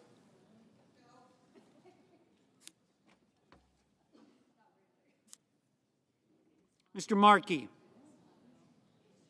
Mr. Marshall, Mr. McConnell, Mr. McCormick, Mr. Merkley, Mrs. Moody, Mr. Moran, Mr. Moreno,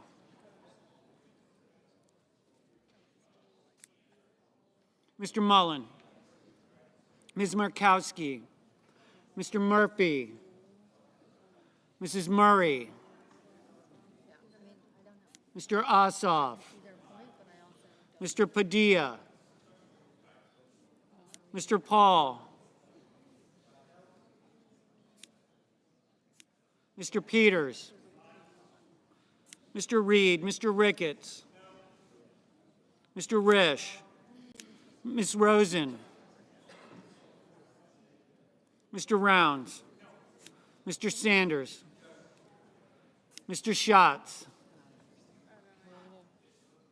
Mr. Schiff, Mr. Schmidt, Mr. Schumer, Mr. Scott of Florida, Mr. Scott of South Carolina, Mrs. Shaheen,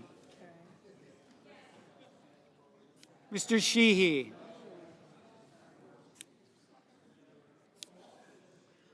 Ms. Slotkin, Ms. Smith, Mr. Sullivan, Mr. Thune, Mr. Tillis, Mr. Tuberville, Mr. Van Hollen, Mr. Warner, Mr. Warnock, Ms. Warren, Mr. Welch, Mr. Whitehouse,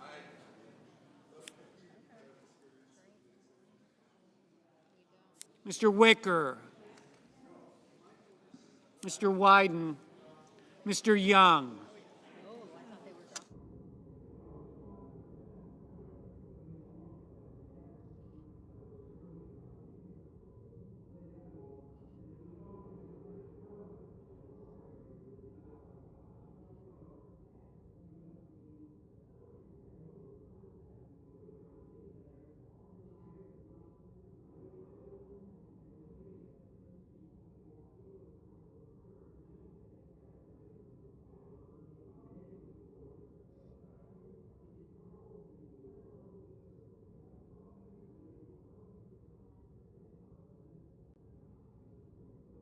Senators voting in the affirmative: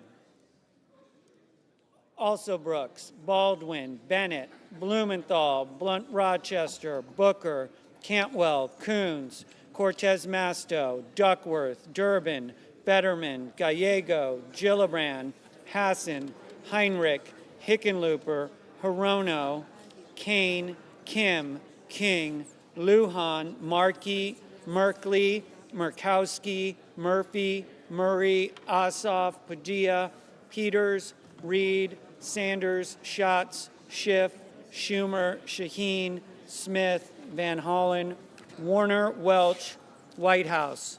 Ms. Slotkin, aye. Mr. Kelly, aye. Senators voting in the negative: Banks, Barrasso, Blackburn, Bozeman, Britt, Budd, Capito, Cassidy, Collins, Cornyn, Cotton, Kramer, Crapo, Cruz, Curtis, Daines, Ernst, Fisher, Graham, Grassley, Hawley, Hoven, Husted, Hyde-Smith, Johnson, Justice, Kennedy, Langford, Lee, Lummis, Marshall, McConnell, McCormick, Moody, Moran, Moreno, Mullen, Hall, Ricketts, Risch, Rounds, Schmidt, Scott of Florida, Scott of South Carolina, Sheehy, Sullivan, Thune, Tillis, Tuberville, Wicker. Mr. Warnock, aye. Ms. Rosen, aye. Ms. Warren, aye.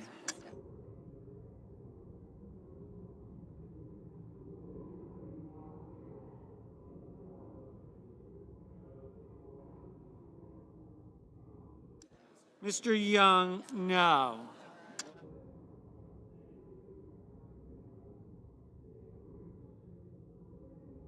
Ms. Klobuchar, aye.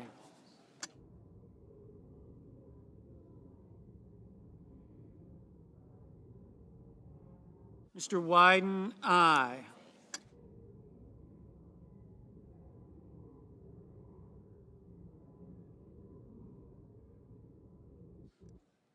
Mr. Haggerty, no.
On this vote, the yeas are 48 and the nays are 52. Under the previous order requiring 60 votes for the adoption of this amendment, the amendment is not agreed to.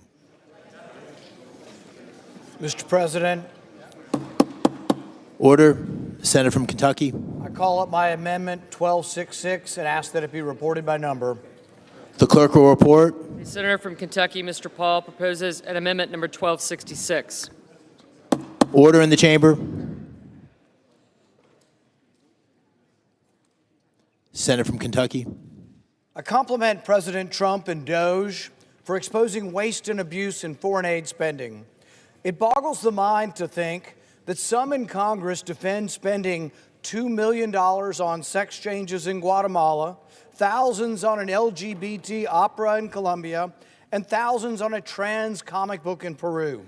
This is the low-hanging fruit. If Congress can't vote to cut this egregious, crazy, left-wing lunacy, will Congress ever have the courage to tackle entitlements?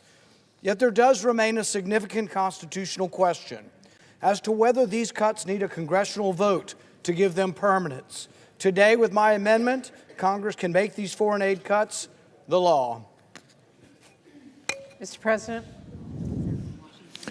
The senator from Washington. Mr. President, the senator's amendment would indiscriminately cut $16 billion from state and USAID, including life-saving assistance. Secretary Rubio said he wants to maintain for the purchase of food from American farmers, programs to counter the PRC influence, and efforts to ensure American businesses are more competitive overseas. This amendment would cut funding for the USAID Inspector General by 83%, making any waste, fraud, or abuse hard to uncover. And it would gut global health programs like Trump, Rubio, and Musk say they allegedly want to preserve. Not even House Republicans went this far. This amendment would undermine American workers, American businesses, and our national security. I urge a no vote. I ask for the yeas and nays. Is there a sufficient second? There is. Clerk will call the roll. Ms. Also Brooks. Ms. Baldwin. Mr. Banks. Mr. Barrasso. Mr. Bennett. Mrs. Blackburn. Mr. Blumenthal. Ms. Blunt-Rochester. Mr. Booker. Mr. Bozeman. Mrs. Britt. Mr. Budd. Ms. Cantwell. Mrs. Capito. Mr. Cassidy. Ms. Collins. Mr. Coons. Mr. Cornyn. Ms. Cortez Masto. Mr. Cotton. Mr. Kramer. Mr. Crapo. Mr. Cruz.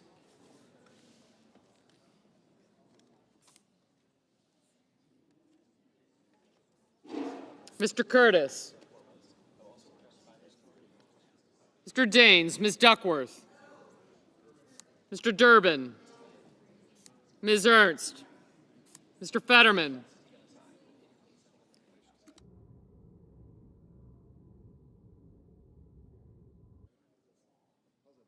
Mrs. Fisher.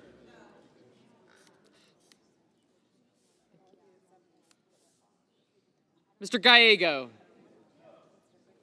Mrs. Gillibrand. Mr. Graham. Mr. Grassley. Mr. Haggerty. Ms. Hassan. Mr. Hawley. Mr. Heinrich. Who said no? Wicker? Oh, okay, it was. Gotcha. Thank you. Mr. Hickenlooper. Ms. Hirono. Mr. Hoven. Mr. Husted. Mrs. Hyde-Smith. Mr. Johnson. Mr. Justice. Mr. Kane.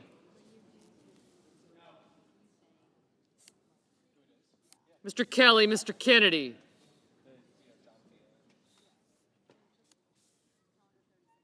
Mr. Kim. Mr. King.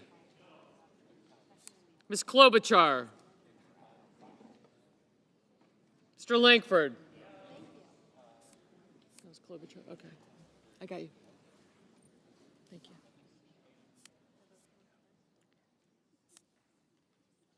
Mr. Lee.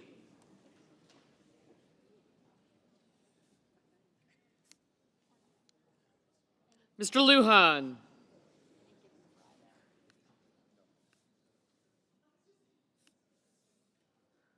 Ms. Lummis.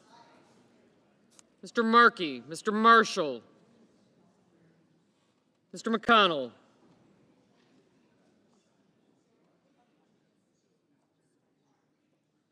Mr. McCormick. Mr. Merkley. Mrs. Moody. Mr. Moran. Mr. Marino. Mr. Mullen. Ms. Murkowski. Mr. Murphy. Mrs. Murray. Mr. Ossoff. Mr. Padilla. Mr. Paul.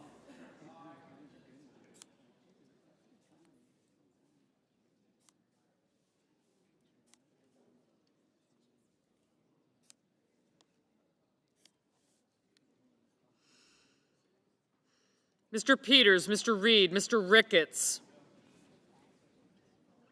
Mr. Risch,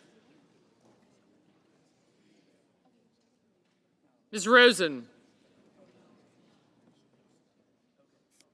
Mr. Rounds, Mr. Sanders, Mr. Schatz,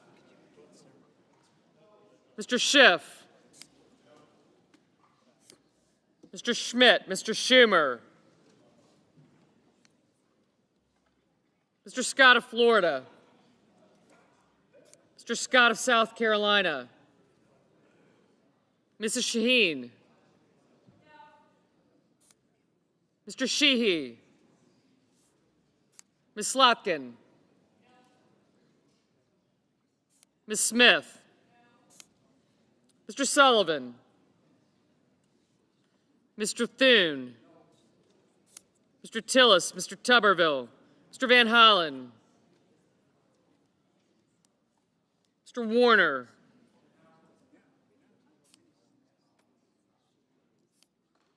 Mr. Warnock, Ms. Warren, Mr. Welch, Mr. Whitehouse, Mr. Wicker, Mr. Wyden, Mr. Young,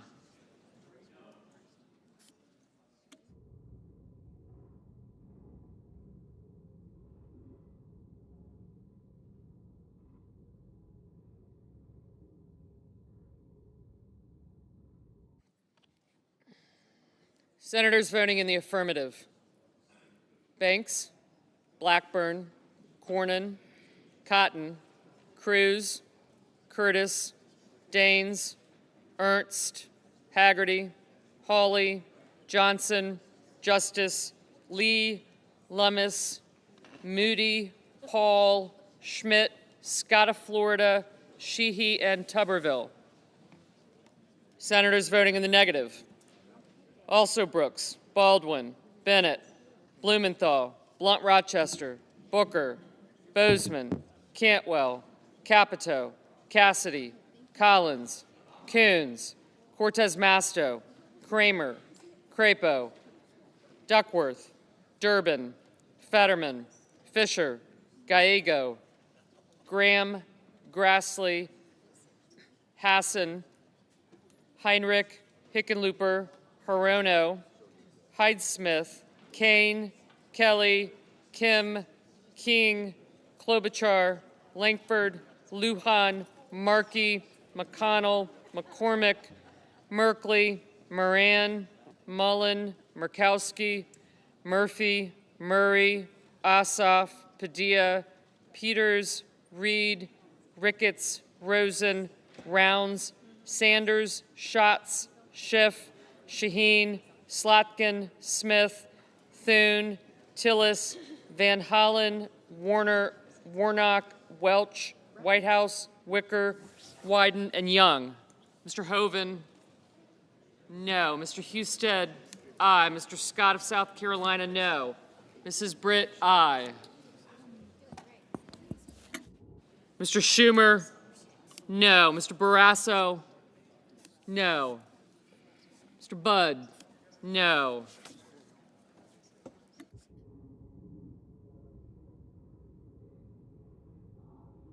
Ms. Warren, no.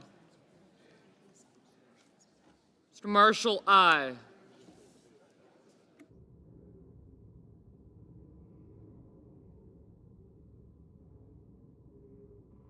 Mr. Risch, aye.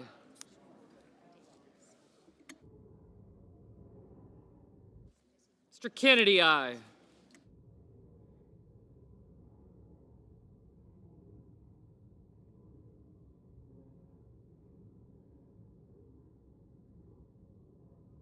Mr. Marino, aye. Mrs. Gillibrand, no.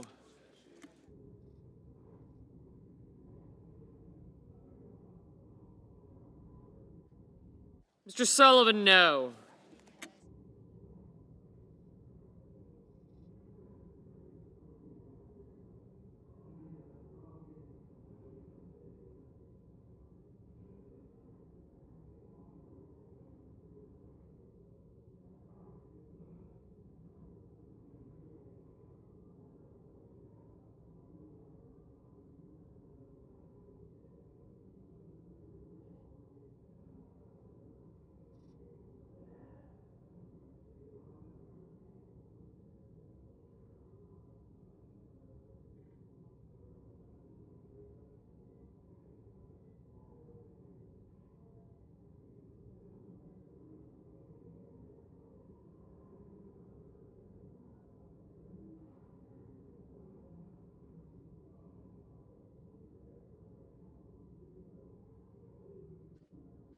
Mr. Budd, aye.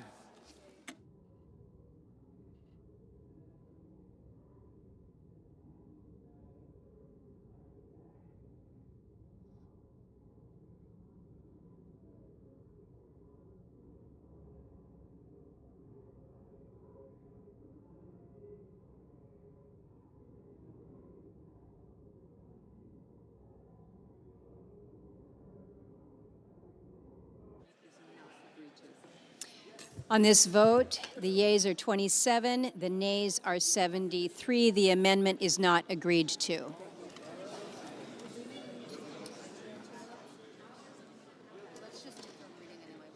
Okay. Under the previous order, the bill is considered read a third time. The question occurs on passage of the bill. Is there a sufficient second? There is a sufficient second. The clerk will call the roll. Ms. Also Brooks. Ms. Baldwin. Mr. Banks. Mr. Barrasso. Mr. Bennett. Mrs. Blackburn. Mr. Blumenthal. Ms. Blunt-Rochester. Mr. Booker. Mr. Bozeman.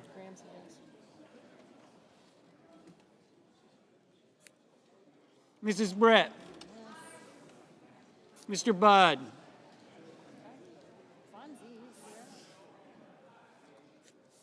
Ms. Cantwell. Mrs. Capito.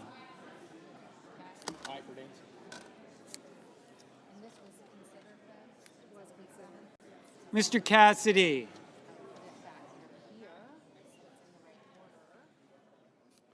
Ms. Collins.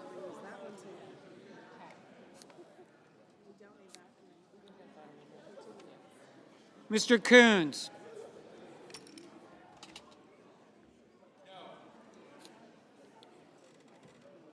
Mr. Cornyn.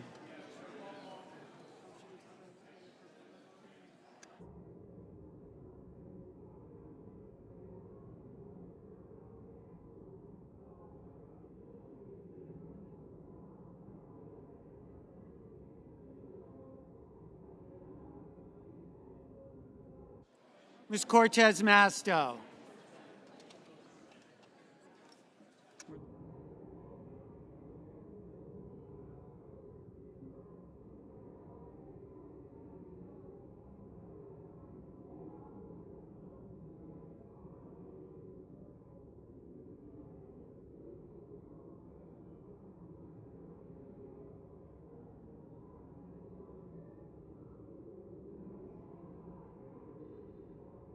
Mr. Cotton.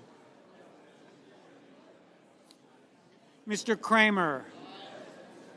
Mr. Crapo. Mr. Cruz. Mr. Curtis. Mr. Daines. Ms. Duckworth.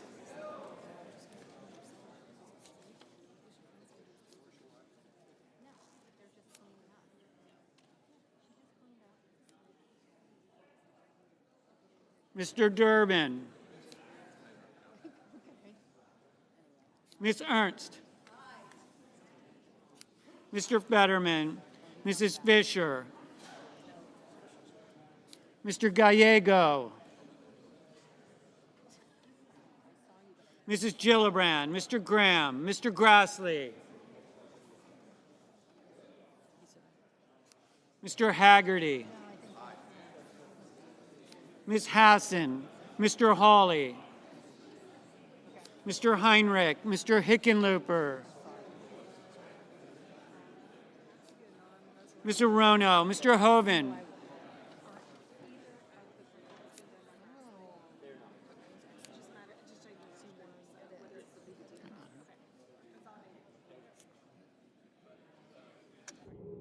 Mr. Husted, Mrs. Hyde-Smith,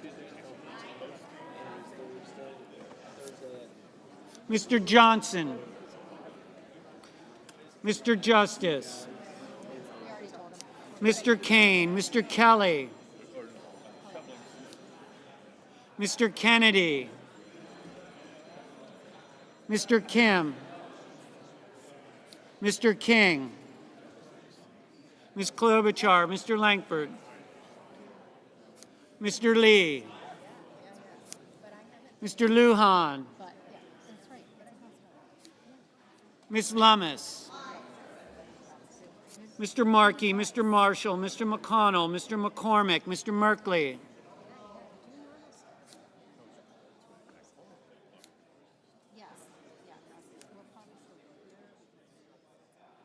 Mrs. Moody, Mr. Moran, Mr. Moreno,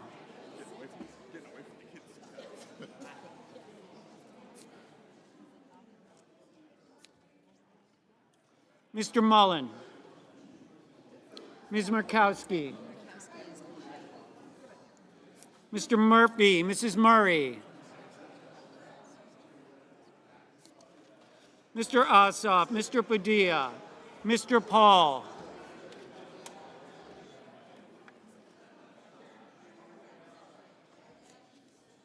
Mr. Peters, Mr. Reed, Mr. Ricketts, Mr. Risch, Ms. Rosen, Mr. Rounds, Mr. Sanders, Mr. Schatz,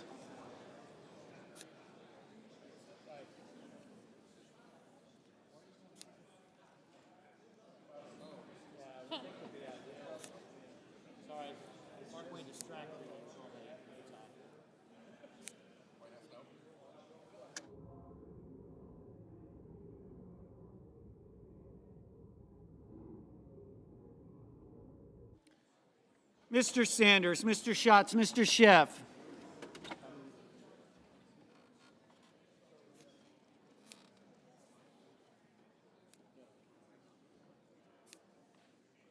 Mr. Schmidt, Mr. Schumer, Mr. Scott of Florida, Mr. Scott of South Carolina, Mrs. Shaheen,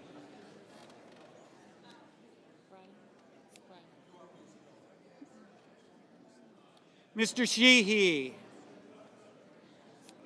Ms. Slotkin, Ms. Smith, Mr. Sullivan, Mr. Thune, Mr. Tillis, Mr. Tuberville,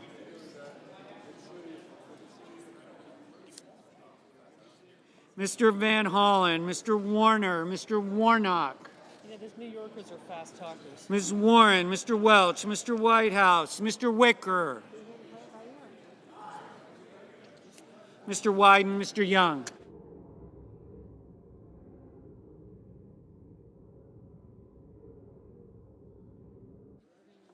Senators voting in the affirmative: Banks, Barrasso, Blackburn, Britt, Budd, Capito, Cassidy, Collins, Cornyn, Cotton, Kramer, Crapo, Cruz, Curtis, Daines, Ernst, Fisher, Graham, Grassley, Haggerty, Hawley, Husted, Hyde-Smith, Justice, Kennedy, King, Langford, Lee, Lummis, Marshall, McConnell, McCormick, Moody, Moreno, Mullen, Murkowski, Ricketts, Risch, Rounds, Schmidt, Scott of Florida, Shaheen, Sheehy, Sullivan, Thune, Tillis, Wicker, Young. Senators voting in the negative: Also Brooks, Baldwin, Bennett, Blumenthal, Blunt Rochester, Booker, Cantwell, Coons, Cortez Masto, Duckworth, Durbin, Fetterman, Gallego, Gillibrand, Hassan, Heinrich, Hickenlooper, Hirono, Kane, Kim, Klobuchar, Lujan, Markey, Merkley, Murphy, Murray, Ossoff, Padilla, Hall, Peters, Reed, Rosen, Sanders, Schatz, Schiff, Slotkin, Smith, Van Hollen, Warner, Warren, Welch, Whitehouse, Wyden. Mr. Scott of South Carolina, aye. Mr. Bozeman, aye. Mr. Moran, aye. Mr. Johnson, aye.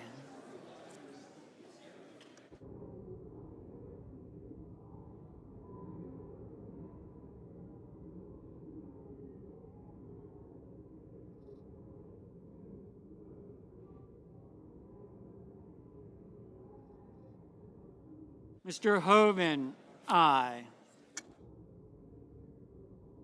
Mr. Tuberville, aye. Mr. Schumer, no.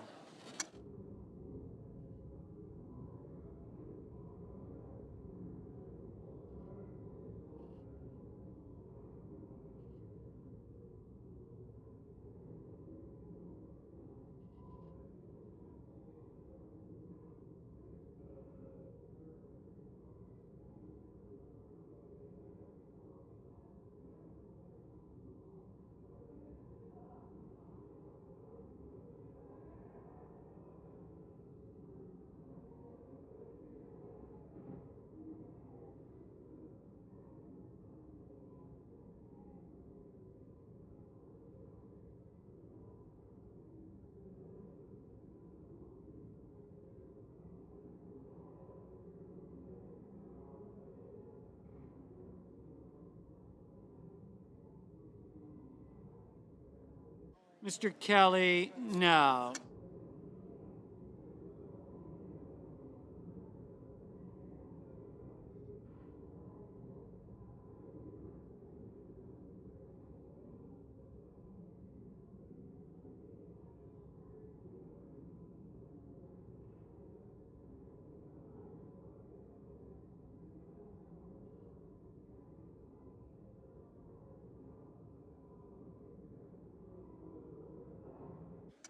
Mr. Warnock, no.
The yeas are 54, the nays are 46. The bill is passed. Under the previous order, the motion to reconsider is considered made and laid upon the table. Do you want to go first? Or? Yes. Okay. So. Under the previous order, the Senate will proceed to the consideration of S-1077, which the clerk will report. S-1077, a bill to approve local funds for the District of Columbia for fiscal year 2025 and so forth. President. There will now be up to 10 minutes of debate, equally divided. The senator from Maine is recognized. Thank you. Madam President, I'm pleased to introduce this bill with Senators Van Hollen, Murray, Alsobrooks, Warner, and Kane. It has been endorsed by President Trump and also by the chairman of the House Appropriations Committee, Tom Cole. This bill would simply fix a mistake in... Madam President, could I have order, please? Thank you, Madam President. Madam President, this bill would simply fix a mistake in the House CR that prevents the District of Columbia from spending its own tax dollars as part of its budget, which Congress routinely approves. Congress approves the authorization of the expenditure of D.C. local funds, which are paid for by D.C. tax revenues. The first CR that we enacted last year included language to approve the D.C.'s FY25 budget, and that language was continued in the second CR. However, the House did not extend this anomaly in the year-long CR. As a result, unless this bill is passed, D.C. would have to operate under its fiscal year 24 budget for the remainder of 25, potentially requiring $1.1 billion in local spending cuts. Reducing D.C.'s local funding expenditures will not result in a dollar of federal savings. Since October 1st of 2024, the district has been operating under and spending at its approved level for the fiscal year 25 budget. According to the CBO, this bill does not have any budgetary costs to the federal government. There are no federal dollars involved. The issue here is just allowing the D.C. government to proceed to spend its own tax revenues. Accordingly, I urge all of my colleagues to support this measure to correct a true inequity. Thank you, Madam President. Madam President, I want to Maryland. thank Senator Collins for working on an emergency basis to fix this problem in the House bill. She said it well, so I only want to emphasize 2 points. One, what the House did does not save the federal taxpayer 1 penny, not 1 penny. What it does is cap what the District of Columbia can spend using its own money and based on its own decisions. So taxpayers are not saved a dime by what they did nor will they gain by our fix. And the people of the District of Columbia should be able to make these decisions.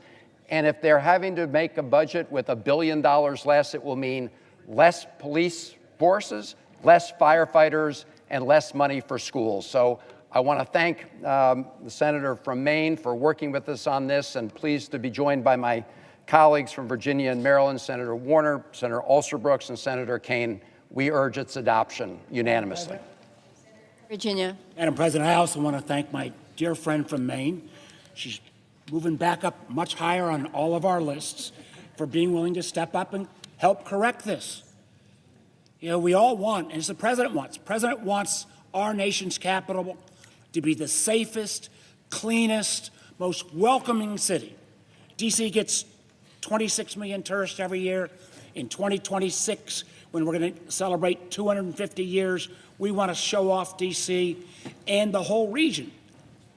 If we allowed this mistake to take place, D.C. will lay off cops, it'll close schools, it'll shut down on trash removal.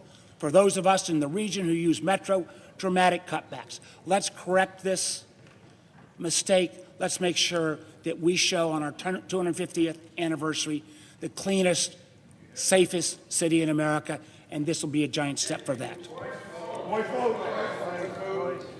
Thank you, Mr. President. Senator from Maryland. I, too, want to thank Senator Collins, Van Hollen, Warner, and Kane, and I'm glad that we could work together in this bipartisan way to ensure fairness for the residents of Washington, D.C.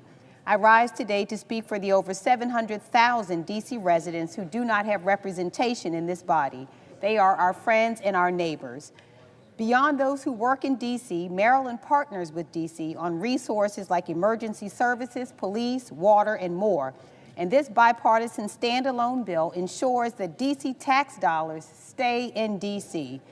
Again, these funds that have been cut are tax dollars that have literally already been paid by D.C. residents.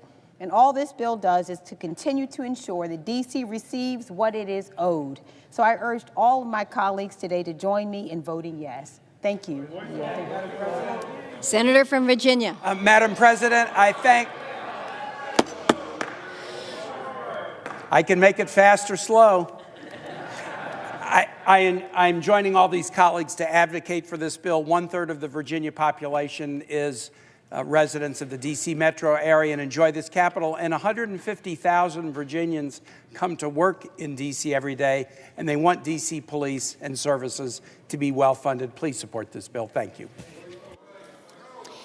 Under the previous order, the bill is considered read a third time. The question occurs on passage of the bill. All those in favor indicate by saying aye. Aye. All those opposed say nay. The ayes appear to have it. The ayes do have it. The bill is passed.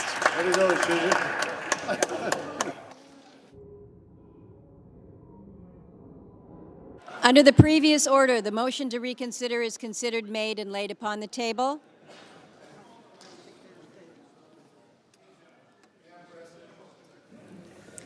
Majority Leader. Madam President, I ask unanimous consent that the mandatory quorum calls with respect to the Phelan and Landau nominations be waived.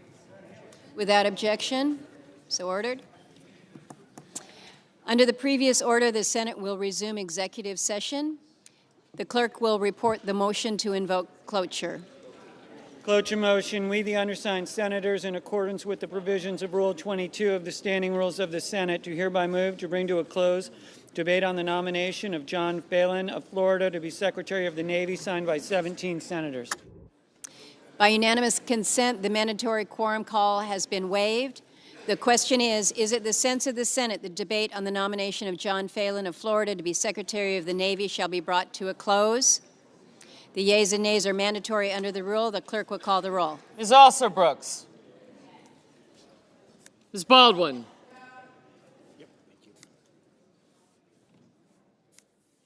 Mr. Banks. Mr. Barrasso. Mr. Bennett. Mrs. Blackburn. Mr. Blumenthal. Ms. Blunt-Rochester.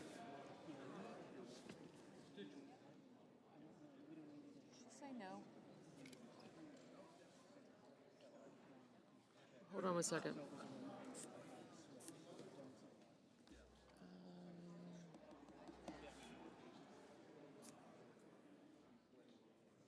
Mr. Booker. Yes, sir. I'll erase that. Yeah, thank you. Thank you, Kim.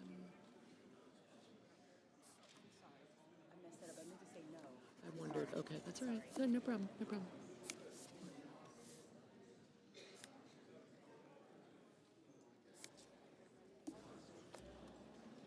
Mr. Bozeman.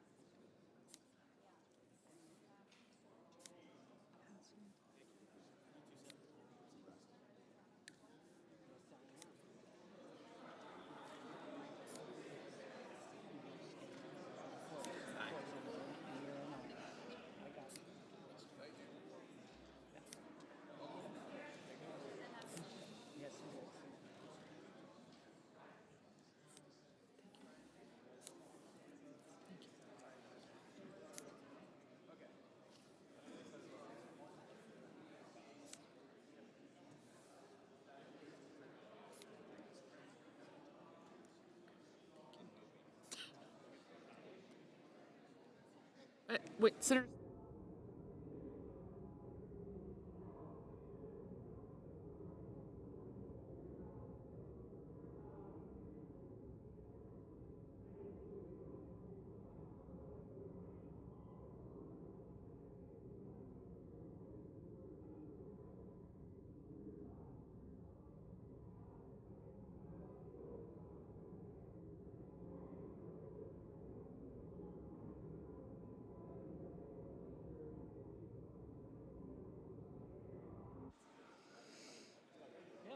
Mrs. Britt. Mr. Budd.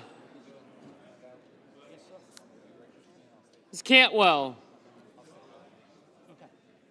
Same with your colleague, Moody.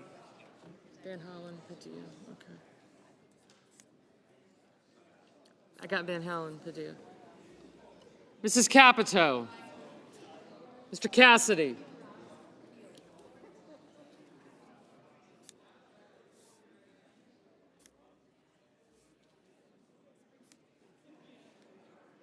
Ms. Collins. Mr. Coons. Yes, sir.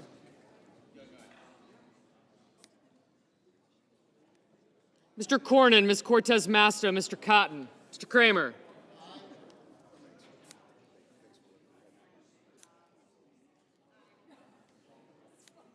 Mr. Crapo. Mr. Cruz. Mr. Curtis. Mr. Daines. Ms. Duckworth. Mr. Durbin. Ms. Ernst. Thanks.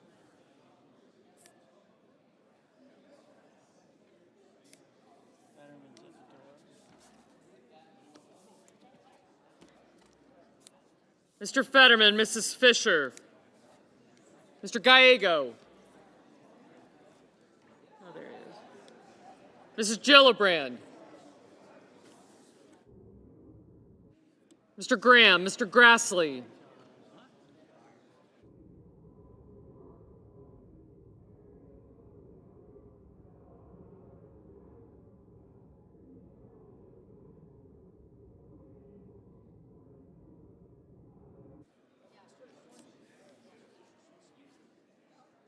Mr. Haggerty. Ms. Hassan, Mr. Hawley, Mr. Heinrich, Mr. Hickenlooper, Ms. Hirono, Mr. Hoven, Mr. Husted, Mrs. Hyde-Smith, Mr. Johnson, Mr. Justice, Mr. Kane, Mr. Kelly, Mr. Kennedy, Mr. Kim, Mr. King, Ms. Klobuchar, Mr. Langford, Mr. Lee, Mr. Lujan, Ms. Lummis, Mr. Markey, Mr. Marshall, Mr. McConnell, Mr. McCormick, Mr. Merkley, Mrs. Moody, Mr. Moran,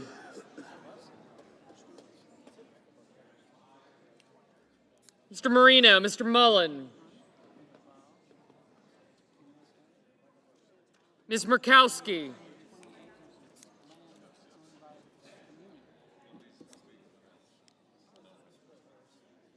Mr. Murphy, Mrs. Murray, Mr. Ossoff, Mr. Padilla, Mr. Paul, Mr. Peters,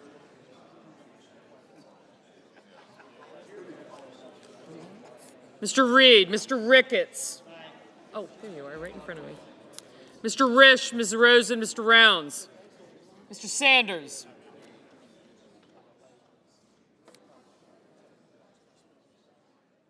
Mr. Schatz, Mr. Schiff. Mr. Schmidt, Mr. Schumer. Mr. Scott of Florida. Mr. Scott of South Carolina. Well, I have him. Mrs. Shaheen. Mr. Sheehy. Ms. Slotkin, Ms. Smith. I didn't, but yeah, thank you. Were you up?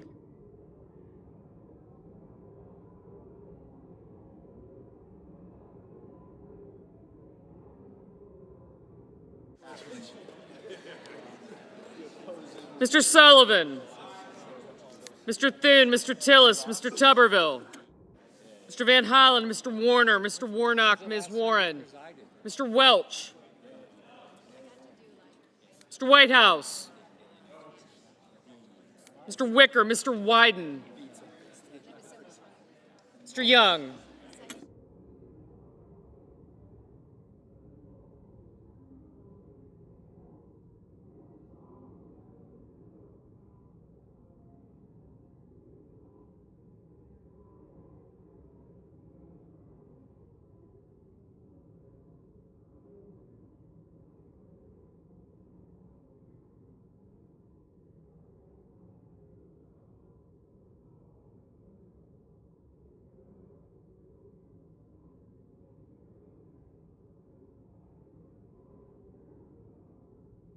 Senators voting in the affirmative: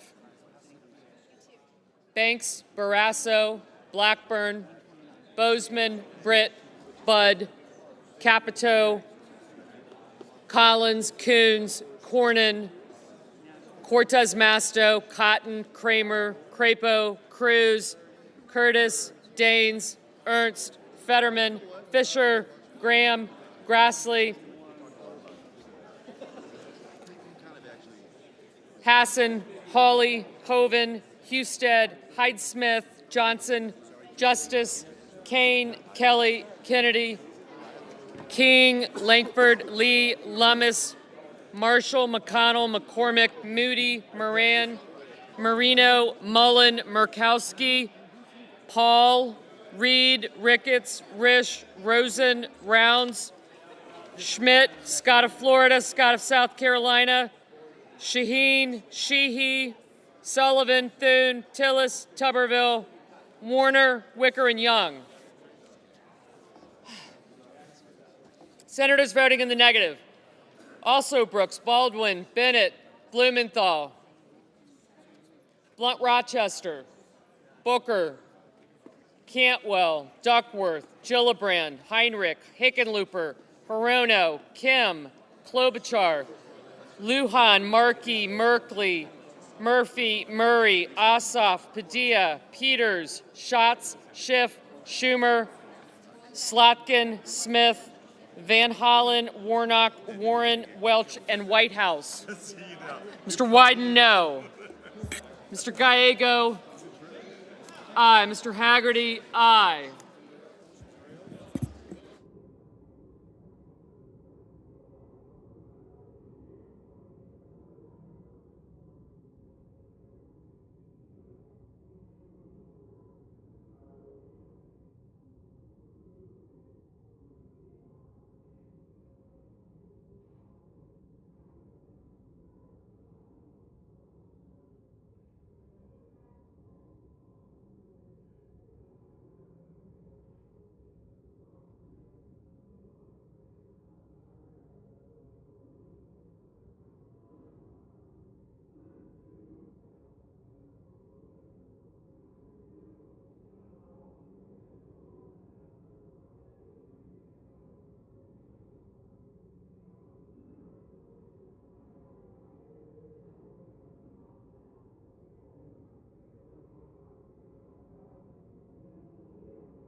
Nomination, Department of Defense, John Phelan of Florida to be Secretary of the Navy.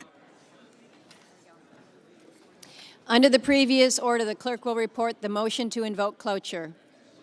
Cloture motion, we the undersigned senators, in accordance with the provisions of Rule 22 of the Standing Rules of the Senate, do hereby move to bring to a closed debate on the nomination of Christopher Landau of Maryland to be Deputy Secretary of State, signed by 17 senators.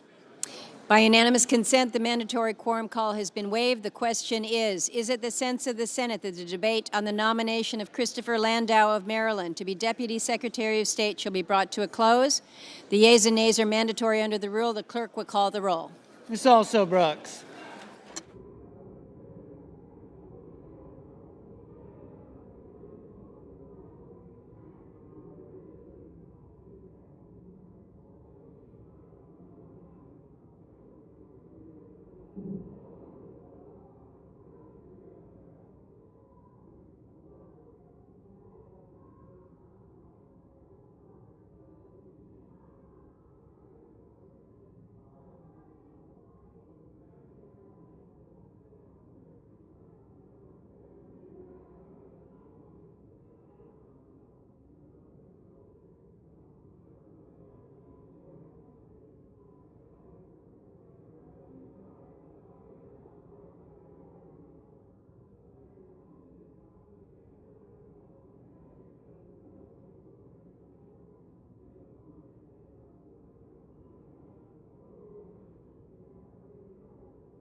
Ms. Baldwin, Mr. Banks, Mr. Barrasso, Mr. Bennett, Mrs. Blackburn, Mr. Blumenthal, Ms. Blunt-Rochester, Mr. Booker, Mr. Bozeman,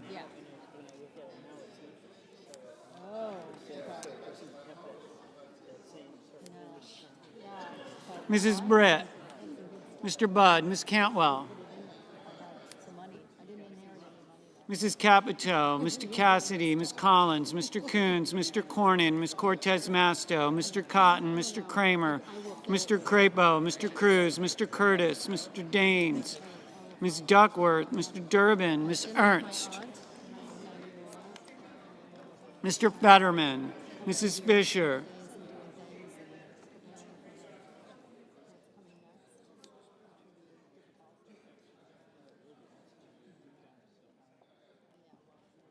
Mr. Gallego, Mrs. Gillibrand, Mr. Graham, Mr. Grassley, Mr. Haggerty, Ms. Hassan, Mr. Hawley, Mr. Heinrich, Mr. Hickenlooper, Ms. Hirono, Mr. Hoven,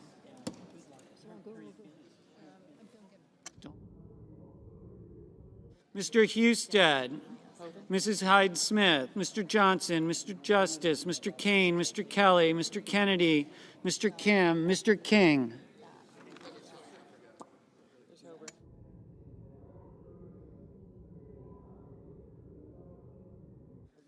Ms. Klobuchar.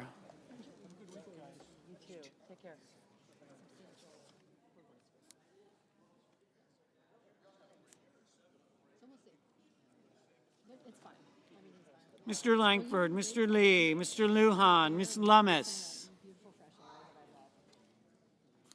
Mr. Markey, Mr. Marshall, Mr. McConnell, Mr. McCormick, Mr. Merkley, Mrs. Moody, Mr. Moran, Mr. Moreno, Mr. Mullen, Ms. Murkowski. Mr. Murphy.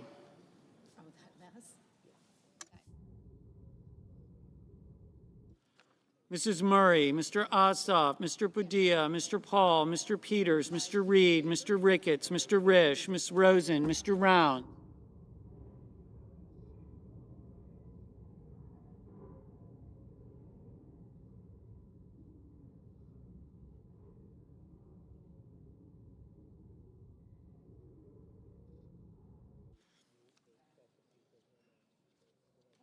Mr. Rounds, Mr. Sanders, Mr. Schatz, Mr. Schiff, Mr. Schmidt, Mr. Schumer,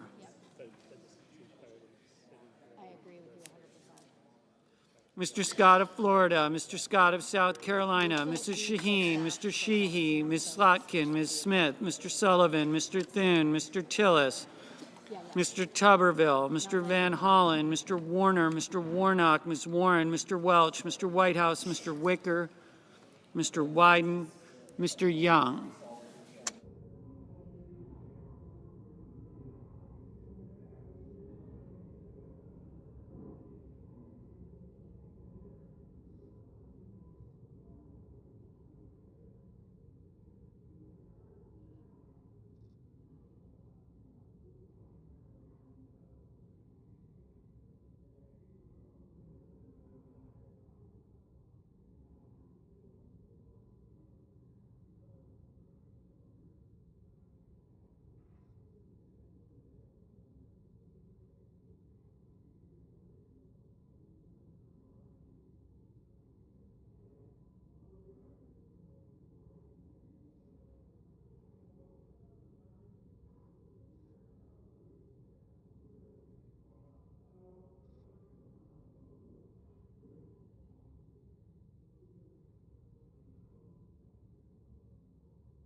Mr. Murphy?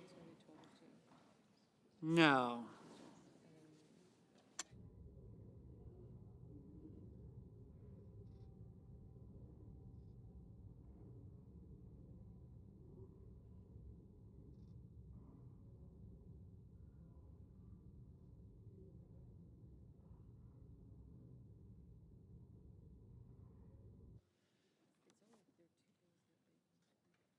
Senators voting in the affirmative: Banks, Barrasso, Bennett, Blackburn, Bozeman, Britt, Budd, Capito, Collins, Coons, Cornyn, Cortez Masto, Cotton, Kramer, Crapo, Cruz, Curtis, Daines, Ernst, Betterman, Fisher, Graham, Grassley, Haggerty, Hassan, Hawley, Hoven, Husted, Hyde-Smith, Johnson, Justice, Kane, Kennedy, King, Klobuchar, Langford, Lee, Lummis, Marshall, McConnell, McCormick, Moody, Moran, Moreno, Mullen, Murkowski, Paul, Ricketts, Risch, Rosen, Rounds, Schmidt, Scott of Florida, Scott of South Carolina, Shaheen, Sheehy, Sullivan, Thune, Tillis, Tuberville, Warner, Wicker, Young. Senators voting in the negative: Also Brooks, Baldwin, Blumenthal, Blunt Rochester, Cantwell, Duckworth, Gallego, Gillibrand, Heinrich, Hirono, Kelly, Kim, Lujan, Markey, Merkley, Murphy, Murray, Ossoff, Padilla, Peters, Reed, Schatz, Schiff, Schumer, Slotkin, Smith, Van Hollen, Warnock, Warren, Welch, Whitehouse, Wyden.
The yeas are 63, the nays are 32. The motion is agreed to.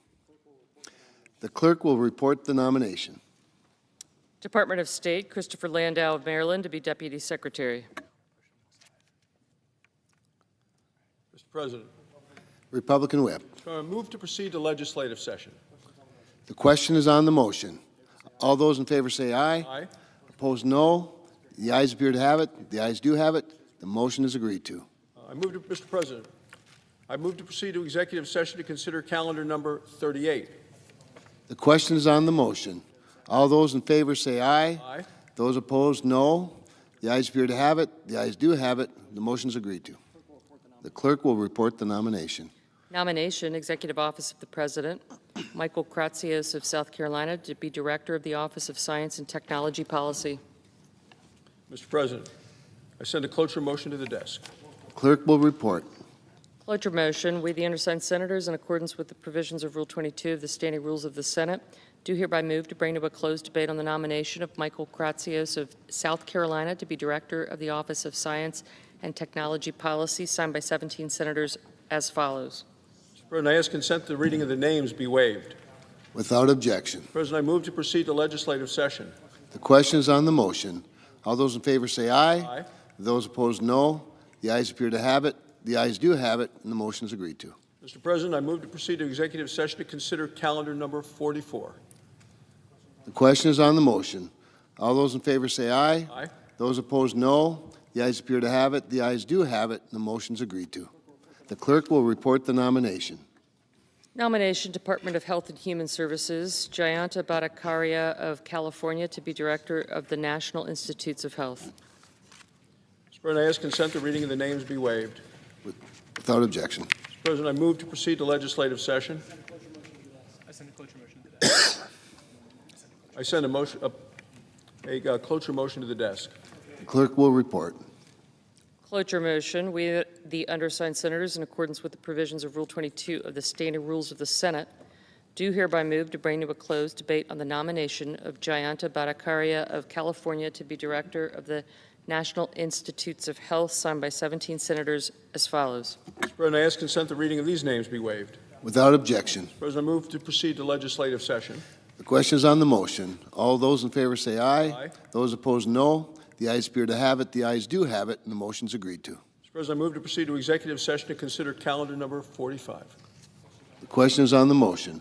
All those in favor say aye. Aye. Those opposed say nay. The ayes appear to have it. The ayes do have it, and the motion is agreed to. The clerk will report the nomination. Nomination, Department of Health and Human Services, Martin Mockery of Virginia to be Commissioner of Food and Drugs. Mr. President, I send a cloture motion to the desk. The clerk will report.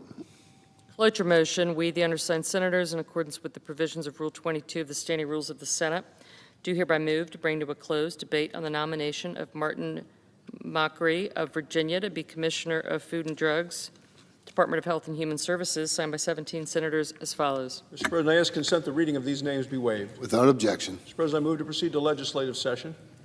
The question is on the motion. All those in favor say aye. Aye. Those opposed, no. The ayes appear to have it. The ayes do have it, and the motion is agreed to. Mr. President, I move to proceed to executive session to consider calendar number 39.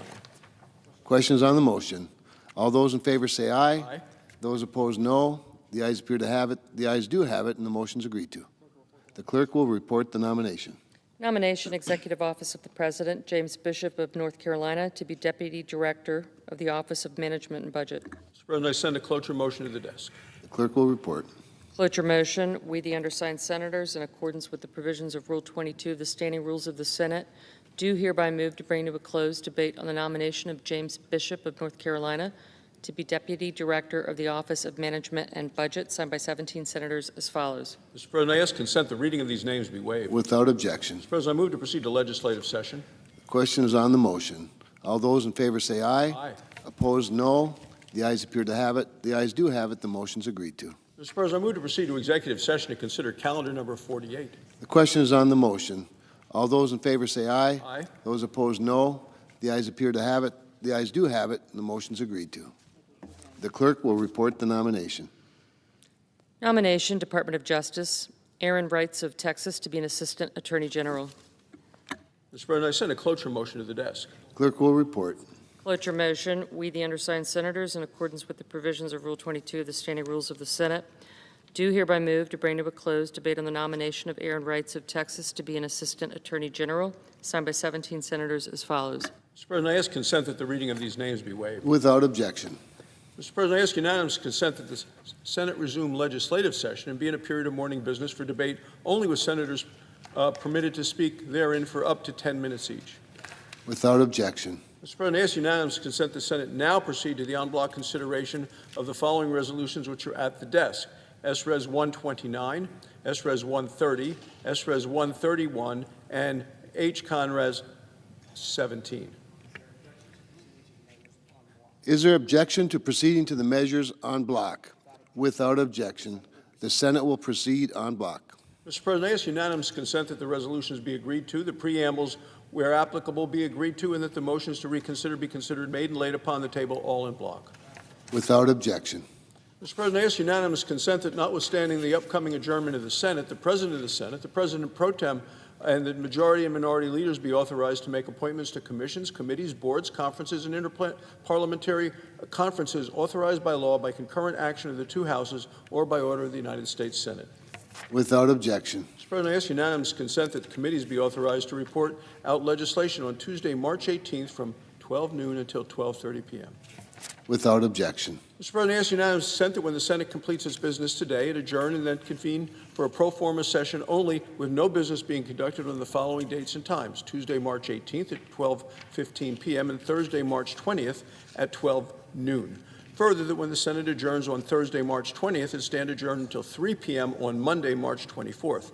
That following the prayer and the pledge, the morning hour be deemed expired, the journal of proceedings be approved to date, the time for the leaders be reserved for their use later in the day, morning business be closed, and the Senate proceed to executive sessions and resume consideration of calendar number 36, John Phelan, and that at 5:30 p.m. the Senate vote on confirmation of the Phelan nomination, followed by confirmation of calendar number 41, Christopher Landau. Further, that the cloture motions filed during today's session of the Senate ripen on Tuesday, March 25th. Finally, if any nominations are confirmed during Monday's session, then motions to reconsider be considered made and laid upon the table, and the President be immediately notified of the Senate's actions. Without objection. Mr. President, I have two requests for committees to meet during today's session of the Senate. They have the approval of the majority and the minority leaders. Duly noted. Mr. President, if there's no further business to come before the Senate, I ask that it stand adjourned until under the previous order. The Senate stands adjourned until Tuesday, March 18th at 12:15 p.m. Thank you.